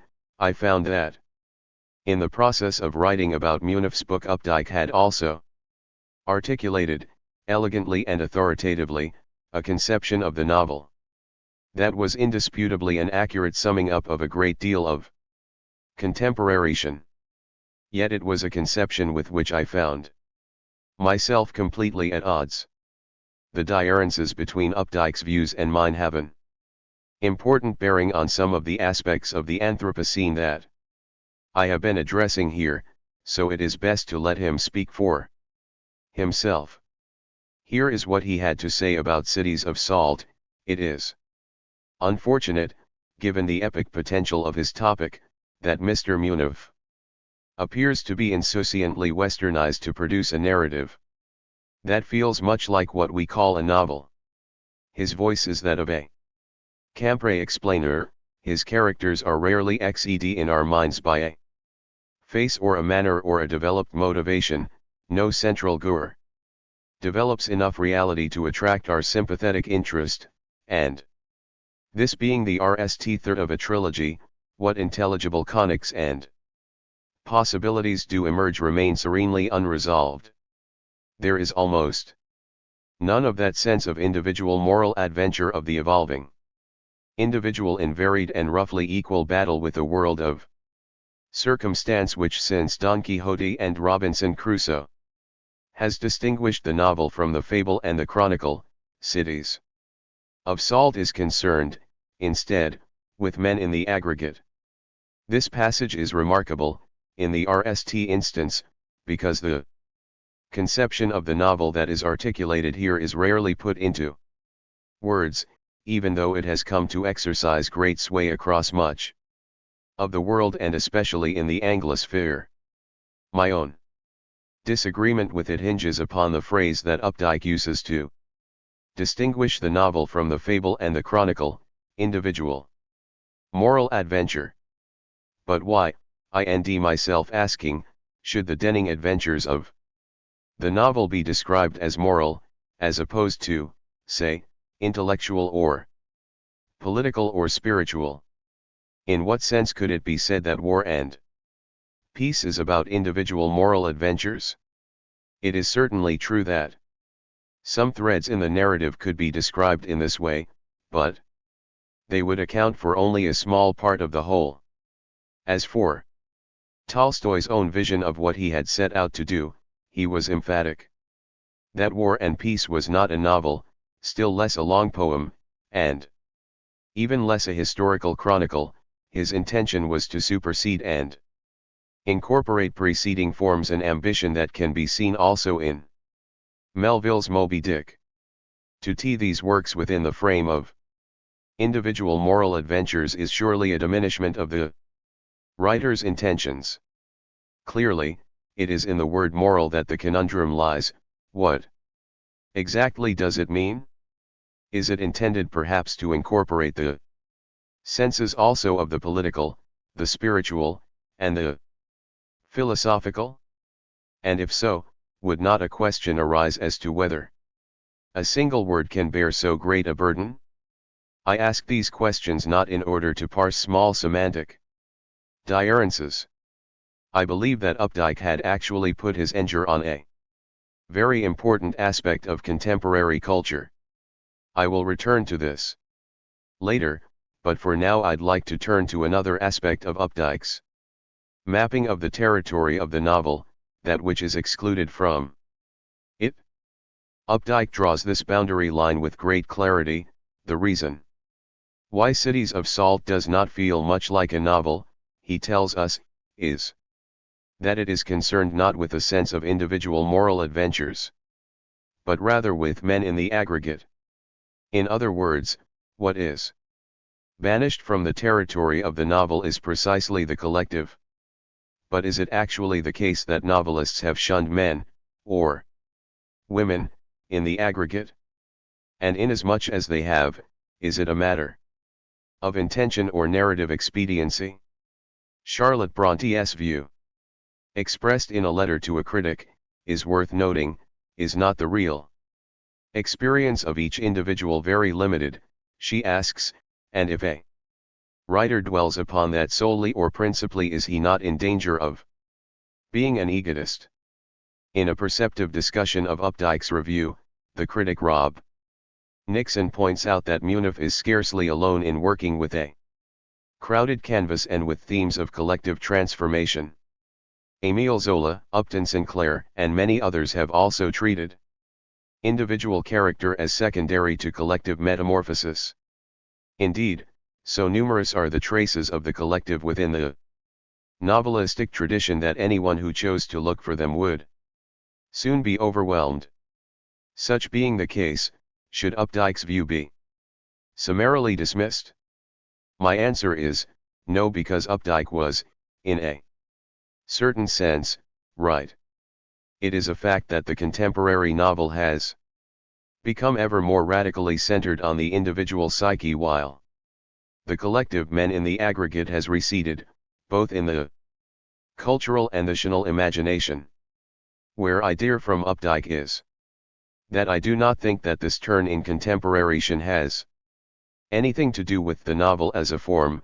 It is a matter of record that historically many novelists from Tolstoy and Dickens to Steinbeck and Chinua Achebe have written very actively about men in the aggregate. In many parts of the world, they continue to do so even now. What Updike captures, then, is not by any means an essential element of the novel as a form. His characterization is true rather of a turn that Chin took at a certain time in the countries that were then leading the way to the great acceleration of the late 20th century. It is certainly no coincidence that these were the very places where, as Guy Debord observed, the reigning economic system was not only founded on isolation, it was also designed to produce isolation. I say it is no coincidence for two reasons. The RST is that the acceleration in carbon emissions and the turn away from the collective are both, in one sense, eeks of that aspect of modernity that sees time, in Bruno Latour's words, as an irreversible arrow, as capitalization, as progress. I've noted before that this idea of a continuous and irreversible forward movement, led by an avant-garde, has been one of the animating forces of the literary and artistic imagination since the start of the 20th century.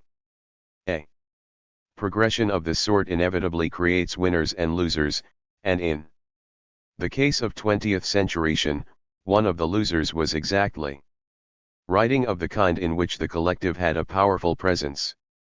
Fiction of this sort was usually of a realist variety, and it receded because it was consigned to the netherworld of backwardness. But the era of global warming has made audible a new, non-human critical voice that forces us to ask whether those old realists were so used up after all. Consider the example of John Steinbeck, never a favorite of the avant-garde, and once famously dismissed by Lionel Trilling as a writer who thought like a social function, not a novelist. Yet, if we look back upon Steinbeck now, in full awareness of what is now known about the future of the planet, his work seems far from superseded, quite the contrary. What we see, rather, is a visionary placement of the human within the non-human. We see a form, an approach that grapples with Climate change avant la lettre.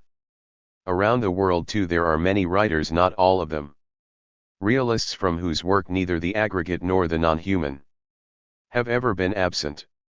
To cite only a few examples from India, in Bengali, there is the work of Udvata Malabarman and Mahasveta Devi; in Kannada, Shivarama Kurant; in Oriya, Gopinath Mohanty; in Marathi, Vishwas Patil. Of these writers too I suspect that Updike would have said that their books were not much like what we call a novel. But once again, the last laugh goes to that sly critic, the Anthropocene, which has mudded, and perhaps even reversed, our understanding of what it means to be advanced. Were we to adopt the arrow-like time perspective of the moderns, there is a sense in which we might even say of writers like Munaf and Kurant that they were actually ahead of their peers elsewhere. Here, then, is another reason why something more than mere chance appears to be at play in the turn that Chin took as emissions were rising in the late 20th century. It is one of the many turns of that period that give, in retrospect, the uncanny impression that global warming has long been toying with humanity. Thus, for example, the 3 post-war decades, when emissions grew sharply, saw a stabilization of global temperatures.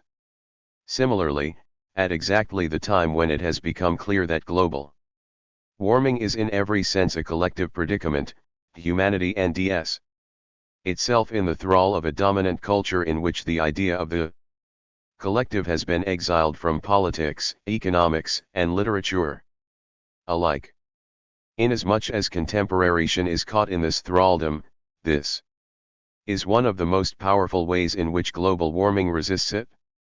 It is as if the gas had run out on a generation accustomed to jet skis, leaving them with the task of reinventing sails and oars. 18. Mraku is the site of a vast and enchanting complex of Buddhist pagodas and monasteries in western Burma. Once the capital of the Arakan, Rakhine, kingdom, it flourished between the 14th and 17th centuries. During that time, it was an important link in the networks of trade that spanned the Indian Ocean. Chinese ceramics and Indian textiles passed through it in quantity. Merchants and travelers came from Gujarat, Bengal, East Africa, Yemen, Portugal, and China to sojourn in the city. The wealth they brought in allowed the kingdom's rulers to honor their religion by embarking on vast building projects. The site they created is smaller than Bagan or Angkor Wat, but it is, in its own way, just as interesting. Getting to Mraku isn't easy. The nearest town of any size is Sitwe, formerly Akyub, and from there the journey to the site can take a day or more, depending on the condition of the road. As Mraku approaches, ranges of low hills, of rounded, dome-like shapes appear in the distance. At times, the ridges seem to rise into spires and niles. Such is the eke that the experience of entering the site is like stepping into a zone where the human and non-human echo each other with an uncanny resonance.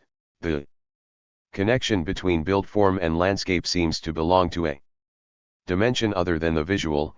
It is like that of sympathetic chords. In music, the echoes reach into the interiors of the monuments, which, with their openings and pathways, their intricate dappling of light and shadow, and their endless iterations of images, seem to aspire to be forests of stone. In How Forests Think, the anthropologist Eduardo Kohn suggests that forms by which he means much more than shapes or visual metaphors are one of the means that enable our surroundings to think through us. But how, we might ask, can any question of thought arise in the absence of language? Kohn's answer is that to imagine these possibilities we need to move beyond language. But to what? Merely to ask that question is to become aware of the multiple ways in which we are constantly engaged in patterns of communication that are not linguistic, as, for example, when we try to interpret the nuances of a dog's bark, or when we listen to patterns of bird calls, or when we try to gore out what exactly is portended by a sudden change in the sound of the wind as it blows through trees.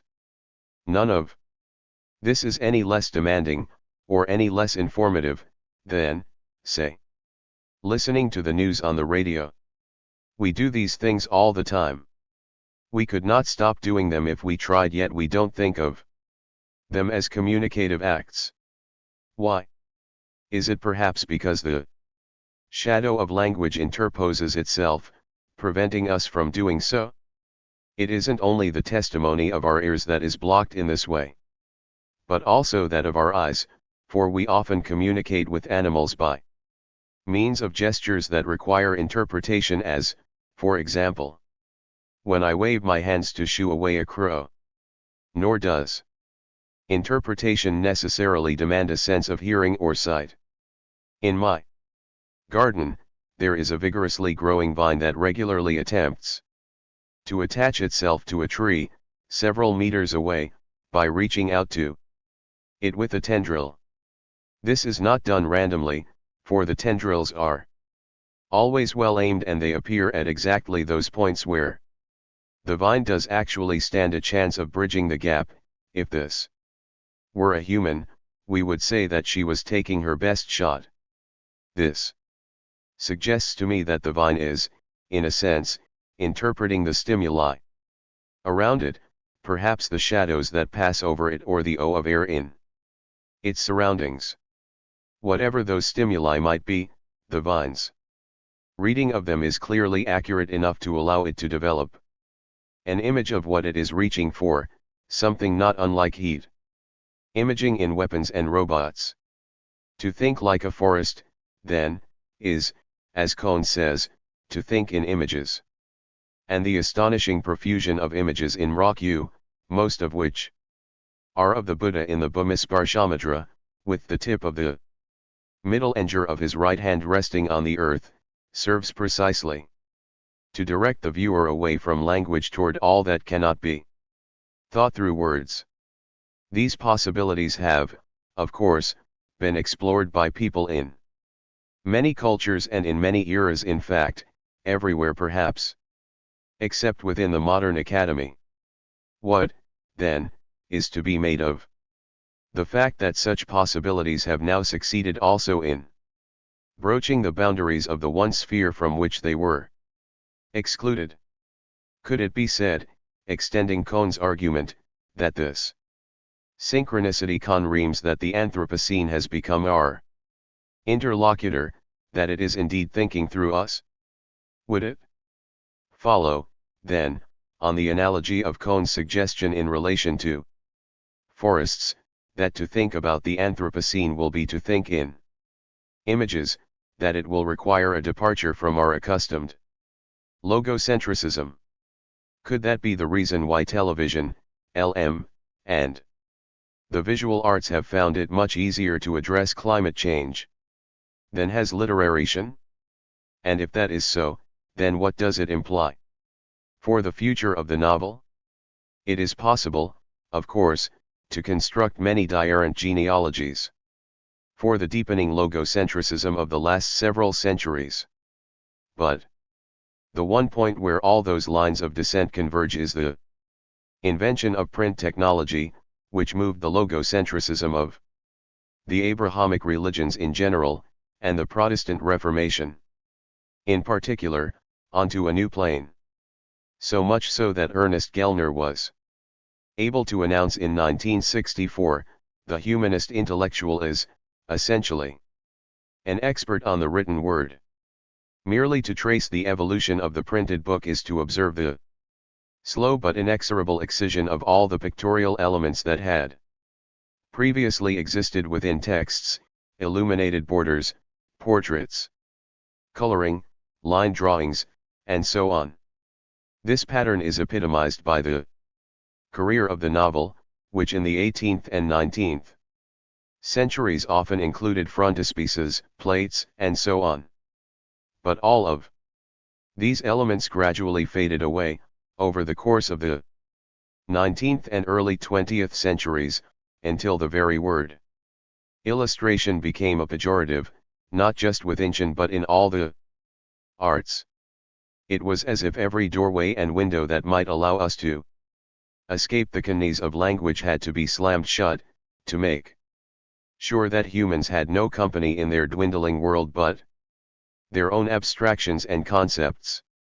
This, indeed, is a horizon within which every advance is achieved at the cost of making the world more unlivable. But then came a sea change. With the internet we were suddenly back in a time when text and image could be twinned with as much facility as in an illuminated manuscript. It is surely no coincidence that images too began to seep back into the textual world of the novel. Then came the rise of the graphic novel and it soon began to be taken seriously. So if it is the case that the last, but perhaps most intransigent way the Anthropocene resists literation lies ultimately in its resistance to language itself, then it would seem to follow that new hybrid forms will emerge and the act of reading itself will change. Once again, as it has many times before. Part 2. History. 1. In accounts of the Anthropocene, and of the present climate crisis, capitalism is very often the pivot on which the narrative turns. I have no quarrel with this.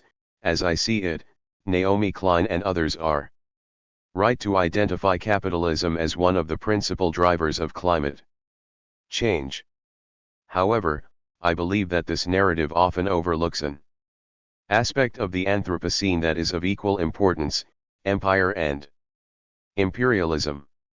While capitalism and empire are certainly dual aspects of a single reality, the relationship between them is not, and has never been, a simple one. In relation to global warming, I think it is demonstrably the case that the imperatives of capital and empire have often pushed in different directions, sometimes producing counterintuitive results. To look at the climate crisis through the prism of empire is to recognize, that the continent of Asia is conceptually critical to every aspect of global warming, its causes, its philosophical and historical implications, and the possibility of a global response to it. It takes only a moment's thought for this to be obvious. Yet, strangely, the implications are rarely reckoned with, and this may be because the discourse around the Anthropocene, and climate matters generally, remains largely Eurocentric. This is why the case for Asia's centrality to the climate crisis does need to be laid out in some detail, even if it is at the cost of stating the obvious. 2. Asia's centrality to global warming rests, in the RST instance, upon numbers. The significance of this is perhaps most readily apparent in relation to the future, that is to say, if we consider the location of those who are most at threat from the changes that are now under way across the planet. The great majority of potential victims are in Asia. The extent of mainland Asia's numbers is such as to vastly amplify the human impacts of global warming. Take, for instance, the Bengal Delta, a region that consists of most of Bangladesh and much of the Indian state of West Bengal, formed by the confluence of two of the world's mightiest rivers, the Ganges and the Brahmaputra. This is one of the most densely populated parts of the world, with more than 250 million people living in an area about a quarter the size of Nigeria. The Ud plains of Bengal are not likely to be submerged as soon or as completely as, say, the Pacific island nation of Tuvalu. But the population of Tuvalu is less than 10,000, while the partial inundation of just one island in Bangladesh, Pola Island, has led to the displacement of more than 500,000 people. Because of the density of its population, some of the world's worst disasters have occurred in the Bengal Delta. The 1971 Bhola cyclone is thought to have killed 300,000 people. As recently as 1991, a cyclone in Bangladesh resulted in 138,000 dead, of whom 90% were women. Sea level rise and the increasing intensity of storms will make large-scale inundations more likely, all along the coastline. Moreover, in Bengal, as in other Asian deltas, for example, those of the Irrawaddy, the Indus, and the Mekong, another factor has magnified the eeks of sea level rise. This is that delta regions across Asia, and elsewhere in the world, are subsiding much faster than the oceans are rising. This is due partly to geological processes, and partly to human activities, such as dam building and the extraction of groundwater and oil. Again, the southern parts of Asia are particularly vulnerable, with the deltas of the Chao Phraya, the Krishna Godavari, the Ganges Brahmaputra, and the Indus being especially imperiled. The Indus, on which Pakistan is critically dependent, has been exploited to the point where it no longer reaches the sea and, as a result, salt water has pushed inland by 40 miles, swallowing up over 1 million acres of agricultural land. In India, a significant rise in sea level could lead to the loss of some 6,000 square kilometers, including some of the country's most fertile lands, many of the subcontinent's low-lying islands, like the Lakshadweep chain, may disappear. One study suggests that rising sea levels could result in the migration of up to 50 million people in India and 75 million in Bangladesh. Along with Bangladesh, Vietnam is at the top of the list of countries threatened by sea level rise. In the event of a 1-meter rise in sea level, more than a tenth of Vietnam's population will be displaced. The ongoing changes in climate pose a dire threat also to the interior of the continent, where millions of lives and livelihoods are already in jeopardy because of droughts, periodic flooding, and extreme weather events. No less than 24% of India's arable land is slowly turning into desert, and a 2 degrees Celsius rise in global average temperature would reduce the country's food supply by a quarter. In Pakistan, 100,000 acres of salt-encrusted land are being abandoned each year. Of the elds that remain, AFTH are badly waterlogged and a quarter produce only meager crops. In China, which feeds more than 20% of the world's population, 7% of the world's arable land, desertification is already causing direct annual losses of $65 billion. Fearsome as these risks are, they are dwarfed by Asia's accelerating water crisis. The rivers that sustain China and South and Southeast Asia rise in Tibet and the Himalayas. The waters that are stored there, in the form of accumulations of ice, sustain 47% of the world's population. Here the water-related dreams and fears of half the human race come together. But this region is warming twice as fast as the average global rate, and in 2008 it was found that the Himalayan glaciers had already lost all the ice formed since the mid-1940s. By some reckonings, 1/3 of them will disappear by 2050. As the melting of the Himalayan glaciers accelerates, the variations in the rivers will increase, falling to unprecedented lows in the dry season and causing massive inundations in the summer, as in the Kosi River disaster of 2008 in Bihar, and the Indus of 2010. And if the glaciers continue to shrink at the present rate, the most populous parts of Asia will face catastrophic water shortages within a decade or two. A quarter of the world's rivers already run dry before reaching the sea.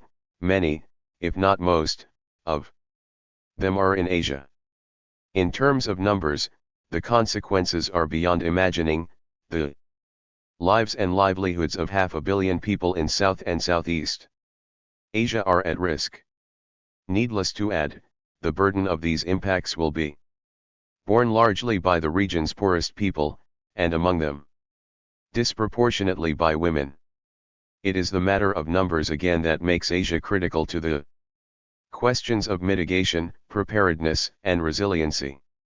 Aquifers are drying up in northern China as well as in America's Great Plains.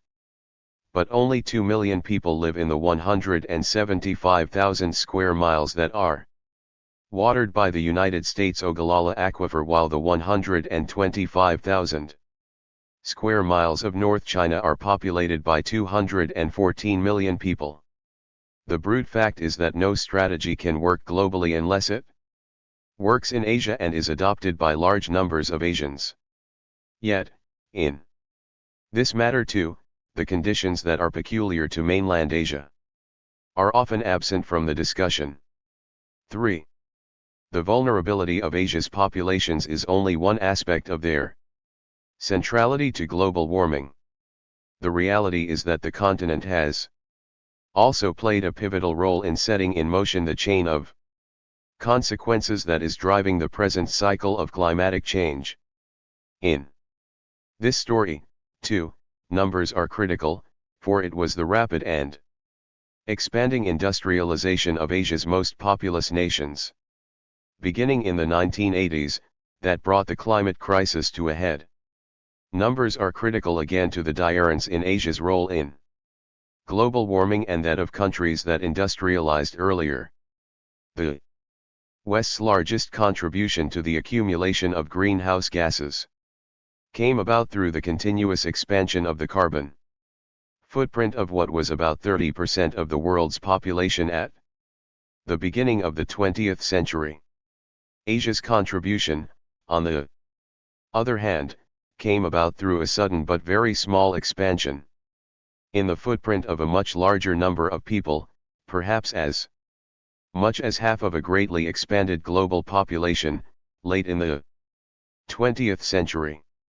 To be sure, the planet would have faced a climate crisis sooner or later, even if the history of mainland Asia had not taken this turn.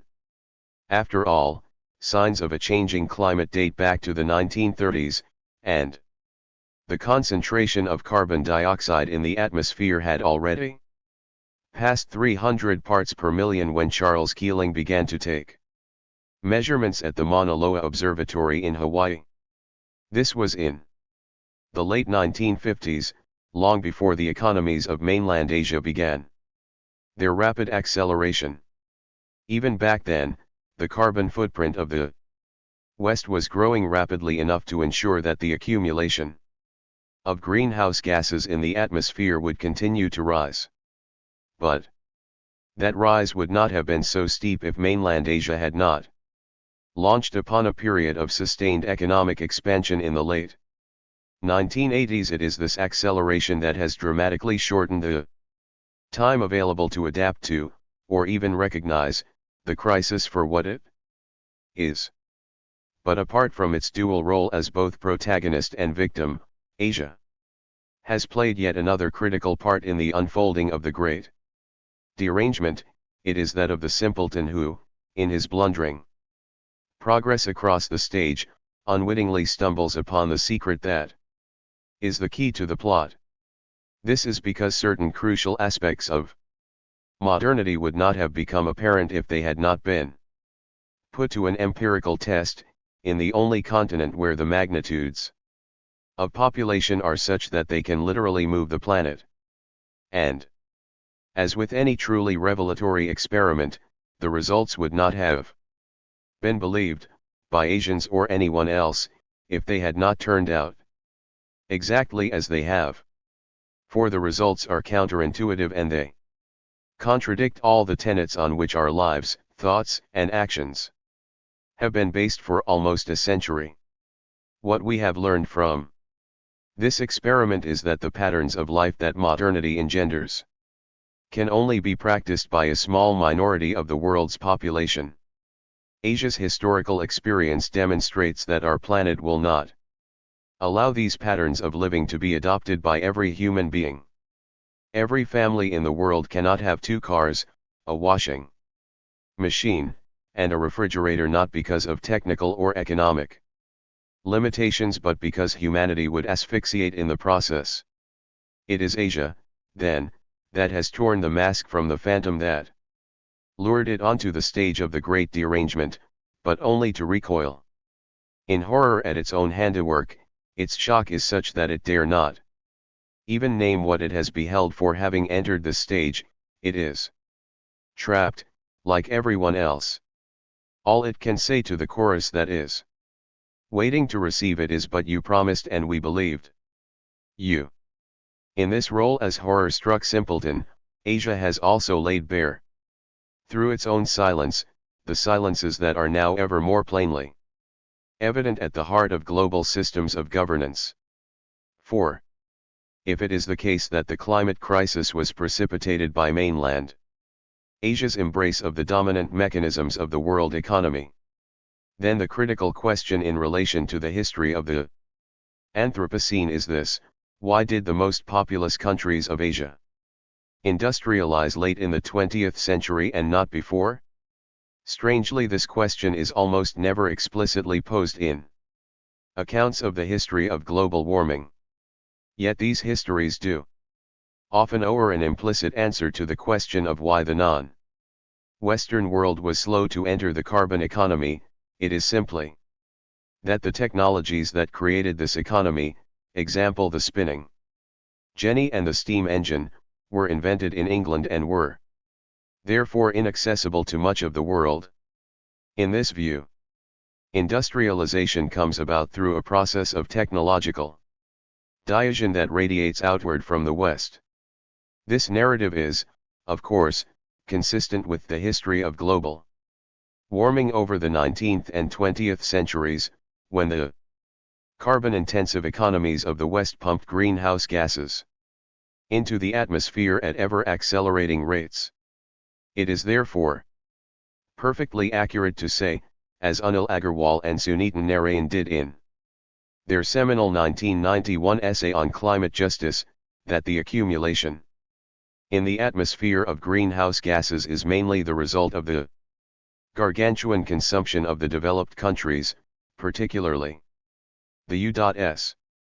Yet these truths should not lead us to overlook the fact that this economy had a very complicated prehistory. Before the advent of the carbon-intensive economy, the populations of the Old World were not divided by vast gaps in technology. For millennia, trade connections were close enough to ensure that innovations in thought and technique were transmitted quite rapidly over long distances.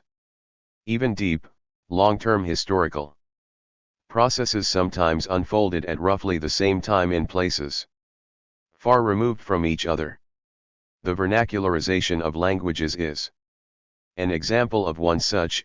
As Sheldon Pollock has shown, this process began almost simultaneously in Europe and the Indian subcontinent. The stimulus may also have been the same in both instances, consisting of forces set in motion by the Islamic expansion. There is now a great deal of research to suggest that the early modern period, roughly the 16th to the early 19th centuries, was a time of rapid and often parallel change around much of the world, and particularly so across the Eurasian landmass. The fact that these developments were set in motion during a period of great climatic disruption, i.e., the 17th century, opens the door to the possibility that the changes of the early modern era were influenced by shifts in climate, which had varying effects on different parts of the planet. It is a fact, in any event, that exchanges of technology and knowledge accelerated in the early modern period. In the 16th century, for instance, innovations in weaponry and fortifications traveled very quickly between Europe, the Middle East, and India. The same was true of ideas. Early botanical works, like the 17th century Hortus Malabaricus, were often produced in collaboration by Europeans and savants from elsewhere. A continuous cross-pollination of ideas occurred in mathematics too. It is now known that the Kerala school of mathematics anticipated the work of Gregory, Newton, and Leibniz by at least 250 years. It is by no means unlikely that these developments were transmitted to Europe by Jesuits, although non-Western influences usually went unacknowledged in Europe. In at least one instance, that of the 19th century logician and mathematician George Boole, they were explicitly recognized. Boole's wife, Mary Everest Boole, even made the claim that 19th century European science could never have reached its present height had it not been fertilized by successive wafts from the knowledge stored up in the East. Philosophy provides a particularly interesting example, both of parallel development and of the circulation of ideas. As the philosopher John Arden Gainery has shown, the innovations of the Navanaya school of philosophy in Bengal contain striking similarities to the thought of early modern philosophers in Europe. So rapid was the circulation of philosophical ideas that Muslim, Jain, and Hindu philosophers were familiar with the ideas of Descartes within 10 years after his death. A major guru in the transmission and circulation of these ideas was the French traveler François Berny, who translated Descartes into Persian during his travels in Asia. So great was the ferment of this period, writes Gainery, that India in the 17th century was in intellectual overdrive. Muslim, Jaina, and Hindu intellectuals produced work of tremendous vitality, and ideas circulated around India, through the Persianate and Arabic worlds, and out to Europe and back. In short, as the historian Sanjay Subrahmanyam has long argued, modernity was not a virus that spread from the West to the rest of the world. It was rather a global and conjunctural phenomenon, with many iterations arising almost simultaneously in different parts of the world. That such a possibility might exist had long been obscured by one of the distinctive features of Western modernity, its insistence on its own uniqueness. Yet even this insistence has usually been suspended in relation to one case, that of Japan, of which it is widely accepted that it had its own unique variant of modernity. This was due, no doubt, as Subrahmanyam suggests, to Japan's bank balance, which was large enough to legitimize its claims to a singular form of modernity. But now, with the swelling of the bank balances of India, China, and many other nations, it is increasingly apparent that the early modern era nurtured not one or two but multiple modernities. This multiplicity extended also to the use of fossil fuels, which has a long non-Western history, although largely forgotten now. This history provides some revealing insights into the emergent modernities of the period leading up to and immediately after the Industrial Revolution. 5. About 1,000 years ago, China went through a medieval economic revolution. This led to so much deforestation that the resulting runoff of silt actually altered the coastline, leading to the laying and expansion of the deltas of the Pearl, Yellow, and Yangtze rivers. By the 11th century, the shortage of wood was such that the people of northern Jiangsu province were overjoyed to learn of the discovery of coal in their region. This prompted the poet Sudongpo to write the following lines in 1087 CE. That a rich inheritance lay in their hills was something they did not know. Lovely black rock in abundance, 10,000 cartloads of coal. No one had noticed the spatters of tar, nor the bitumen, where it oozed leaking. While pew after pew, the strong-smelling vapors, drifted on. their own with the breezes. Once the leads to the seams were unearthed, it was found to be huge and unlimited. People danced in throngs in their jubilation. Large numbers went to visit it. In short, coal has been used and appreciated in China for a very long time. Why then did China not make the transition to a large-scale coal economy before Britain? The work of the historian Kenneth Pomeranz suggests that the answer may lie in a purely contingent factor. It may simply be that China's coal reserves, unlike Britain's, were not in easily accessible locations. But the Chinese were also pioneers in the use of other fossil fuels. This is what the late 18th century manual classic of the Waterways of Sichuan has to say about the use and extraction of oil and natural gas in that province. Natural gas can be used as fuel to boil brine, steam rice, calcine, limestone to make lime, or to smother burn wood to convert it to charcoal.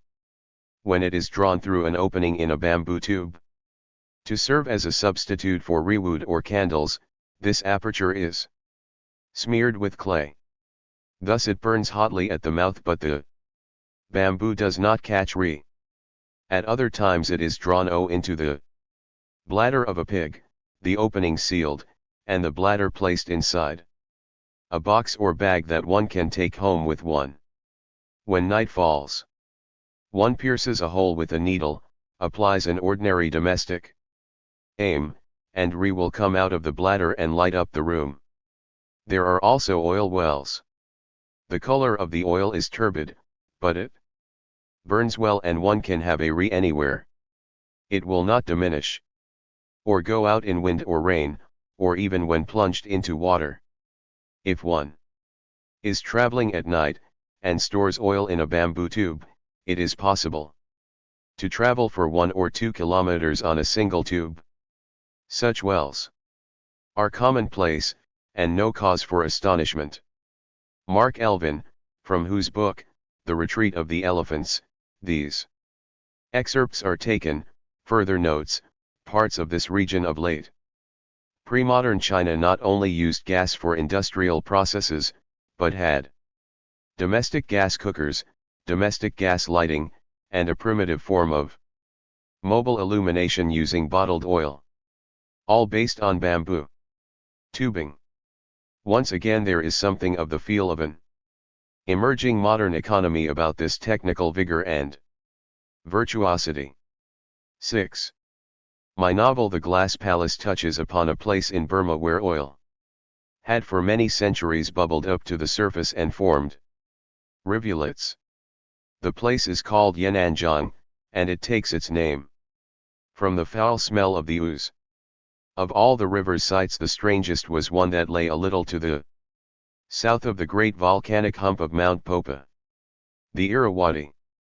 Here described a wide, sweeping turn, spreading itself to a width of over a mile. On the eastern bank of the river, there appeared a range of low, foul-smelling mounds. These hillocks were covered in a thick ooze, a substance that would sometimes ignite spontaneously in the heat of the sun, lighting rest that trickled slowly to the water's edge. Often at night small, wavering arms could be seen in the distance, carpeting the slopes. To the people of the area this ooze was known as earth oil. It was a dark, shimmering green, the color of bluebottle's wings. It seeped from the rocks like sweat, gathering in shiny green LMED pools. In places, the puddles joined together to form creeks and rivulets, an oleaginous delta that fanned out along the shores. So strong was the odor of this oil that it carried all the way across the Irrawaddy. Boatsmen would swing wide when they owed past these slopes, this place of stinking creeks Yananjiang. This was one of the few places in the world where petroleum rose naturally to the surface of the earth. Long before the discovery of the internal combustion engine there was already a good market for this oil. Merchants came to Yananjiang from as far away as China to avail themselves of this substance. The gathering of the oil was the work of a community endemic to those burning hills, a group of people known as TTS, a tight-knit, secretive bunch of outcasts, runaways, and foreigners. Over generations TTS families had attached themselves to individual springs and pools, gathering the oil in buckets and basins, and ferrying it to nearby towns. Many of Yan'anjiang's pools had been worked for so long that the level of oil had sunk beneath the surface, forcing their owners to dig down. In this way, some of the pools had gradually become wells, 100 feet deep or even more, great oil-sodden pits, surrounded by excavated sand and earth. Some of these wells were so heavily worked that they looked like small volcanoes, with steep, conical slopes. At these depths the oil could no longer be collected simply by dipping a weighted bucket. TTS were lowered in, on ropes, holding their breath like pearl divers. The rope would be attached, by way of a pulley, to the TTS wife, family, and livestock. They would lower him in by walking up the slope of the well, and when they felt his tug they would pull him out again by walking down. The lips of the wells were slippery from spills, and it was not uncommon for unwary workers and young children to tumble in. Often these falls went unnoticed, there were no splashes and few ripples. Serenity is one of the properties of this oil. It is not easy to make a mark upon its surface. These paragraphs describe Yan'anjiang as it was in the latter years of 19th century. But the history of Burma's oil industry goes back much further, possibly even a millennium or more. Oil from natural springs, sinks, and hand-dug pits has of course been used in many parts of the world since ancient times. But it is quite likely that the early oil industry of Burma was the largest in the world. The oil wells of Yan'anjiang caught the attention of British travelers as early as the mid-18th century. Major Michael Sims, an East India Company envoy to the court of Ava, published this description of it in 1795. After passing various sands and villages, we got to Yan'anjiang, or Oil, Petroleum, Creek about 2 hours past noon. We were informed that the celebrated wells of petroleum, which supply the empire of Ava, and many parts of India, with that useful product, were miles to the east of this place. The mouth of the creek was crowded with large boats, waiting to receive a lading of oil, and immense pyramids of earthen jars were raised within and round the village, disposed in the same manner as shot and shells are piled in an arsenal. We saw several thousand jars LED with it ranged along the bank. The earth oil of Yan'anjiang had many uses. It was applied on the skin as a remedy for certain conditions, and was also used as an insecticide, as a lubricant for cartwheels, as a caulking agent in boat building, and even as a preservative for palm leaf manuscripts. But its principal use was as a fuel for lamps. In 1826, a British official was told that 2/3 of the oil of Yan'anjiang served that purpose. It was this form of illumination that sustained the nighttime puis or festivals that were, and still are, so beloved by the Burmese. For the ruling Konbaung dynasty, the oil industry was a major source of revenue even in the 18th century, which was one reason why British envoys took a special interest in it. But oil became especially important after the Second Anglo-Burmese War of 1852–53, when the British seized a large part of the kingdom, depriving the then ruler, King Mindon, of his southern revenues.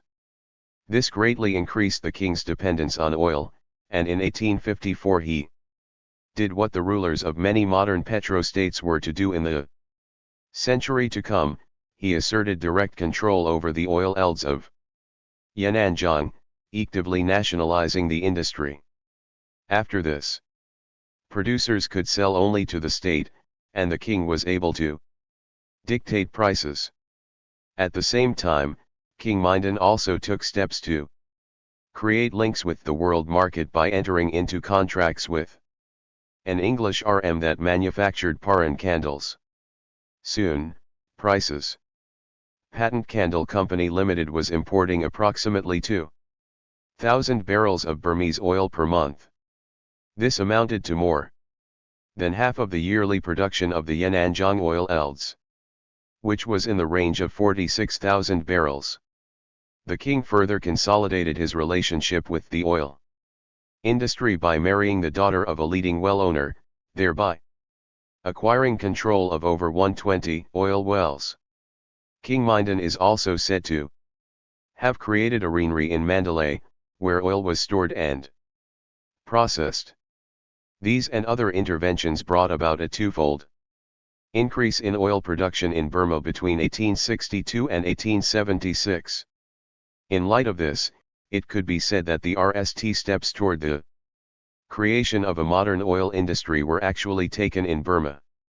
But where these steps might have led we do not know, because Burma's attempts to control its oil came to an abrupt end in 1885, when the British invaded and annexed the remnants of the Konbong realms, deposing Thibaw, the dynasty's last king.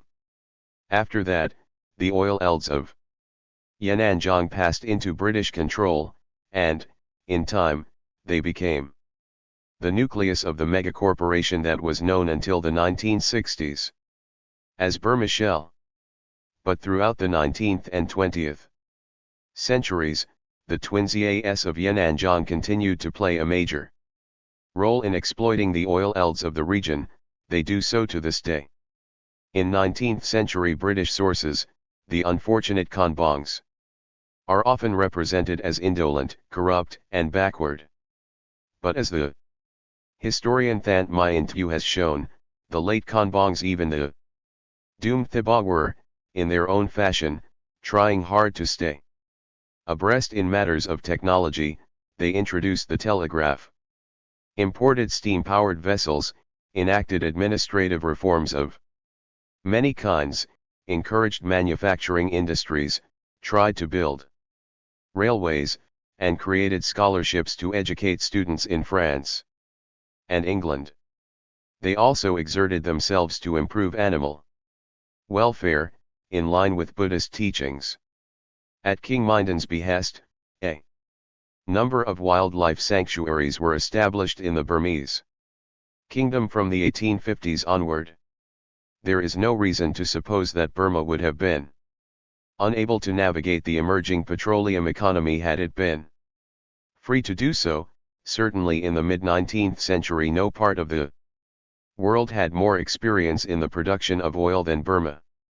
It will be clear from this that, as with much else that bears the label of modern, the development of the oil industry in Burma was a profoundly hybrid process, involving local rulers, officialdom, and businessmen, not to speak of technologies that dated back many centuries.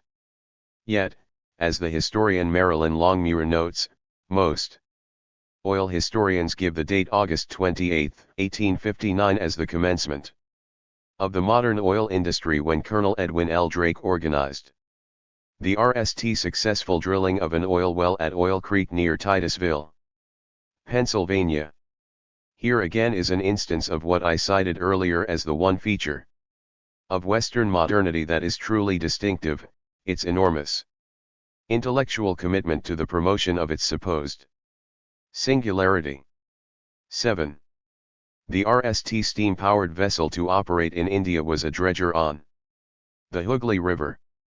The vessel's engine is said to have been sent from Birmingham to Calcutta in 1817 or 1818, little more than a decade after Robert Fulton made history by launching the RST commercial steamboat on the Hudson River in 1807.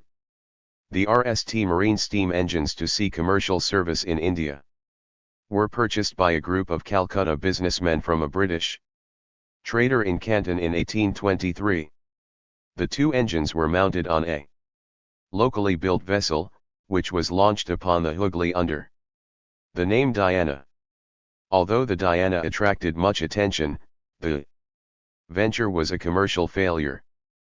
But the import of steam engines continued at a steady pace. The records of one of Britain's most important manufacturers of steam engines show that India was the company's second largest market after the Netherlands. Around this time, several steam engines were also built in Calcutta. The skills for the making and maintenance of these machines were abundantly available in and around the city. A historian of Indian steamships notes, the Ganges Valley villages were teeming with men whose skills in their own traditional technology were roughly similar to those needed to keep a steam otia in service. This anticipated an important but little noticed aspect of the age of steam. It was India that provided much of the manpower for the boiler rooms of the world's steam-powered merchant eats. Already in the early 1820s, businessmen in India, foreign and local, had become keenly interested in the possibility of a regular steamer service between England and India. Since no coal-fueled vessel had yet made that journey, a conglomerate of wealthy men, a group that included the Nawab of Awadh, announced a prize of £10,000 sterling for the RST steamship to complete the voyage in less than 70 days. The challenge was taken up by a group of investors in England, and a side-wheeled steamship called Enterprise, a name that recurs often among early steamships, was built at Deptford at a cost of £43,000 sterling. The Enterprise left Falmouth on August 16, 1825, and arrived in Calcutta on December 7, after a voyage of 114 days. Even though the steamer had not met the specified time limit, the committee decided to award the owners a substantial sum of money in recognition of the historic nature of the journey. The arrival of the Enterprise caused great excitement in Calcutta. In my novel Flood of Fire, a character recalls the moment many years later, in Canton. I well remembered the day, 14 years ago, when a steamer called Enterprise had steamed up to Calcutta. This was the RST steamer ever to be seen in the Indian Ocean, and she had won a prize for her feat. Being young at that time, I had expected that Enterprise would be a huge, towering vessel. I was astonished to and that she was a small, ungainly-looking craft. But when the Enterprise began to move, my disappointment had turned to wonder. Without a breath of wind stirring, she had gone up and down the Calcutta waterfront, maneuvering dexterously between throngs of boats and ships. The arrival of the Enterprise had set a great race amongst the ship owners of Calcutta. Within a few years, the new Howrah dockyards had built the Forbes, a teak paddle-wheeler with 260 horsepower engines. This had inspired my own father to enter the race. He had invested ₹1,000 rupees in a company launched by the city's most eminent Bengali entrepreneur, Dwarkanath Tagore. It was called the Calcutta Steam Tug Association, and it was soon in possession of 2 steamers. Steam tugs are a familiar sight on the Hooghly now. People have grown accustomed to seeing them on the river, churning purposefully through the water and exhaling long trails of smoke, soot and cinders. Dwarkanath Tagore, whose grandson, the poet Rabindranath Tagore, would win the Nobel Prize for Literature in 1913, is a key figure in the history of India's carbon economy. In the late 18th century, at a time when British investment in Bengal was insignificant, he was one of a number of local businessmen who took the initiative in building a commercial infrastructure. He was also a visionary in regard to the carbon Economy. Not only did he set up the Calcutta Steam Tug Association, he was one of the earliest promoters of railways in India. In 1836, Tagore bought the Raniganj coal fields in Bihar, thereby becoming one of the principal suppliers of coal in Bengal. But this venture eventually failed, not because it was inherently odd, but because it received no support from the East India Company, the ruling power. On the other side of the subcontinent in Bombay, indigenous merchants were equally enthusiastic about the new technology. In some ways, they were also in a better position to respond to it. Because Bombay's indigenous shipbuilding industry dated back to the mid-18th century.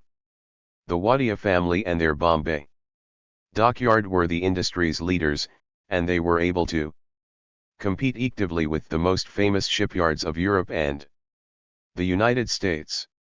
The Wadia's reputation was such that they obtained many contracts from the Royal Navy. It was their shipyard that built the Cornwallis, on which the Treaty of Nanking was signed in 1842. But it was the very success of Bombay's shipyards that led to their undoing. The English shipping industry complained that the families of all the shipwrights in England are certain to be reduced to starvation unless India-built ships were barred from accessing British ports. In 1815, the British Parliament passed a law, the Registry Act, that placed tight restrictions on Indian ships and sailors, lascars. It has been said of this law that it was more devastating to the economy of Indian shipping than all the competitive technological innovations of the last 300 years put together. It is worth recalling here that shipbuilding was at the leading edge of industrial innovation in the 18th and 19th centuries.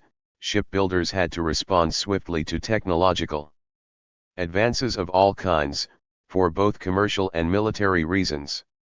Bombay's shipbuilders were not slow to respond to the challenges of steam technology. In 1830, master builder Nauroji Jamsetji Wadia launched a steamer, the Hugh Lindsay, that was fitted with 2 engines sent out from England. But he was outdone by his relative, the engineer Ardasir Kursatji Wadia, who entered into apprenticeship in the Bombay dockyard in 1822 at the age of 14 and was eventually elected a Fellow of the Royal Society. Ardasir wrote in his memoirs, "My enthusiastic love of science now led me to construct, unassisted, a small steam engine of about 1 HP. I likewise endeavored to explain to my countrymen the nature and properties of steam, and to eke this point I had constructed at a great expense in England, a marine steam engine, which, being sent out to Bombay, I succeeded with the assistance of a native blacksmith in Zing in a boat of my own building." It will be evident from this that Indian entrepreneurs were quick to grasp the possibilities of British and American steam technology. There is no reason to suppose that they would not have been at least as good at imitating it as were their counterparts in, say, Germany or Russia, had the circumstances been different. It was the very fact that India's ruling power was also the global pioneer of the carbon economy that ensured that it could not take hold in India, at that point in time. The appetites of the British economy needed to be fed by large quantities of raw materials, produced by solar-based methods of agriculture. Had a carbon economy developed synchronously in India and elsewhere, these materials would have been used locally instead of being exported. In other words, the emerging fossil fuel economies of the West required that people elsewhere be prevented from developing coal-based energy systems of their own, by compulsion if necessary. As Timothy Mitchell observes, the coal economy thus essentially depended on not being imitated. Imperial rule assured that it was not. It was not for any lack of industriousness, then, or ingenuity or entrepreneurial interest, that this avatar of the carbon economy withered in India, the matter might have taken a completely different turn if local industrialists had enjoyed the kind of state patronage that was routinely extended to their competitors elsewhere. 8. Where it concerns human beings, it is almost always true that the more anxiously we look for purity, the more likely we are to come upon admixture and interbreeding. This is no less true, I think, of the genealogy of the carbon economy than it is of the human race. Many different lines of descent are commingled in its present form.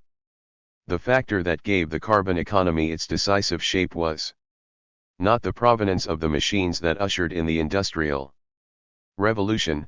These could have been used and imitated just as easily in other parts of the world as they were in continental Europe. What determined the shape of the global carbon economy was that the major European powers had already established a strong, but by no means hegemonic, military and political presence in much of Asia and Africa at the time when the technology of steam was in its nascency, that is to say, the late 18th and early 19th centuries.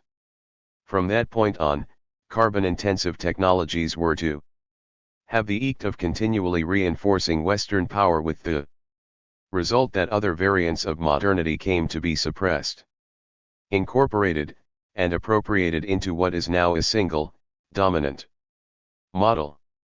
The boost that fossil fuels provided to Western power is nowhere more clearly evident than in the First Opium War, where armored steamships, led by the aptly named Nemesis, played a decisive role. In other words, carbon emissions were, from very early on, closely correlated to power in all its aspects. This continues to be a major, although unacknowledged, factor in the politics of contemporary global warming. The Opium War of 1839–42 was the RST important conflict to be fought in the name of free trade and unfettered markets, yet, ironically, the most obvious lesson of this period is that capitalist trade and industry cannot thrive without access to military and political power. State interventions have always been critical to its advancement. In Asia, it was military dominance that created the conditions in which Western capital could prevail over indigenous commerce. British imperial officials of that period understood perfectly well the lesson contained in this. It was that the maintenance of military dominance had to be the primary imperative of empire. In mainland Asia, the crucial linkages between economy, political sovereignty, and military power were not restored till the paired processes of decolonization and the temporary retreat of the erstwhile colonial powers were set in motion by the end of the Second World War. It is surely no coincidence that the acceleration of mainland Asian economies followed within a few decades. As Dipesh Chakrabarty points out, the period of the Great Acceleration is precisely the period of great decolonization in countries that had been dominated by European imperial powers. Such being the case, another essential question in relation to the chronology of global warming is this: what would have happened if decolonization and the dismantling of empires, including that of Japan, had occurred earlier, say, after the First World War? Would the economies of mainland Asia have accelerated earlier? If the answer to this were yes, then another, equally important question would arise: could it be the case that imperialism actually delayed the onset of the climate crisis by retarding the expansion of Asian and African economies? Is it possible that if the major 20th century empires had been dismantled earlier, then the landmark GUR of 350 parts per million of carbon dioxide in the atmosphere would have been crossed long before it actually was? It seems to me that the answer is almost certainly yes. This is indeed silently implied in the positions that India, China, and many other nations have taken in global climate negotiations. The argument about fairness in relation to per capita emissions is, in a sense, an argument about lost time. Here, then, is the paradoxical possibility that is implied by these positions: the fact that some of the key technologies of the carbon economy were adopted in England, the world's leading colonial power, may actually have retarded the onset of the climate crisis.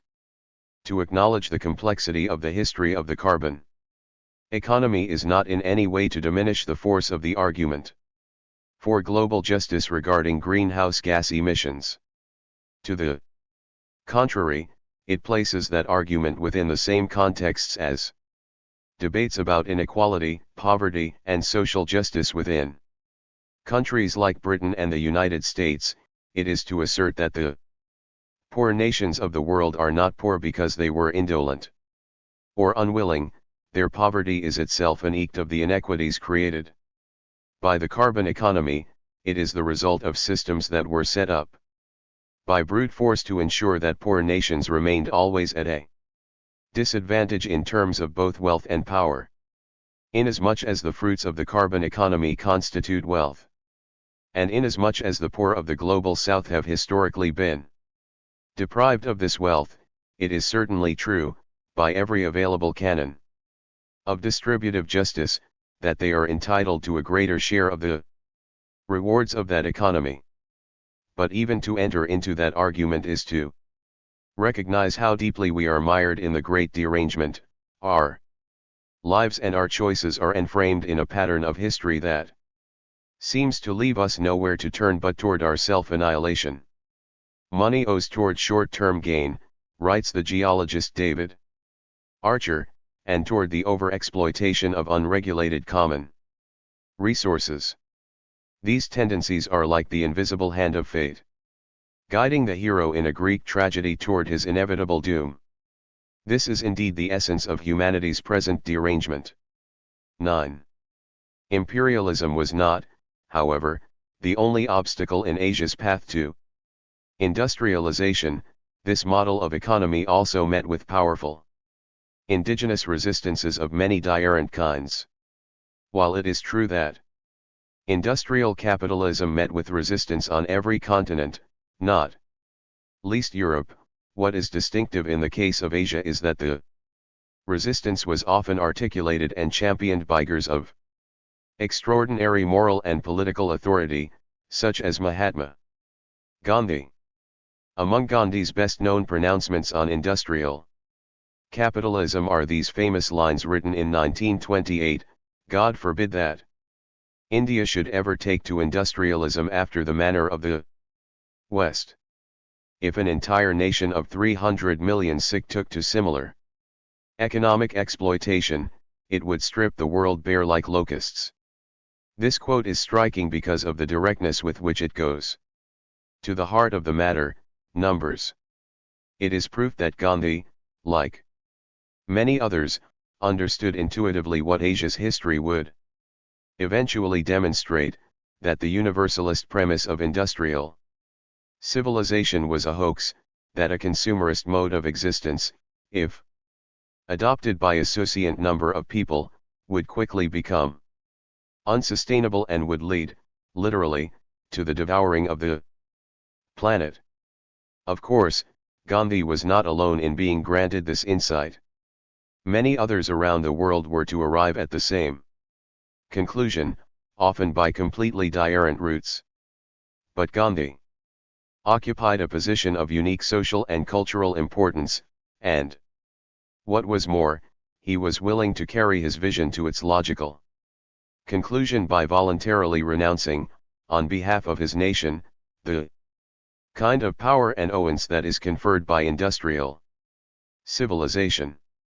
This was perfectly well understood by Gandhi's political enemies on the Hindu right, who insistently characterized him as a man who wanted to weaken India.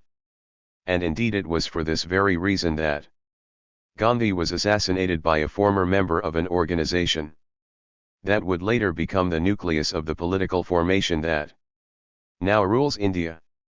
This coalition came to power by promising exactly what Gandhi had renounced: endless industrial growth. In China, similarly, as Prasenjit Dura has shown, industrialism and consumerism faced powerful resistances from within the Taoist, Confucian, and Buddhist traditions. There too many influential thinkers understood the implications of large-scale modernization. One such was Zhang Shizhao, 1881–1973, who was Minister of Education in Duan Kairui's government, while Nitude characterizes all things under heaven, he wrote, appetites alone know no bounds. When the amount of what is of night supply is gauged on the basis of boundless appetites, the exhaustion of the former can be expected within a matter of days. Conversely, the depletion of night things would soon come when used to satisfy insatiable desires. Dura has shown in rich detail how the resistance to capitalist modernity was overcome very slowly in both of Asia's most populous countries, through a range of political and cultural movements that would lead, over time, to the Protestantization of religions, secularization, and nation building. But the Asian countries that industrialized RST did not, in fact, follow the Western model, as Sugihara and others have shown. The path that Japan and Korea took was, of necessity, much less wasteful of resources. Japan diverged from the West in another way. As well, an awareness of natural constraints became a part of its Authial ideology, which insisted that nature is consciousness for the Japanese people. It is a striking fact also that many leadingers from Asia voiced concerns even at a time when environmentalism was largely a countercultural issue in the West. One of them was the Burmese statesman U Thant, who served as the Secretary General of the United Nations from 1962 to 1971 and was instrumental in establishing the United Nations Environment Programme. In 1971, he issued a warning that seems strangely prescient today, as we watch the sun go down, evening after evening, through the smog across the poisoned waters of our native earth. We must ask ourselves seriously whether we really wish some future universal historian on another planet to say about us, with all their genius and with all their skill, they ran out of foresight and air and food and water and ideas, or, they went on playing politics until their world collapsed around them. In China, an awareness of the importance of numbers would lead eventually to the recently ended one-child policy, a measure that, at the cost of enacting great swearing, has had the effect of stabilizing the country's population at a level far below what it might otherwise have been. Draconian and repressive as this policy undoubtedly was, from the reversed perspective of the Anthropocene, it may one day be claimed as a mitigatory measure of great significance. For if it is indeed the case that the onset of the climate crisis has been accelerated by the industrialization of mainland Asia, then we may be sure that with several 100 million more consumers included in the equation, the landmark GUR of 350 parts per million of carbon dioxide in the atmosphere would have been passed very much earlier. In any reckoning of climate justice, this history too needs to be taken into account, that in both India and China, the two nations that are now often blamed for precipitating the climate crisis, there were significant numbers of people who understood, long before climate scientists brought in the data, that industrial civilization was subject to limitations of scale and would collapse if adopted by the majority of the Earth's people. Although they may now have failed to lead their compatriots in a errant direction, they did succeed in retarding the wholesale adoption of a consumerist industrial model of economy in their countries. In a world where the rewards of a carbon-intensive economy are regarded as wealth, this must be reckoned as a very significant material sacrifice, for which they can, quite legitimately, demand recognition.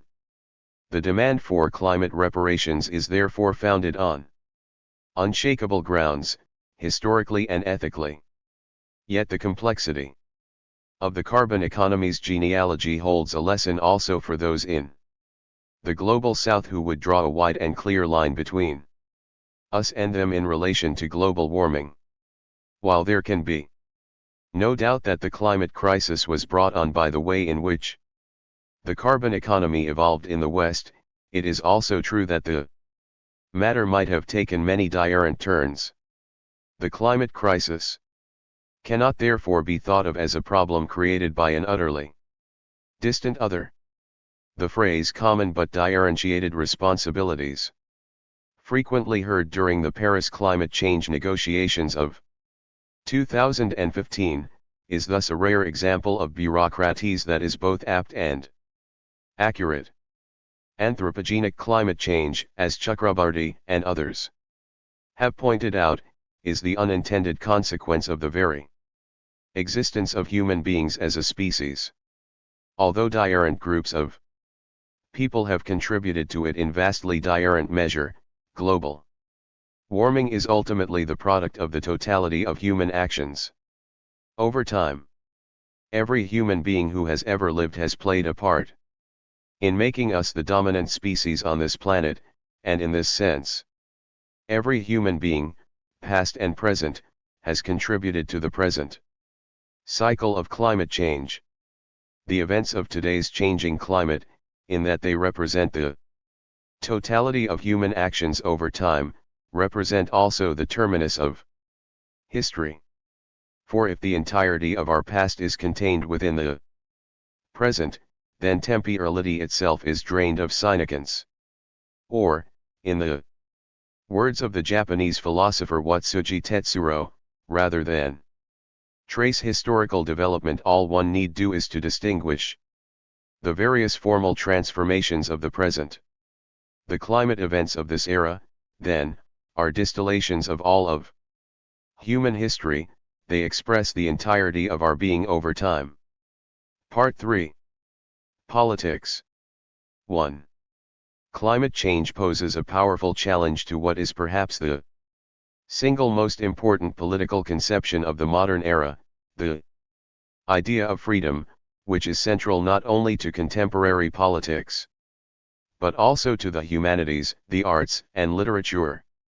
Since the Enlightenment, as Deepesh Chakrabarty has pointed out, philosophers of freedom were mainly, and understandably, concerned with how humans would escape the injustice, oppression, inequality, or even uniformity foisted on them by other humans or human-made systems. Non-human forces and systems had no place in this calculus of liberty. Indeed, being independent of nature was considered one of the defining characteristics of freedom itself. Only those peoples who had thrown the shackles of their environment were thought to be endowed with historical agency. They alone were believed to merit the attention of historians. Other peoples might have had a past, but they were thought to lack history, which realizes itself through human agency. Now that the stirrings of the earth have forced us to recognize that we have never been free of non-human constraints, how are we to rethink those conceptions of history and agency? The same question could be posed with equal force in relation to art and literature, particularly in regard to the 20th century, when there was a radical turn away from the non-human to the human, from the figurative toward the abstract.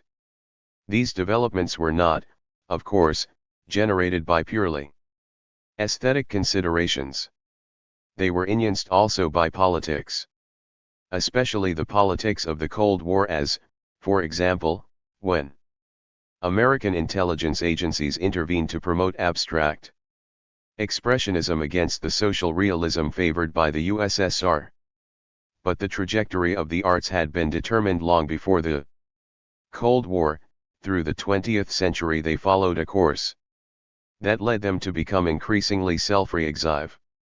20th century art, wrote Roger Shattuck in 1968, has tended to search itself rather than exterior reality for beauty of meaning or truth, a condition that entails a new relationship between the work of art, the world, the spectator, and the artist. It was thus that human consciousness, agency, and identity came to be placed at the center of every kind of aesthetic enterprise. In this realm, too, Asia has played a special role. The questions that animated, obsessed, and haunted the thinkers and writers of 20th century Asia were precisely those that related to the modern.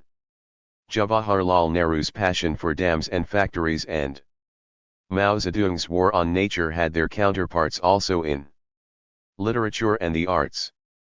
In their embrace of modernity, Asian writers and artists created ruptures that radically reconquered the region's literature, art, architecture, and so on. In Asia as elsewhere, this meant that the abstract and the formal gained ascendancy over the gurative and the iconographic. It meant also that many traditions, including those that accorded the non-human a special salience, were jettisoned.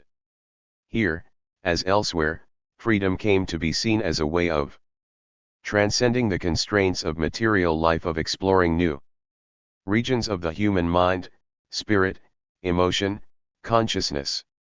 Interiority, freedom became a quantity that resided entirely in the minds, bodies, and desires of human beings.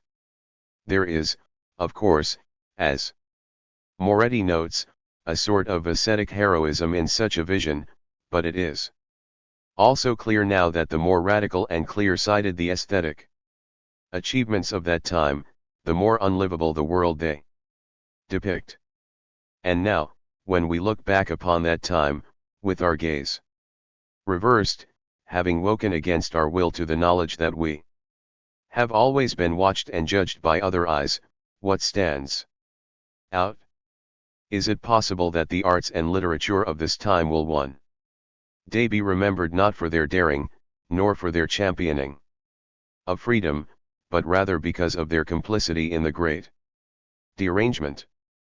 Could it be said that the stance of unyielding rage against the authial order that the artists and writers of this period adopted was actually, from the perspective of the Anthropocene, a form of collusion?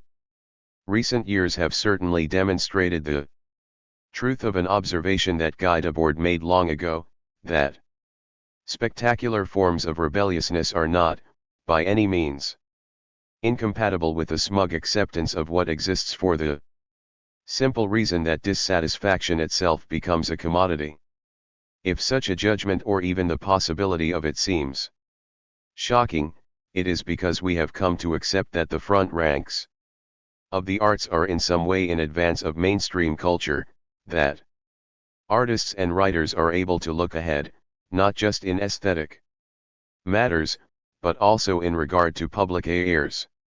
Writers and artists have themselves embraced this role with increasing fervor through the 20th century, and never more so than in the period in which carbon emissions were accelerating.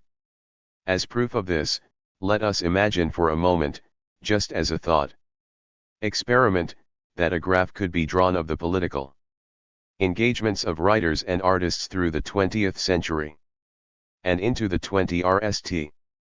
It is quite likely, I suspect, that such a graph would closely resemble a chart of greenhouse gas emissions. Over the same period, that is to say, the line would indicate a steep and steady rise over the decades, with a few sudden and dramatic upsurges. The First World War would represent one such escalation. The rise in industrial and military activity being mirrored by an enormous outpouring of literature, much of it explicitly political. During the interwar years, too, the graphs would remain on roughly parallel tracks, a rise in worldwide industrial activity being matched by the increasingly visible involvement of writers with political movements, such as socialism, communism, anti-fascism, nationalism, and anti-imperialism, Lorca, Brecht, Orwell, Lucian, and Tagore being cases in point. Only in the early post-Second World War decades would there be a marked divergence in the two graphs, with the political engagements of writers outpacing the rise in the rate of emissions. The large-scale industrialization of Asia had yet to begin, after all. While writers around the world were broadening their political engagements on every front. We need think only of the progressive writers' movement in India and Pakistan, of decolonization and Sartre, James Baldwin and the civil rights movement, the Beats and the student uprisings of the 1960s, the persecution of Premo Edaya Anantatur in Indonesia and of Solzhenitsyn in the Soviet Union. This was a time when writers were in the forefront of every political movement around the world. Not till the 1980s would the graphs again converge, and then, too, not because of any diminution in the political energies of writers and artists but only because the rate of emissions from Asia had begun its steady upward climb. But in this period too, writers were in the vanguard of many movements, feminism and gay rights being but two of them.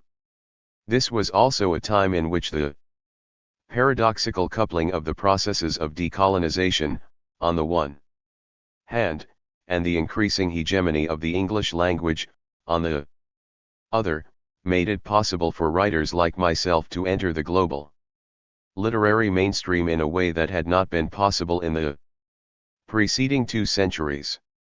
At the same time, changes in technologies of communication, and a rapid growth in networks of translation served to internationalize both politics and literature to a point where it could be said that Goethe's vision of a world literature, Weltliteratur, had come close to being realized. I can attest from my own experience that this period when an exploding rate of carbon emissions was rewriting the planet's destiny was a breathtakingly exciting time in which to launch upon a career as a writer. As I've noted before, not the least aspect of this was the promise of being ahead, en avant, of being a part in acte, of an avant-garde, and this conception has been one of the animating forces of the literary and artistic imagination since the start of the 20th century. Modernism wrote into its scripture a major text, goes Roger Shattuck's wry observation, the avant-garde we have with us always. To want to be ahead, and to celebrate and mythify this endeavor, is indeed one of the most powerful impulses of modernity itself. If Bruno Latour is right, then to be modern is to envision time as irreversible, to think of it as a progression that is forever propelled forward by revolutionary ruptures. These in turn are conceived of on the analogy of scientific innovations, each of which is thought to render its predecessor obsolete. And obsolescence is indeed modernity's equivalent of perdition and hellra. That is why this era's most potent words of damnation, passed down in an unbroken relay from Hegel and Marx to President Obama, is the malediction of being on the wrong side of history. That the world's most powerful leader should hurl these words at his enemies, in much the same way that curses and imprecations were once used by kings, priests, and shamans, is of course a disavowal of the very irreversibility of time that the mantra invokes, for is it not also an acknowledgement of the power that words have possessed through the ages, of striking fear into the hearts of foes, of conjuring up visions of terror with curses and maledictions? And for modern man, terror is exactly what is evoked by the fear of being left behind, of being backward. There is perhaps no better means of tracking the diogenes of modernity across the globe than by charting the widening grip of this fear, which was nowhere more powerfully felt than in the places that were most visibly marked by the stigmata of backwardness. It was what drove artists and writers in Asia, Africa, and the Arab world to go to extraordinary lengths to keep up with each iteration of modernity in the arts, surrealism, existentialism, and so on. And far from diminishing over time, the impulse gathered strength through the 20th century, so that writers of my generation were, if anything, even less resistant to its power than were our predecessors. We could not but be aware of the many isms: structuralism, postmodernism, postcolonialism, that ashed past our eyes with ever-increasing speed. This is why it comes as a surprise, a shock, really, to look back upon that period of surging carbon emissions and recognize that very few, and I do not exempt myself from this, of the literary minds of that intensely engaged period were alive to the archaic voice, whose rumblings, once familiar, had now become inaudible to humanity, that of the earth and its atmosphere. I do not mean to imply that there were no manifestations of a general sense of anxiety and foreboding in the literature of that time, nor do I mean to suggest that mankind had ceased to be haunted by intuitions of apocalypse. These were certainly no less abundant in the last few decades than they have been since stories were told. It is when I try to think of writers whose imaginative work communicated a more specific sense of the accelerating changes in our environment that I find myself at a loss. Of literary novelists writing in English, only a handful of names come to mind: J. G. Ballard, Margaret Atwood, Kurt Vonnegut Jr., Barbara Kingsolver, Doris Lessing, Cormac McCarthy, Ian McEwan, and T. Cora Gesson Boyle. No doubt many other names could be added to this list, but even if it were to be expanded 100-fold or more, it would remain true, I think, that the literary mainstream, even as it was becoming more engaged on many fronts, remained just as unaware of the crisis on our doorstep as the population at large. In this regard, the avant-garde, far from being ahead, was clearly a laggard. Could it be, then, that the same process that inaugurated the rising death spiral of carbon emissions also ensured, in an uncannily clever gesture of self-protection, that the artists, writers, and poets of that era would go racing in directions that actually blinded them to exactly what they thought they were seeing, that is to say, what lay en avant, what was to come? And if this were so, would it not be a damning indictment of a vision in which the arts are seen to be moving forever forward, in a dimension of irreversible time, by means of innovation and the free pursuit of imagination? 2. Writers are not alone, of course, in having broadened and intensified their political and social engagements over the last couple of decades. This has happened to the entirety of what used to be called the intelligentsia. In no small part has this been brought about by changes in the technology of communication. The internet and the digital media have made the sphere of the political broader and more intrusive than ever before. Today everybody with a computer and a web connection is an activist. Yet what I said earlier about literary circles is true also of the intelligentsia, and indeed of circles far beyond. Generally speaking, politicization has not translated into a wider engagement with the crisis of climate change. The lack of a transitive connection between political mobilization, on the one hand, and global warming, on the other, is nowhere more evident than in the countries of South Asia, all of which are extraordinarily vulnerable to climate change. In the last few decades, India has become very highly politicized. Great numbers take to the streets to express indignation and outrage over a wide range of issues, on television channels and social media People speak their minds ever more stridently. Yet climate change has not resulted in an outpouring of passion in the country. This, despite the fact that India has innumerable environmental organizations and grassroots movements. The voices of the country's many eminent climate scientists, environmental activists, and reporters do not appear to have made much of a mark either. What is true of India is true also of Pakistan, Bangladesh, Sri Lanka, and Nepal.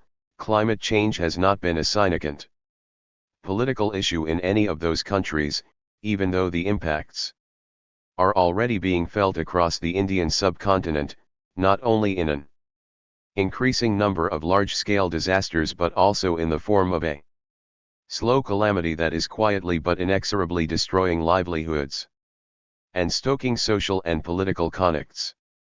Instead, political energy has increasingly come to be focused on issues that relate, in one way or another, to questions of identity, religion, caste, ethnicity, language, gender rights, and so on. The divergence between the common interest and the preoccupations of the public sphere points to a change in the nature of politics itself. The political is no longer about the common will, or the body politic and the making of collective decisions. It is about something else. What, then, is that something? A similar question could be posed in relation to the literary imaginary. Why is it increasingly open to certain conceptions of the political while remaining closed to an issue that concerns our collective survival? Here again the trajectory of the modern novel represents, I think, a special case of a broader cultural phenomenon. The essence of this phenomenon is again captured by the words that John Updike used to characterize the modern novel, individual moral adventure. I have already addressed one of the implications of this conception of the novel, the manner in which it banishes the collective from the territory of the rational imagination. I want to attend now to another aspect of it, the implications of the word moral. We encounter this word very frequently today in relation to raison as well as politics. In my view, the notion of the moral is the hinge that has made possible the joining of the political and the literary imaginary. The word moral derives from a Latin root signifying custom or mores. Connotations of aristocratic usages may well, as Nietzsche famously argued, have been implicit in it. The word has had a long career in English, having once resided within the Church. Especially the churches of Protestantism, it has now come to draw its force primarily from the domain of the political. But this is not a politics that is principally concerned with the ordering of public affairs. It is rather a politics that is also increasingly conceived of as an individual moral adventure in the sense of being an interior journey guided by the conscience. Just as novels have come to be seen as narratives of identity, so too has politics become, for many, a search for personal authenticity, a journey of self-discovery.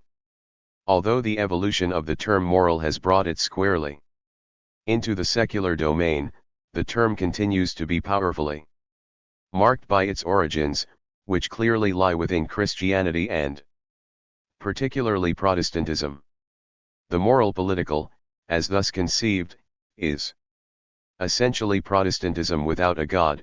It commits its votaries to believing in perfectibility, individual redemption, and a never-ending journey to a shining city on a hill constructed, in this instance, not by a deity, but by democracy.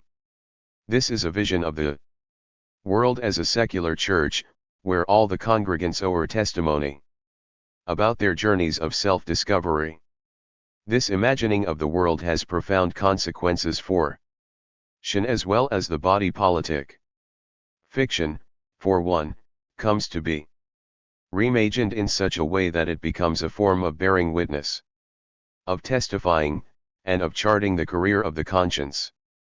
Thus do sincerity and authenticity become, in politics as in literature, the greatest of virtues. No wonder, then, that one of the literary icons of our age, the novelist Karl Ove Knausgaard, has publicly admitted to being sick of Shin. As opposed to the falsity of Shin, Knausgaard has set out to write exclusively from his own life. This is not, however, a new project, it belongs squarely within the tradition of diary keeping and spiritual soul searching that was a central aspect of Puritan religiosity. This secular bearing of the soul is exactly what is demanded by the world as church. If literature is conceived of as the expression of authentic experience, then Shin will inevitably come to be seen as false. But to reproduce the world as it exists need not be the project of Shin, what Shin, and by this I mean not only the novel but also epic and myth makes possible, is to approach the world in a subjunctive mode, to conceive of it as if it were other than it is. In short, the great, irreplaceable potentiality of Shin is that it makes possible the imagining of possibilities. And to imagine other forms of human existence is exactly the challenge that is posed by the climate crisis, for if there is any one thing that global warming has made perfectly clear, it is that to think about the world only as it is amounts to a formula for collective suicide. We need, rather, to envision what it might be. But as with much else that is uncanny about the Anthropocene, this challenge has appeared before us at the very moment when the form of imagining that is best suited to answering it has turned in a radically different direction. This then is the paradox and the price of conceiving of Shin and politics in terms of individual moral adventures. It negates possibility itself. As for the non-human, it is almost by definition excluded from a politics that sanctifies subjectivity and in which political claims are made in the RST person. Consider, for example, the stories that congeal around questions like, where were you when the Berlin Wall fell, or where were you on 9/11? Will it ever be possible to ask, in the same vein, where were you at 400 ppm parts per million, or where were you when the Larsen B ice shelf broke up? For the body politic, this vision of politics as moral journey has also had the consequence of creating an ever-growing divergence between a public sphere of political performance and the realm of actual governance. The latter is now controlled by largely invisible establishments that are guided by imperatives of their own. And as the public sphere grows ever more performative, at every level from presidential campaigns to online petitions, its ability to influence the actual exercise of power becomes increasingly attenuated. This was starkly evident in the build-up to the Iraq War in 2003. I was in New York on February 15 that year, and I joined the massive anti-war demonstration that wound through the avenues of Manhattan. Similar demonstrations were staged in 600 other cities, in 60 countries around the world. Tens of millions of people took part in them, making them possibly the largest single manifestation of public dissent in history. Yet even at that time, there was a feeling of hopelessness. Relatively few, I suspect, believed that the marches would eke a change in policy, and indeed they did not. Then, as never before, it became clear that the public sphere's ability to influence the security and policy establishment had eroded drastically. Since then the process has only accelerated. In many other matters, like austerity, surveillance, drone warfare, and so on, it is now perfectly clear that in the West political processes exert very limited influence over the domain of statecraft, so much so that it has even been suggested that citizens no longer seriously expect that politicians will really represent their interests and implement their demands. This altered political reality may in part be an effect of the dominance of petroleum in the world economy. As Timothy Mitchell has shown, the O of oil is radically unlike the movement of coal. The nature of coal, as a material, is such that its transportation creates multiple choke points where organized labor can exert pressure on corporations and the state. This is not case with oil, which goes through pipelines that can bypass concentrations of labor. This was exactly why British and American political elites began to encourage the use of oil over coal after the First World War. These efforts succeeded perhaps beyond their own wildest dreams. As an instrument of disempowerment, oil has been spectacularly effective in removing the levers of power from the reach of the populace. No matter how many people take to the streets in massive marches, writes Roy Scranton, they cannot put their hands on the real O's of power because they do not help to produce it. They only consume. Under these circumstances, a march or a demonstration of popular feeling amounts to little more than an orgy of democratic emotion, an activist-themed street fair, a real-world analog to Twitter hashtag campaigns, something that gives you a nice feeling, says you belong in a certain group, and is completely divorced from actual legislation and governance. In other words, the public sphere, where politics is performed, has been largely emptied of content in terms of the exercise of power. As with Shin, it has become a forum for secular testimony, a bearing of the soul in the world as church. Politics as thus practiced is primarily an exercise in personal expressiveness. Contemporary culture in all its aspects, including religious fundamentalisms of almost every variety, is pervaded by this expressivism, which is itself to a significant degree a result of the strong role of Protestant Christianity in the making of the modern world. There could be no better vehicle for this expressivism than the Internet, which makes various means of self-expression instantly available through social media. And as tweets and posts and clips circle the globe, they generate their mirror images of counter-expression in a dynamic that quickly becomes a double helix of negation. As far back as the 1960s, Guy Debord argued in his seminal book, The Society of the Spectacle, the whole life of those societies in which modern conditions of production prevail presents itself as an immense accumulation of spectacles. All that was once directly lived has become mere representation. The ways in which political engagements unfold over social media confirm this thesis, propounded long before the Internet became so large a part of our lives. The spectacle is by definition immune from human activity, inaccessible to any projected review or correction. It is the opposite of dialogue. Wherever representation takes on an independent existence, the spectacle re-establishes its rule.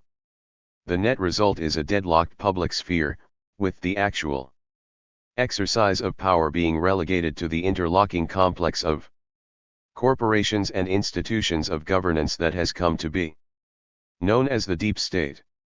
From the point of view of corporations and other establishment entities, a deadlocked public is, of course, the best possible outcome, which, no doubt, is why they frequently strive to produce it. The funding of climate change denial in the United States and elsewhere, by corporations like Exxon, which have long known about the consequences of carbon emissions, is a perfect example of this. In East, the countries of the West are now in many senses post-political spaces that are managed by apparatuses of various kinds. For many, this creates a haunting sense of loss that manifests itself in an ever more desperate yearning to recoup a genuinely participatory politics. This is in no small part the driving force behind such disparators as Jeremy Corbyn and Bernie Sanders, on the one hand, and Donald Trump, on the other.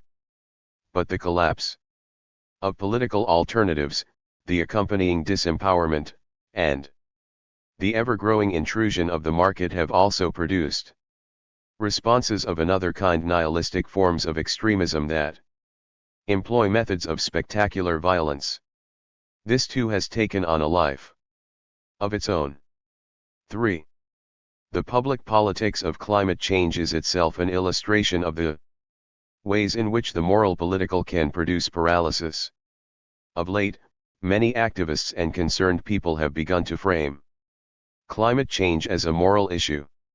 This has become almost a plea of last resort, appeals of many other kinds having failed to produce concerted action on climate change. So, in an ironic twist, the individual conscience is now increasingly seen as the battleground of choice for a conflict that is self-evidently a problem of the global commons, requiring collective action. It is as if every other resource of democratic governance had been exhausted, leaving only this residue, the moral. This framing of the issue certainly has one great virtue, in that it breaks decisively with the economistic, cost-benefit language that the international climate change bureaucracy has imposed on it. But, at the same time, this approach also invokes a politics of sincerity that may ultimately work to the advantage of those on the opposite side. For if the crisis of climate change is to be principally seen in terms of the questions it poses to the individual conscience, then sincerity and consistency will inevitably become the touchstones by which political positions will be judged. This in turn will enable deniers to accuse activists of personal hypocrisy by pointing to their individual lifestyle choices. When framed in this way, authenticity and sacris become central to the issue, which then comes to rest on matters like the number of light bulbs in Al Gore's home and the forms of transport that demonstrators use to get to a march. I saw a particularly telling example of this in a TV interview with a prominent activist after the New York climate change march of September 2014. The interviewer's posture was like that of a priest interrogating a wayward parishioner. Her questions were along the lines of, what have you given up for climate change? What are your sacrifices? The activist in question was quickly reduced to indignant incoherence. So paralyzing is the act of the fusion of the political and the moral that he could not bring himself to state the obvious, that the scale of climate change is such that individual choices will make little difference unless certain collective decisions are taken and acted upon. Sincerity has nothing to do with rationing water during a drought, as in today's California. This is not a measure that can be left to the individual conscience. To think in those terms is to accept neoliberal premises. Second, yardsticks of morality are not the same everywhere. In many parts of the world, and especially in English-speaking countries, canons of judgment on many issues still rest on that distinctive fusion of economic, religious, and philosophical conceptions that was brought about by the Scottish Enlightenment. The central tenet of this set of ideas, as John Maynard Keynes once put it, is that by the working of natural laws individuals pursuing their own interests with enlightenment, in condition of freedom, always tend to promote the general interest at the same time. The everyday political philosophy of the 19th century, as Keynes described it, remains an immensely powerful force in the United States and elsewhere. For those on the right of the political spectrum, this set of ideas retains something of its millenarian character, with individualism, free trade, and God constituting parts of a whole. But by no means is it only the religiously minded whose ideas are shaped by this philosophy. It is worth noting that the Dominant secular paradigms of ethics in the United States, for example, as in John Rawls's theory of justice, are also founded upon assumptions about individual rationality that are borrowed from neoclassical economics. It is instructive in this regard to look at an area of the humanities that has been unusually quick to respond to climate change, the subdiscipline of philosophy represented by climate ethicists.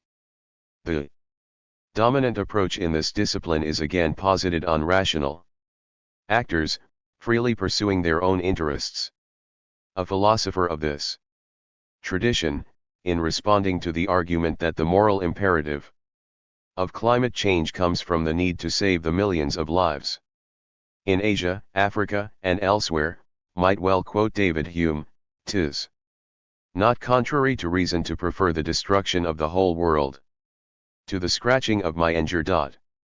Climate activists' appeals to morality will not necessarily endy much support here. Last, we already know, from the example of Mahatma Gandhi, that the industrial, carbon-intensive economy cannot be fought by a politics of sincerity. Gandhi invested himself, body and soul, in the effort to prevent India from adopting the Western, industrial model of economy. Drawing on many errant traditions, he articulated and embodied a powerful vision of renunciatory politics. No reporter would have had the gall to ask him what he had sacrificed. His entire political career was based upon the idea of sacrifice. Gandhi was the very exemplar of a politics of moral sincerity. Yet, while Gandhi may have succeeded in dislodging the British from India, he failed in this other endeavor, that of steering India along a errant economic path.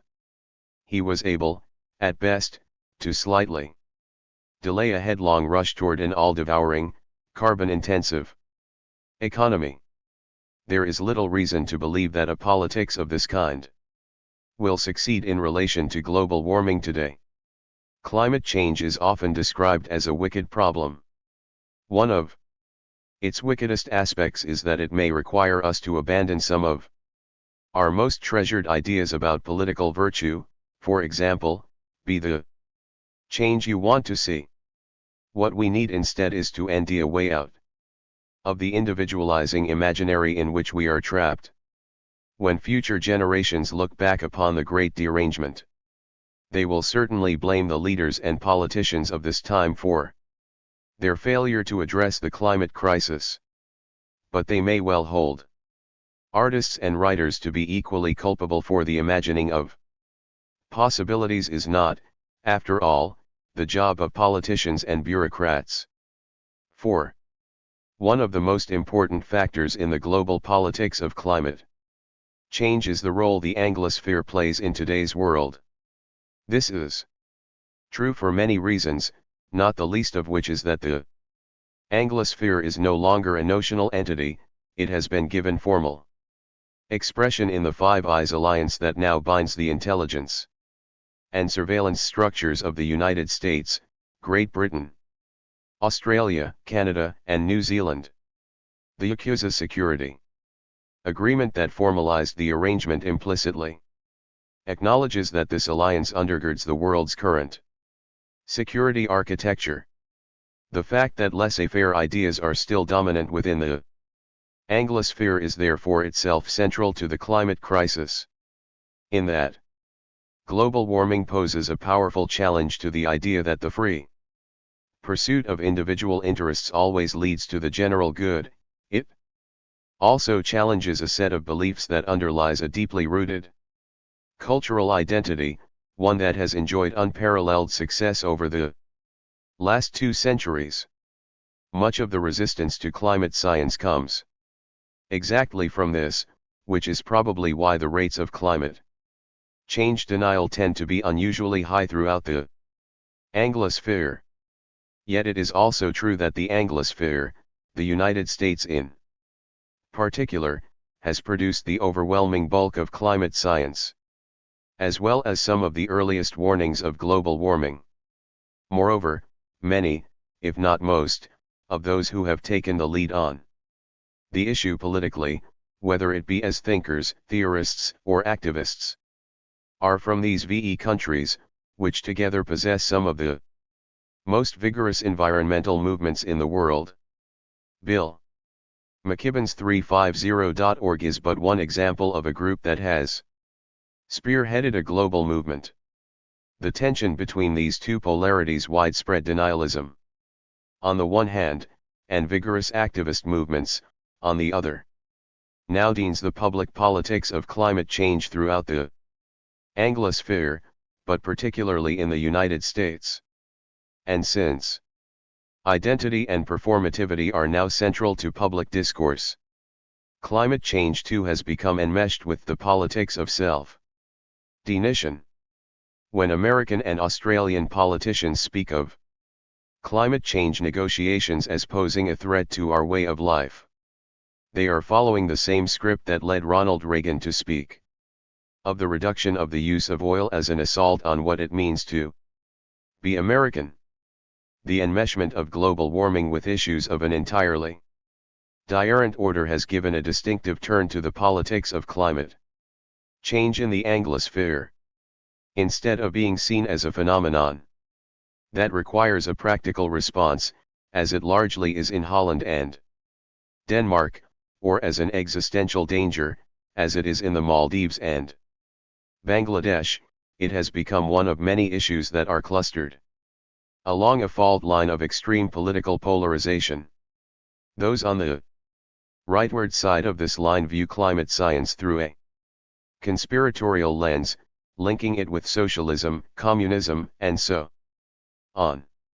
As Naomi Orskes and Eric Conway have noted, some of the most influential scientific denialists may have been motivated by the ideology of the Cold War. These associations have, in turn, generated an extraordinary degree of rancor toward some climate scientists, some of whom, like Michael E. Mann, have had to face all manner of threats, harassment, and intimidation.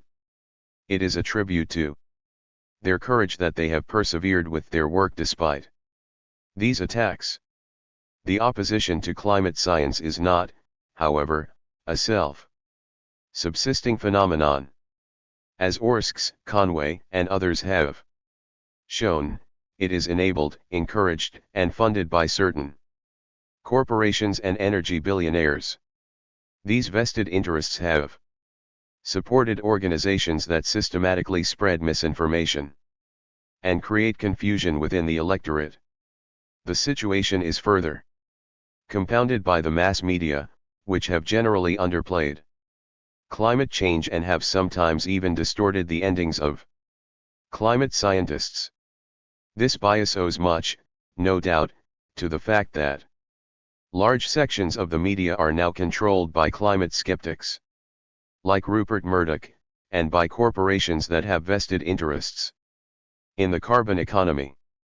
The net result, in any case, is that the denial and disputing of scientific endings has become a major factor in the climate politics of the Anglosphere. Yet I think it would be a mistake to assume that denialism within the Anglosphere is only a function of money and manipulation. There is an excess to denialist attitudes that suggests that the climate crisis threatens to unravel something deeper, without which large numbers of people would be at a loss to end meaning in their history and indeed their existence in the world. In other words, the climate crisis has given the lie to Max Weber's contention that modernity brings about the disenchantment of the world. Bruno Latour has long argued that this disenchantment never happened, and this is now plain for all to see.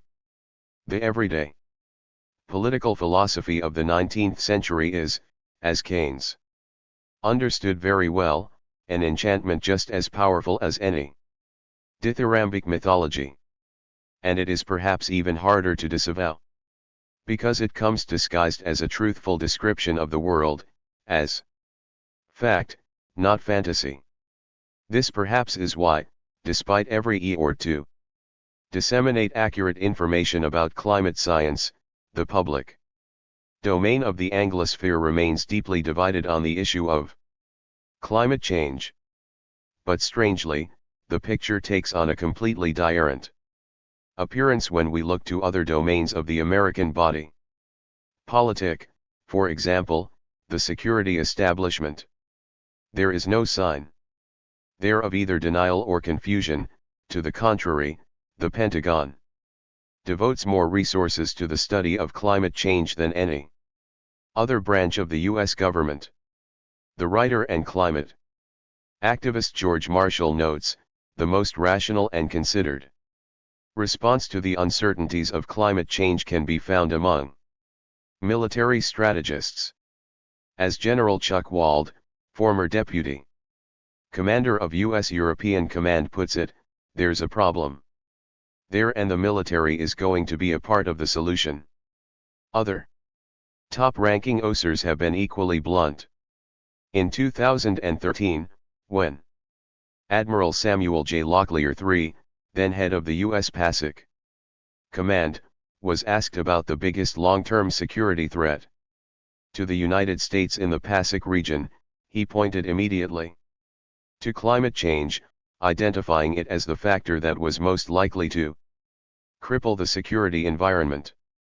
Indeed, the U.S. military establishment's focus on global warming is such that Colonel Lawrence Wilkerson, former Chief of Staff to Secretary of State Colin Powell, once summed it up with these words, "The only department in Washington that is clearly and completely seized with the idea that climate change is real is the Department of Defense."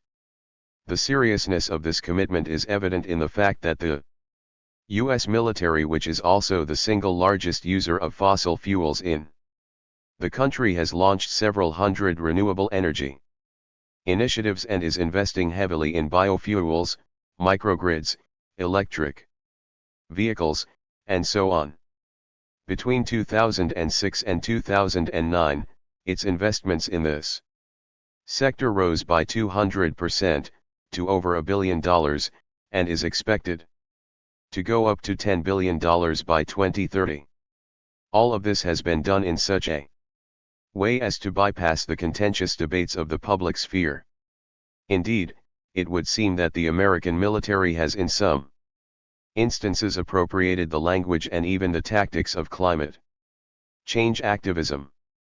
Not only has the grand narrative of climate change been co-opted, warped, and rerouted by the proponents of green security, write Sanjay Chaturvedi and Timothy Doyle, the very forms of new social movement resistance have been copied and reworked to suit these most recent geopolitical moments. In these multi-layered, multi-directional spaces, neoliberal economics and neo-securities are one. Similarly, U.S. intelligence agencies, and personnel associated with them, have produced some of the earliest and most detailed studies of the security implications of climate change. In 2013, James Clapper, the highest-ranking intelligence official in the United States, testified to the Senate that extreme weather events, floods, droughts, heat waves, will increasingly disrupt food and energy markets, exacerbating state weakness, forcing human migrations, and triggering riots, civil disobedience, and vandalism. In addition, American intelligence services have already made the surveillance of environmentalists and climate activists a top priority. This has been greatly facilitated, on the one hand, by the widening powers granted to security agencies in the permanent state of emergency of the post-9/11 era, and, on the other, by the increasing privatization of intelligence gathering in recent years. The latter development has led to the emergence of a gray intelligence industry through a blurring of public and private spying, and this in turn has made it possible for corporations as well government agencies to infiltrate and spy on environmental groups of many different kinds. In short, in the United States, climate activists are now among the prime targets of a rapidly growing surveillance industrial complex. This would hardly be the case if the vast American intelligence establishment were in denial about the reality of climate change. The British military posture is similar.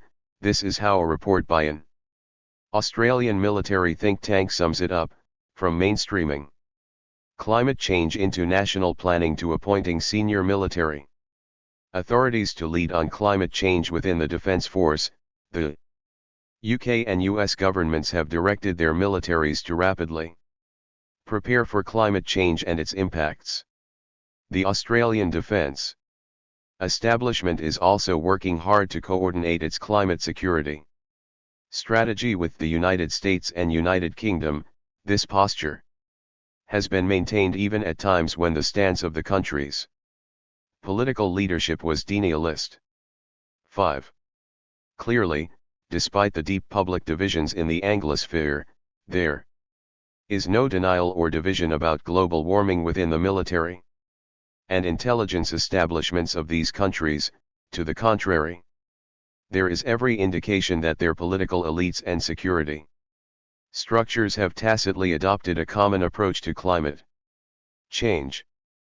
But is it conceivable that any branch of government in an open society would covertly adopt a posture on a matter of such importance?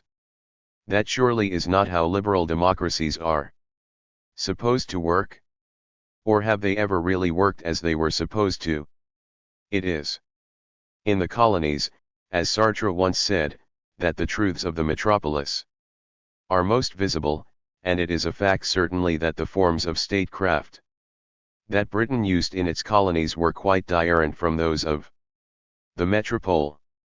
This sewer was laid bare as far back as 1788, when Warren Hastings, the former governor of Bengal, was impeached by Edmund Burke on counts that amounted precisely to the charge that Hastings' statecraft in India represented an affront to the British political system. With Hastings' acquittal, the split came to be embedded at the heart of the imperial practices of the Anglosphere. Through the 19th century and much of the 20th, the statecraft that England and her settler colonies practiced in their dealings with non-Europeans was of an entirely different order from that which obtained domestically. Outside metropolitan areas, the functioning of power was always guided, in the RST instance, by considerations of security. The maintenance of dominance outweighed any other imperative of governance, and it was toward these ends that statecraft was primarily oriented. When seen through this prism, it does not seem at all improbable that certain organs of state, particularly the security establishment, would adopt an approach that is quite different from that of the domestic political sphere. Global warming is unique, after all, in that it is simultaneously a domestic and global crisis. A bifurcation of responses is only to be expected. Nor is it conceivable that institutions of governance in any contemporary nation could be indifferent to global warming. For if it is the case that biopolitics is central to the mission of modern governments, as Michel Foucault argued, then climate change represents a crisis of unprecedented magnitude for their practices of governance. To ignore this challenge would run counter to the evolutionary path of the modern nation-state. Moreover, the climate crisis holds the potential of drastically reordering the global distribution of power as well as wealth. This is because the nature of the carbon economy is such that power, no less than wealth, is largely dependent on the consumption of fossil fuels. The world's most powerful countries are also oil states. Timothy Mitchell notes, and without the energy they derive from oil, their current forms of political and economic life would not exist. Nor would they continue to occupy their present positions in the global ranking of power. This being the case, if the emissions of some countries were to be curbed while the emissions of others were allowed to rise, then this would lead inevitably to a redistribution of global power. It is Certainly no coincidence that the increase in the consumption of fossil fuels in China and India has already brought about an enormous change in their international unions. These realities cast a light of their own on the question of climate justice. That justice should be aspired to is widely agreed.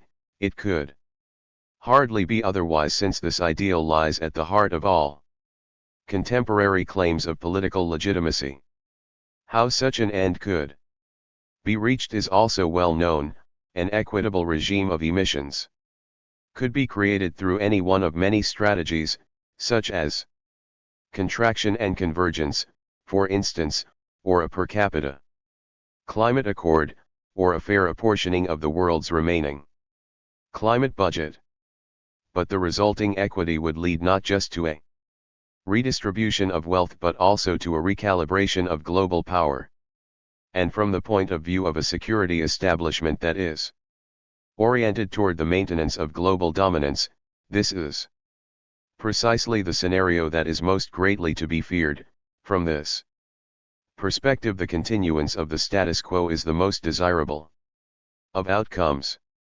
Seen in this light, climate change is not a danger in itself, it is envisaged rather as a threat multiplier that will deepen already existing divisions and lead to the intensification of a range of conflicts.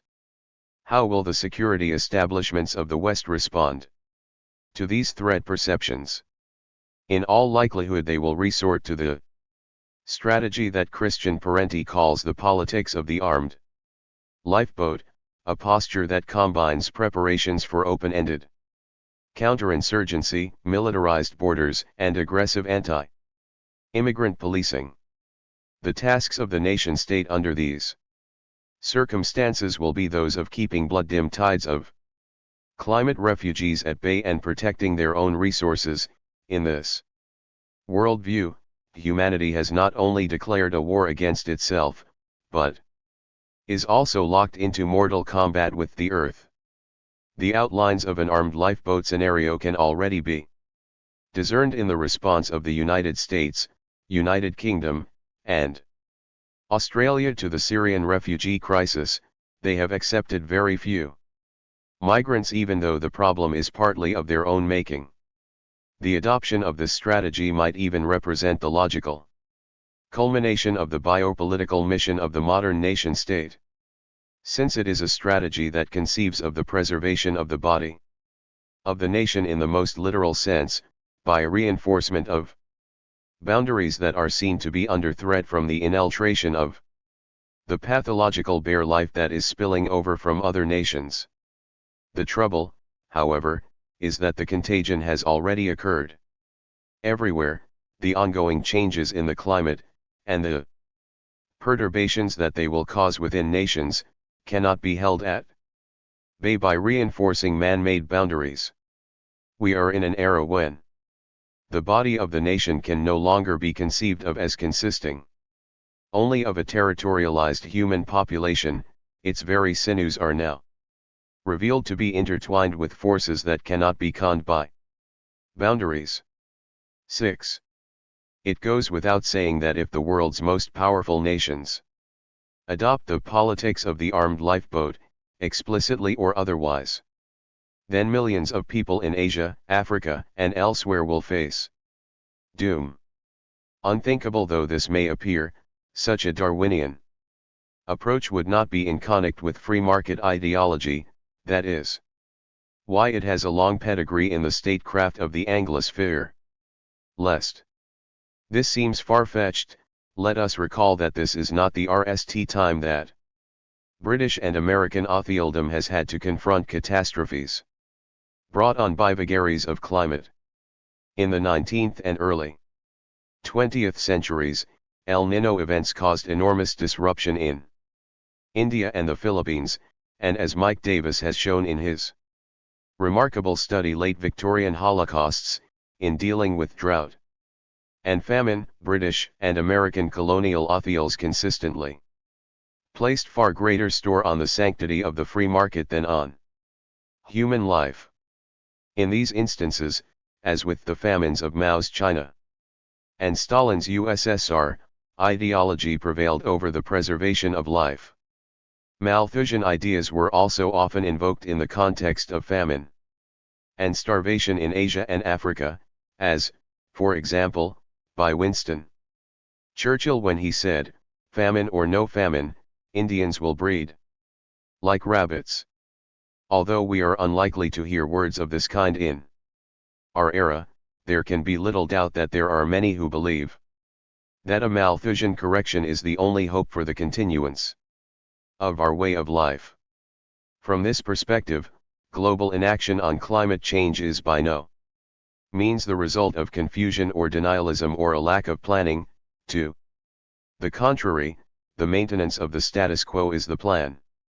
Climate change may itself facilitate the realization of this plan by providing an alibi for ever greater military intrusion into every kind of geographic and military space. And it is quite likely that this plan commands widespread but tacit support in many Western countries. Cynic sections of the electorate probably understand that climate change negotiations may have the effect of changing their countries' standing in the world's hierarchies of power as well as wealth. This may indeed form the basis of their resistance to climate science in general. The refusal to acknowledge these realities sometimes lends an air of unreality to discussions of climate change. There are some who believe, for instance, that considerations of fairness may make people more willing to accept serious mitigatory measures. The trouble with this, in relation to climate justice, is that these measures would eke some far more than others. The geologist David Archer reckons that to reach a genuinely fair solution to the problem of emissions would require cuts in the developed world of about 80%. For the United States, Canada, and Australia, the cuts would be closer to 90%. Will an abstract idea of fairness be sufficient for people to undertake cuts on this scale, especially in a world where the pursuit of self-interest is conceived of as the motor of the economy? Let's just say there is much room for doubt. The fact is that we live in a world that has been profoundly shaped by empire and its disparities. Differentials of power between and within nations are probably greater today than they have ever been. These differentials are, in turn, closely related to carbon emissions. The distribution of power in the world therefore lies at the core of the climate crisis. This is indeed one of the greatest obstacles to mitigatory action, and all the more so because it remains largely unacknowledged. This question will probably be even more difficult to resolve than economic disparities and matters like compensation, carbon budgets, and so on. We do at least possess a vocabulary for economic issues. Within the current system of international relations, there is no language in which questions related to the equitable distribution of power can be openly and frankly addressed. It is for these reasons that I deal with those who identify capitalism as the principal fault line on the landscape of climate change. It seems to me that this landscape is riven by two interconnected but equally important rifts, each of which follows a trajectory of its own. These are capitalism and empire, the latter being understood as an aspiration to dominance on the part of some of the most important structures of the world's most powerful states. In short, even if capitalism were to be magically transformed tomorrow, the imperatives of political and military dominance would remain a significant obstacle to progress on mitigatory action. 7. The cynicism of the politics of the armed lifeboat is matched, on the other side, by the strategy that the elites of some large developing countries, like India, seem to be inclining toward, a politics of attrition.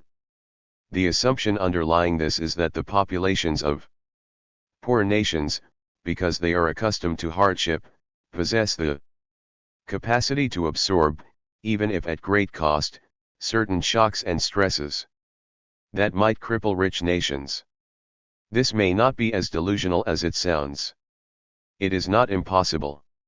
For instance, that in dealing with situations of extraordinary stress, the very factors that are considered advantages in coping with extreme weather, education, wealth, and a high degree of social organization may actually become vulnerabilities. Western food production, for instance, is dangerously resource-intensive, requiring something in the range of a dozen fossil fuel calories for each food calorie. And Western food distribution systems are so complex that small breakdowns could lead to cascading consequences that culminate in complete collapse. Power failures, for instance, are so rare in advanced countries that they often cause great disruption, including spikes in rates of crime when they do occur. In many parts of the global south, breakdowns are a way of life, and everybody is used to improvisations and workarounds. In poor countries, even the middle classes are accustomed to coping with shortages and discomforts of all sorts. In the West, wealth and habits based upon ancient infrastructures may have narrowed the threshold of bearable pain to a point where climatic impacts could quickly lead to systemic stress. Acclimatization to difficult conditions may itself produce certain sorts of resilience, especially in regard to one of the most immediate effects of global warming, extreme heat. Thus, for instance, the European heatwave of 2003 resulted in 46,000 deaths, while the 2010 heatwave in Russia had an estimated death toll of FTY 6,000. These figures are far in excess of the toll of the 2015 heatwave in South Asia and the Persian Gulf region, which registered heat index readings of as much as 163 degrees Fahrenheit, 72.8 degrees Celsius. Moreover, ties of community are still strong through the global south.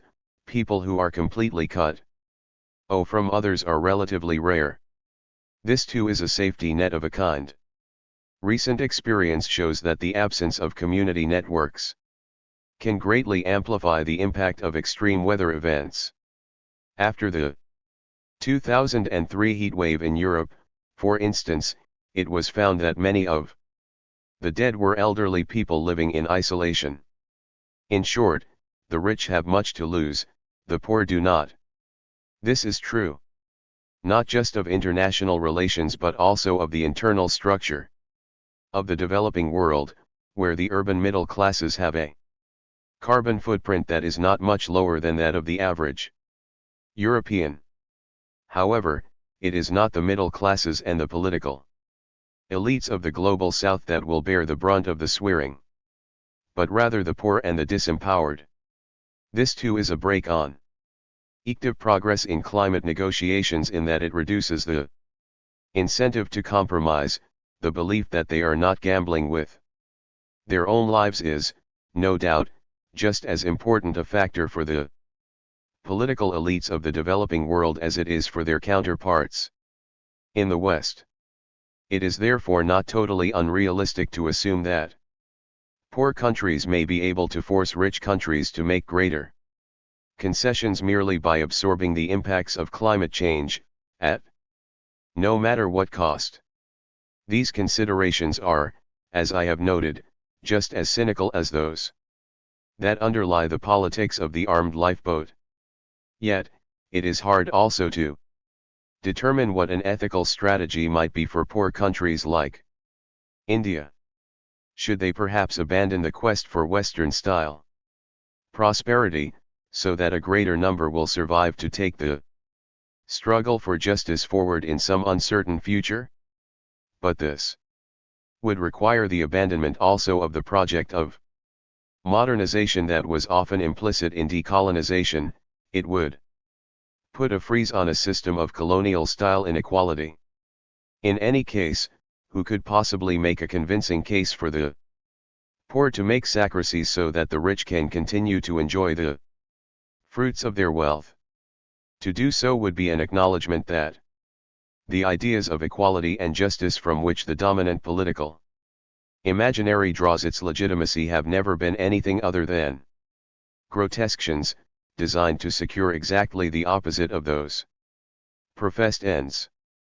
This perhaps is why such a case is never explicitly made but only implied by euphemistic exhortations that urge poor countries to take a different road to development and so on.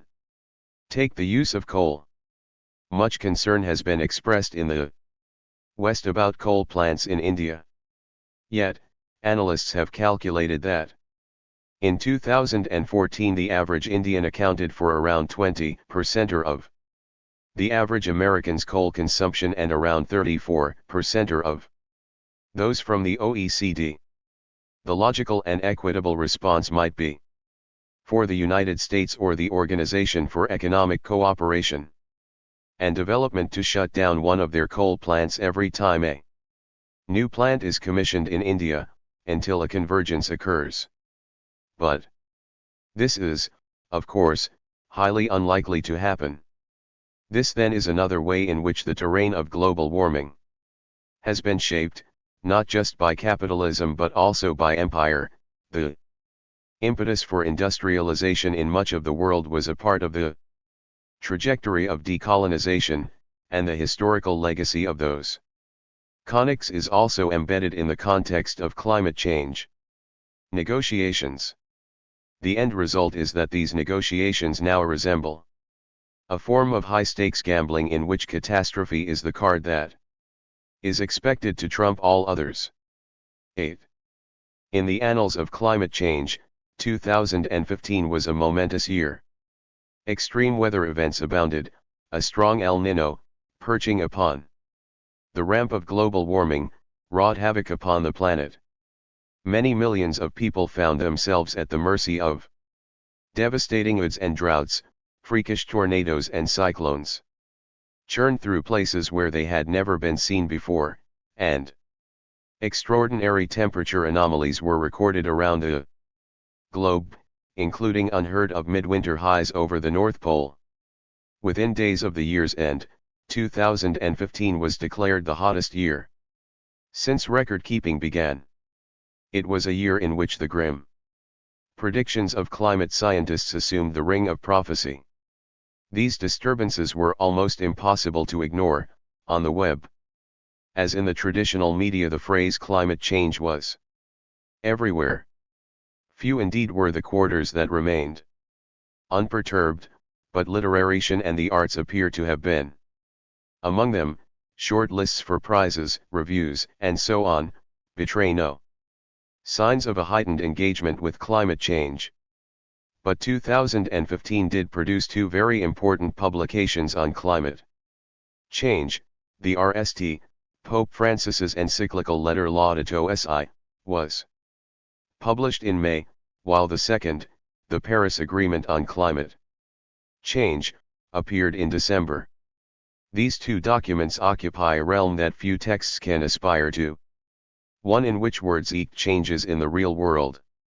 But the documents are also texts, brought into being through the crafts of writing, with meticulous attention being paid to form, vocabulary, and even typography. To read them as texts is revealing in many ways. As is only to be expected, the two works, one written by a former teacher of literature and the other by a multitude of diplomats and delegates, are not at all similar, even though they rely on many of the same materials and address some of the same subjects. Yet they also have certain things in common. Perhaps the most important of these is that they are both founded on an acceptance of the research produced by climate science. In this sense they together represent a historic milestone. Their publication marks a general, worldwide acknowledgement that the Earth's climate is changing and that human beings are largely responsible for these changes. The documents can therefore rightly be seen as a vindication of climate science. Beyond that, the documents diverge sharply, although not in predictable ways. It might be thought, for example, that as a primarily religious document the Pope's encyclical would be written in an elusive and ornate style. It might equally be expected that the agreement would, by contrast, be terse and workmanlike, as was the Kyoto Protocol, for instance. In fact, the opposite is true. The encyclical is remarkable for the lucidity of its language and the simplicity of its construction. It is the agreement, rather, that is highly stylized in its wording and complex in structure. The agreement is divided into two parts. The RST and longer part is entitled Proposal by the President, while the second, which is the agreement itself, is described as an annex. Each part is preceded by a preamble, as is the convention for treaties, except that in this case these sections are far longer and more elaborate than is customary. The preamble to the Kyoto Protocol, for instance, consists of only terse declarative clauses. By contrast, the text of the Paris Agreement contains no less than 31 ringing declarations. 15 of these precede the RST part of the document. The President's proposal, here are some of them. Recalling Decision 1/CP.17 on the establishment. Also recalling articles. Further recalling relevant decisions. Welcoming the adoption. Recognizing that. Acknowledging that. Agreeing to uphold and promote. The lines pour down the page in a waterfall of gerunds, and then, without the sentence yet reaching an end, the clauses change into numbered articles as the document switches gear and decides to adopt and requests the Secretary General. And so the proposal continues, covering 18 densely printed pages, yet this large block of text, with its 140 numbered clauses and 6 sections, consists of only 2 sentences, one of which runs on for no less than 15 pages. Indeed, this part of the agreement is a work of extraordinary compositional virtuosity. Thousands of words separated by innumerable colons, semicolons, and commas, and only a single, lonely pair of full stops. The giddy virtuosity of the text provides a context for the images that streamed out of Paris after the negotiations, of world leaders and business tycoons embracing each other, of negotiators with tears in their eyes, of delegates crowding joyfully together to be photographed. The pictures captured a mood of as much astonishment as joy. It was as if the delegates could not quite believe that they had succeeded in reaching an agreement of such significance. The euphoria that resulted is as clearly evident in the text of the agreement as it is in the pictures. The virtuosity of its composition is a celebration of its own birth.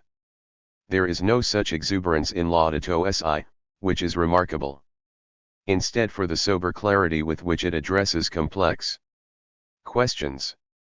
While the preambles of the agreement occupy a prosodic domain of their own, somewhere between poetry and prose, Laudato Si resorts to poetry only at the very end, in 2 concluding prayers. Here again lies an unexpected difference between the 2 documents. Because of the prayerful ending of Laudato Si, it might be thought that there would be more wishful thinking and conjecture in the encyclical than in the agreement. But that too is by no means the case. It is the Paris Agreement rather that repeatedly invokes the impossible, for example, the aspirational goal of limiting the rise in global mean temperatures to 1.5 degrees centigrade, a target that is widely believed to be already beyond reach. Although the Paris Agreement does not lay out the premises on which its targets are based, it is thought that they are founded on the belief that technological advances will soon make it possible to whisk greenhouse gases out of the atmosphere and bury them deep underground. But these technologies are still in their nascency, and the most promising of them, known as biomass energy carbon capture and storage, would require the planting of bioenergy crops over an area larger than India to succeed at scale. To invest so much trust in what is yet only a remote possibility is little less than an act of faith, not unlike religious belief. Laudato Si, by contrast, does not anywhere suggest that miraculous interventions may provide a solution for climate change. It strives instead to make sense of humanity's present predicament by mining the wisdom of a tradition that far predates the carbon economy. Yet it does not hesitate to take issue with past positions of the Church, as, for example, in the matter of reconciling an ecological consciousness with the Christian doctrine of man's dominion over nature. Even less does the encyclical hesitate to criticize the prevalent paradigms of our era, most of all it is earthly critical of the idea of innate or unlimited growth, which proves so attractive to economists, financiers and experts in technology. It returns to this theme repeatedly, insisting that it is because of the technocratic paradigm that we fail to see the deepest roots of our present failures, which have to do with the direction, goals, meaning and social implications of technological growth. In the text of the Paris Agreement, by contrast, there is not the slightest acknowledgement that something has gone wrong with our dominant paradigms.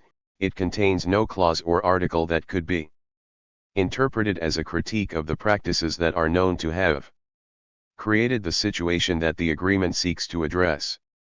The current paradigm of perpetual growth is enshrined at the core of the text. But perhaps criticism is not the business of a treaty? Not true. International narcotics agreements, for example, use quite strong language in condemning the evil of drug addiction, and so on. Critical language even occurred in earlier climate treaties like the Kyoto Protocol, which did make reference to market imperfections. No such phrase is to be found in the Paris Agreement. It merely acknowledges that climate change is a common concern for humankind. The agreement is similarly tepid in its naming of the conditions that it is intended to remedy, while words like catastrophe and disaster occur several times in the encyclical. The agreement speaks only of the adverse impacts or effects of climate change. The word catastrophe is never used, and even disaster occurs only once, and that too only because it occurs in the title of a previous conference. It is as if the negotiations had been convened to deal with a minor annoyance. No wonder then that the agreement's provisions will come into force, if such a word can be used, of voluntary actions only in 2020, when the window for active action will already have dwindled to the size of the eye of a celestial needle. In contrast to the agreement's careful avoidance of disruptive terminology, Laudato Si challenges contemporary practices not just in its choice of words but also in the directness of its style. In place of the obscurity and technical jargon that enshrouds the official discourse on climate change, the document strives to open itself, in a manner that explicitly acknowledges the ineance of the saint, who is the Pope's guide and inspiration. Francis of Assisi helps us to see that an integral ecology calls for openness to categories which transcend the language of mathematics and biology and take us to the heart of what it is to be human. In much the same measure that Laudato Si strives for openness, the agreement moves in the opposite direction, toward containment and occlusion. Its style as well as its vocabulary convey the impression of language being deployed as an instrument of concealment and withdrawal.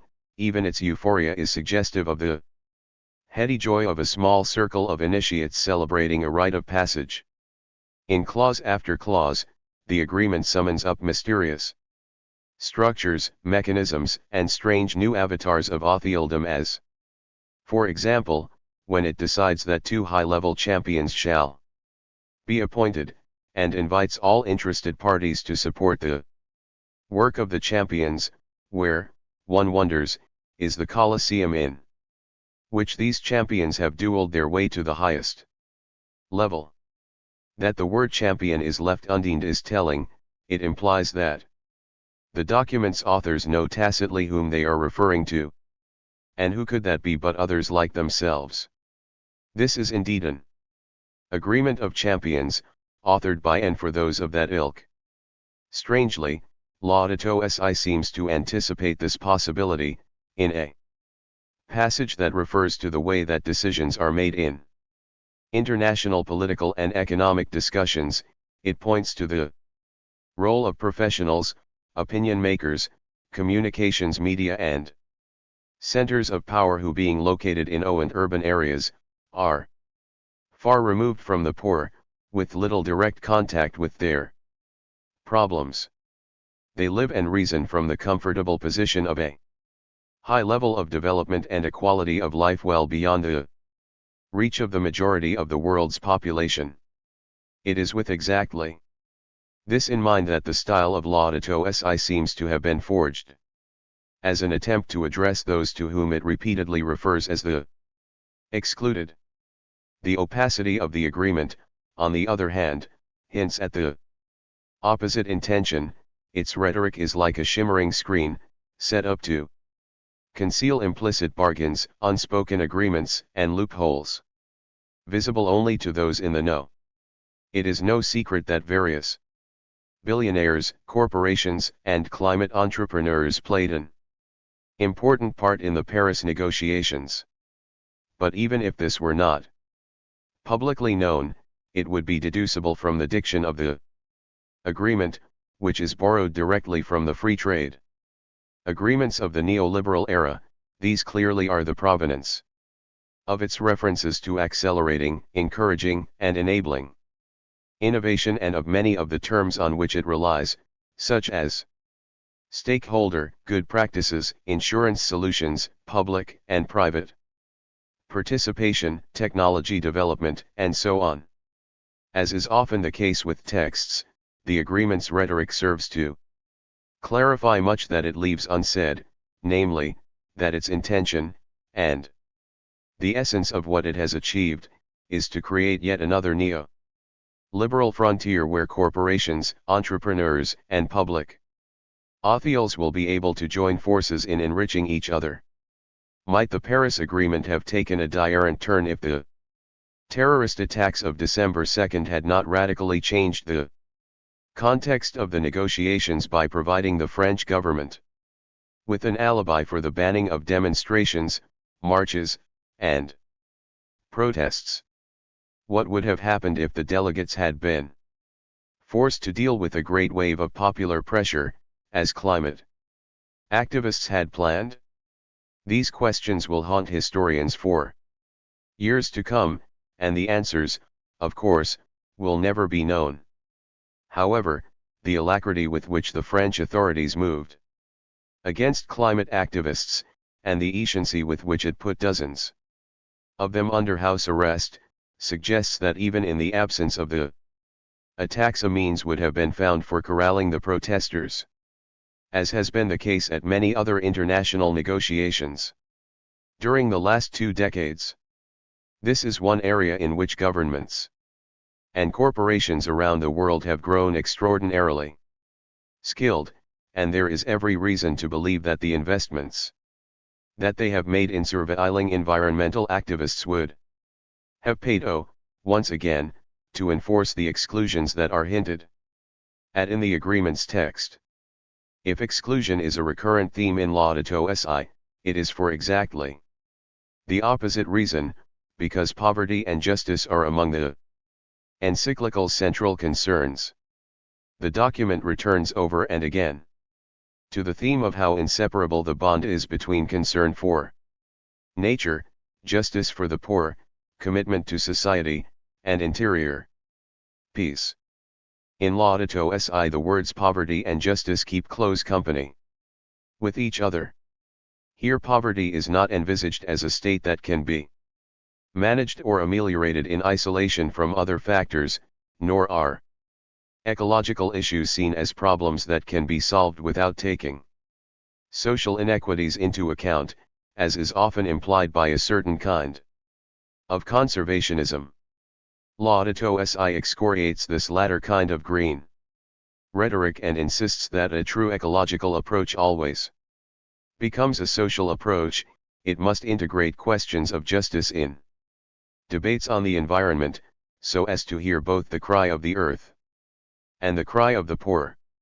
This in turn leads to the blunt assertion that a true ecological debt exists, particularly between the global North and South. Here again the contrast with the Paris Agreement is stark. When poverty and DS mention in the agreement, it is always as a state in itself, to be alleviated through financial and other mechanisms. The word never occurs in connection with justice, but this is scarcely surprising since there is only one mention of justice in the text, and that too in a clause that is striking for the care with which it is worded.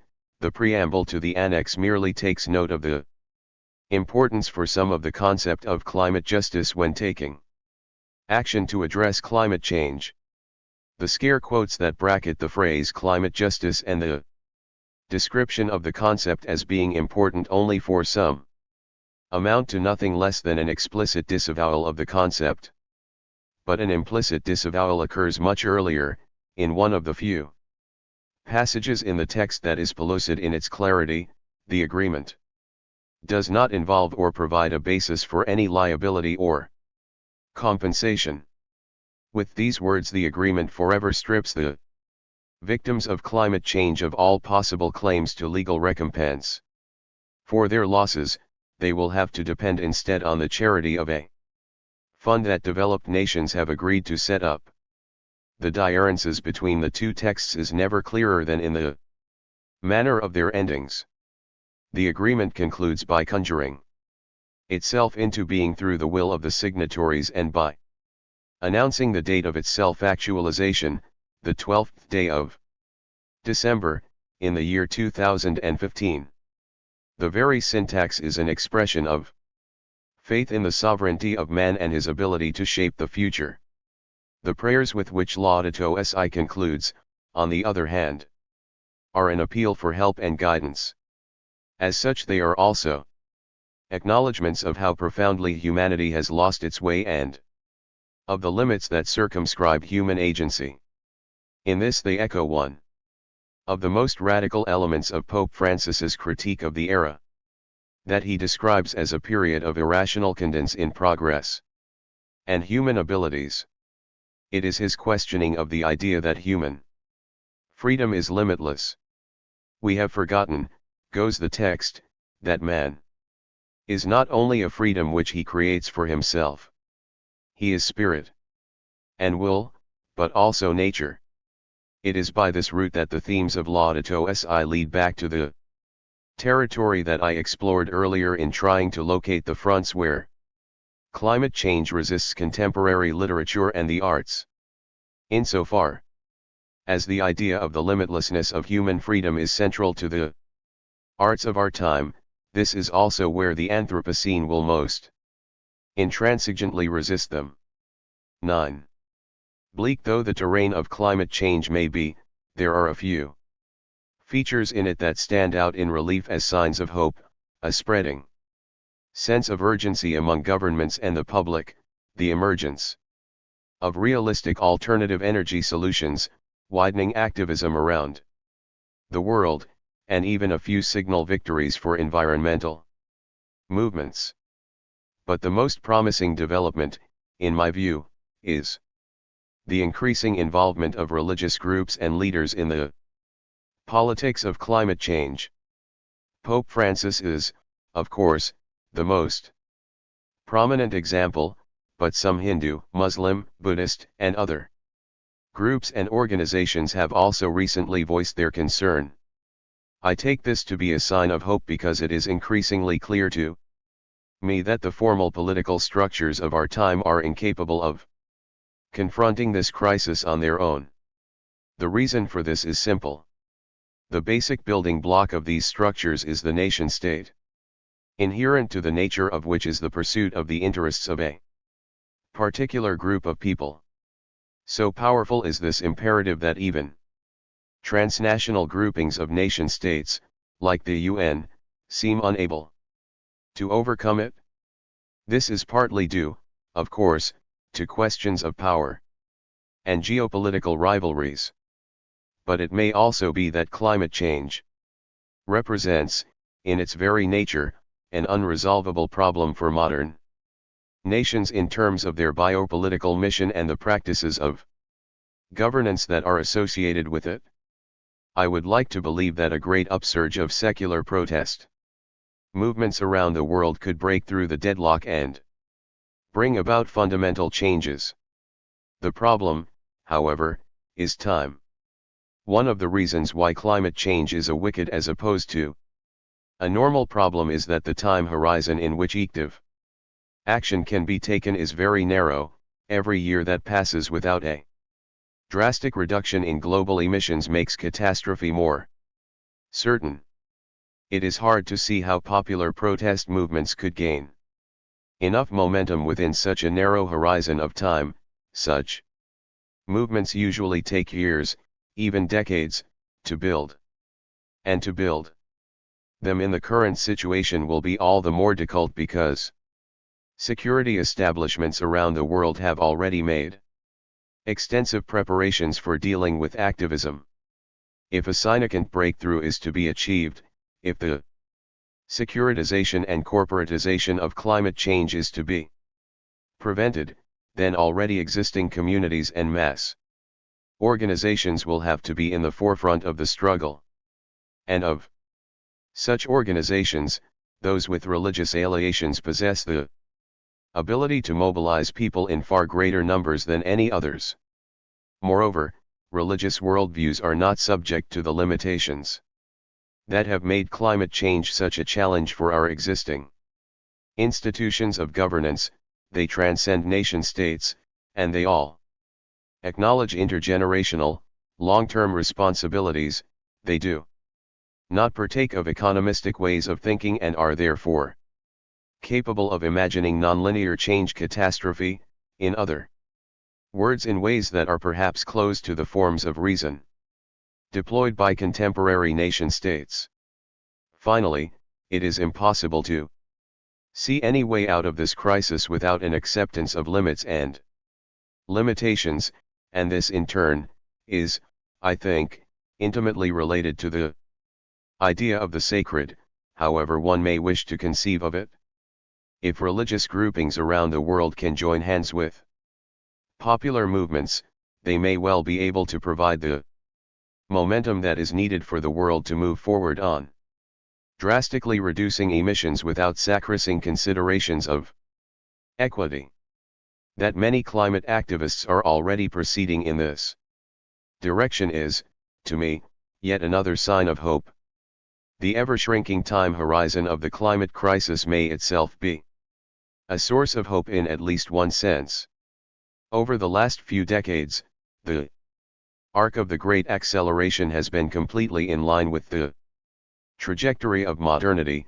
It has led to the destruction of communities, to ever greater individualization and anomie, and to the industrialization of agriculture and to the centralization of distribution systems.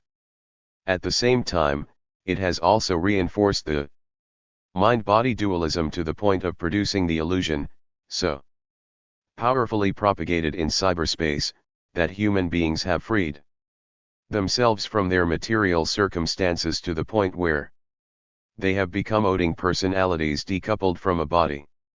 The cumulative effect is the extinction of exactly those forms of traditional knowledge, material skills, art, and ties of community that might provide succor to vast numbers of people around the world, and especially to those who are still bound to the land as the impacts intensify.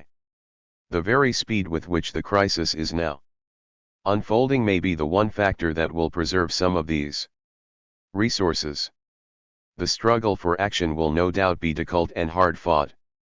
And no matter what it achieves, it is already too late to avoid some serious disruptions of the global climate. But I would like to believe that out of this struggle will be born a generation that will be able to look upon the world with clearer eyes than those that preceded it, that they will be able to transcend the isolation in which humanity was entrapped in the time of its derangement, that they will rediscover their kinship with other beings, and that this vision, at once new and ancient, will end the expression in a transformed and renewed art and literature. Acknowledgements. This book began as a set of 4 lectures, presented at the University of Chicago in the fall of 2015. The lectures were the second in a series named after the family of Randy L. and Melvin R. Berlin. I am deeply grateful to the Berlin family, and the administrators of the series, for providing me with an opportunity to develop my ideas on climate change. There could have been no more congenial milieu in which to present these ideas than the University of Chicago, which is a global pioneer in the study of the Anthropocene. The comments and questions of those who attended the lectures gave me a great deal to think about, as did my interactions with the university community. My thanks go especially to Deepesh Chakrabarty, Julia Adonai Thomas, and Kenneth Pomeranz. They have all enriched this book, through their work in the RST instance, but also by their comments on the lectures. Prasenjit Dura and Tansen Sen gave me invaluable guidance and advice on Chinese materials. They and Liang Yongjia also translated certain passages that are quoted in the book. I owe them many thanks. Through much of the time that I was working on and editing this book, I was a visiting fellow at the Ford Foundation. I gratefully acknowledge the Foundation's support. My wife, Deborah Baker, read an early version of the manuscript, as did Adam Sobel, Rahul Srivastava, and Mukul Kesvan. Lucano Alvarez and Raghu Kesvan pointed me to some important sources. I owe them all many thanks. Studies have shown that a mention of global warming at a dinner table is almost certain to lead to a quick change of subject. My children, Lila and Nayan, did not always have that option when they were growing up. I am, as ever, grateful to them for their forbearance. My thanks go nally to Alan Thomas and Meru Gokhale, my editors, and to the 3 anonymous readers who reviewed the manuscript for the University of Chicago Press. Their comments were invaluable.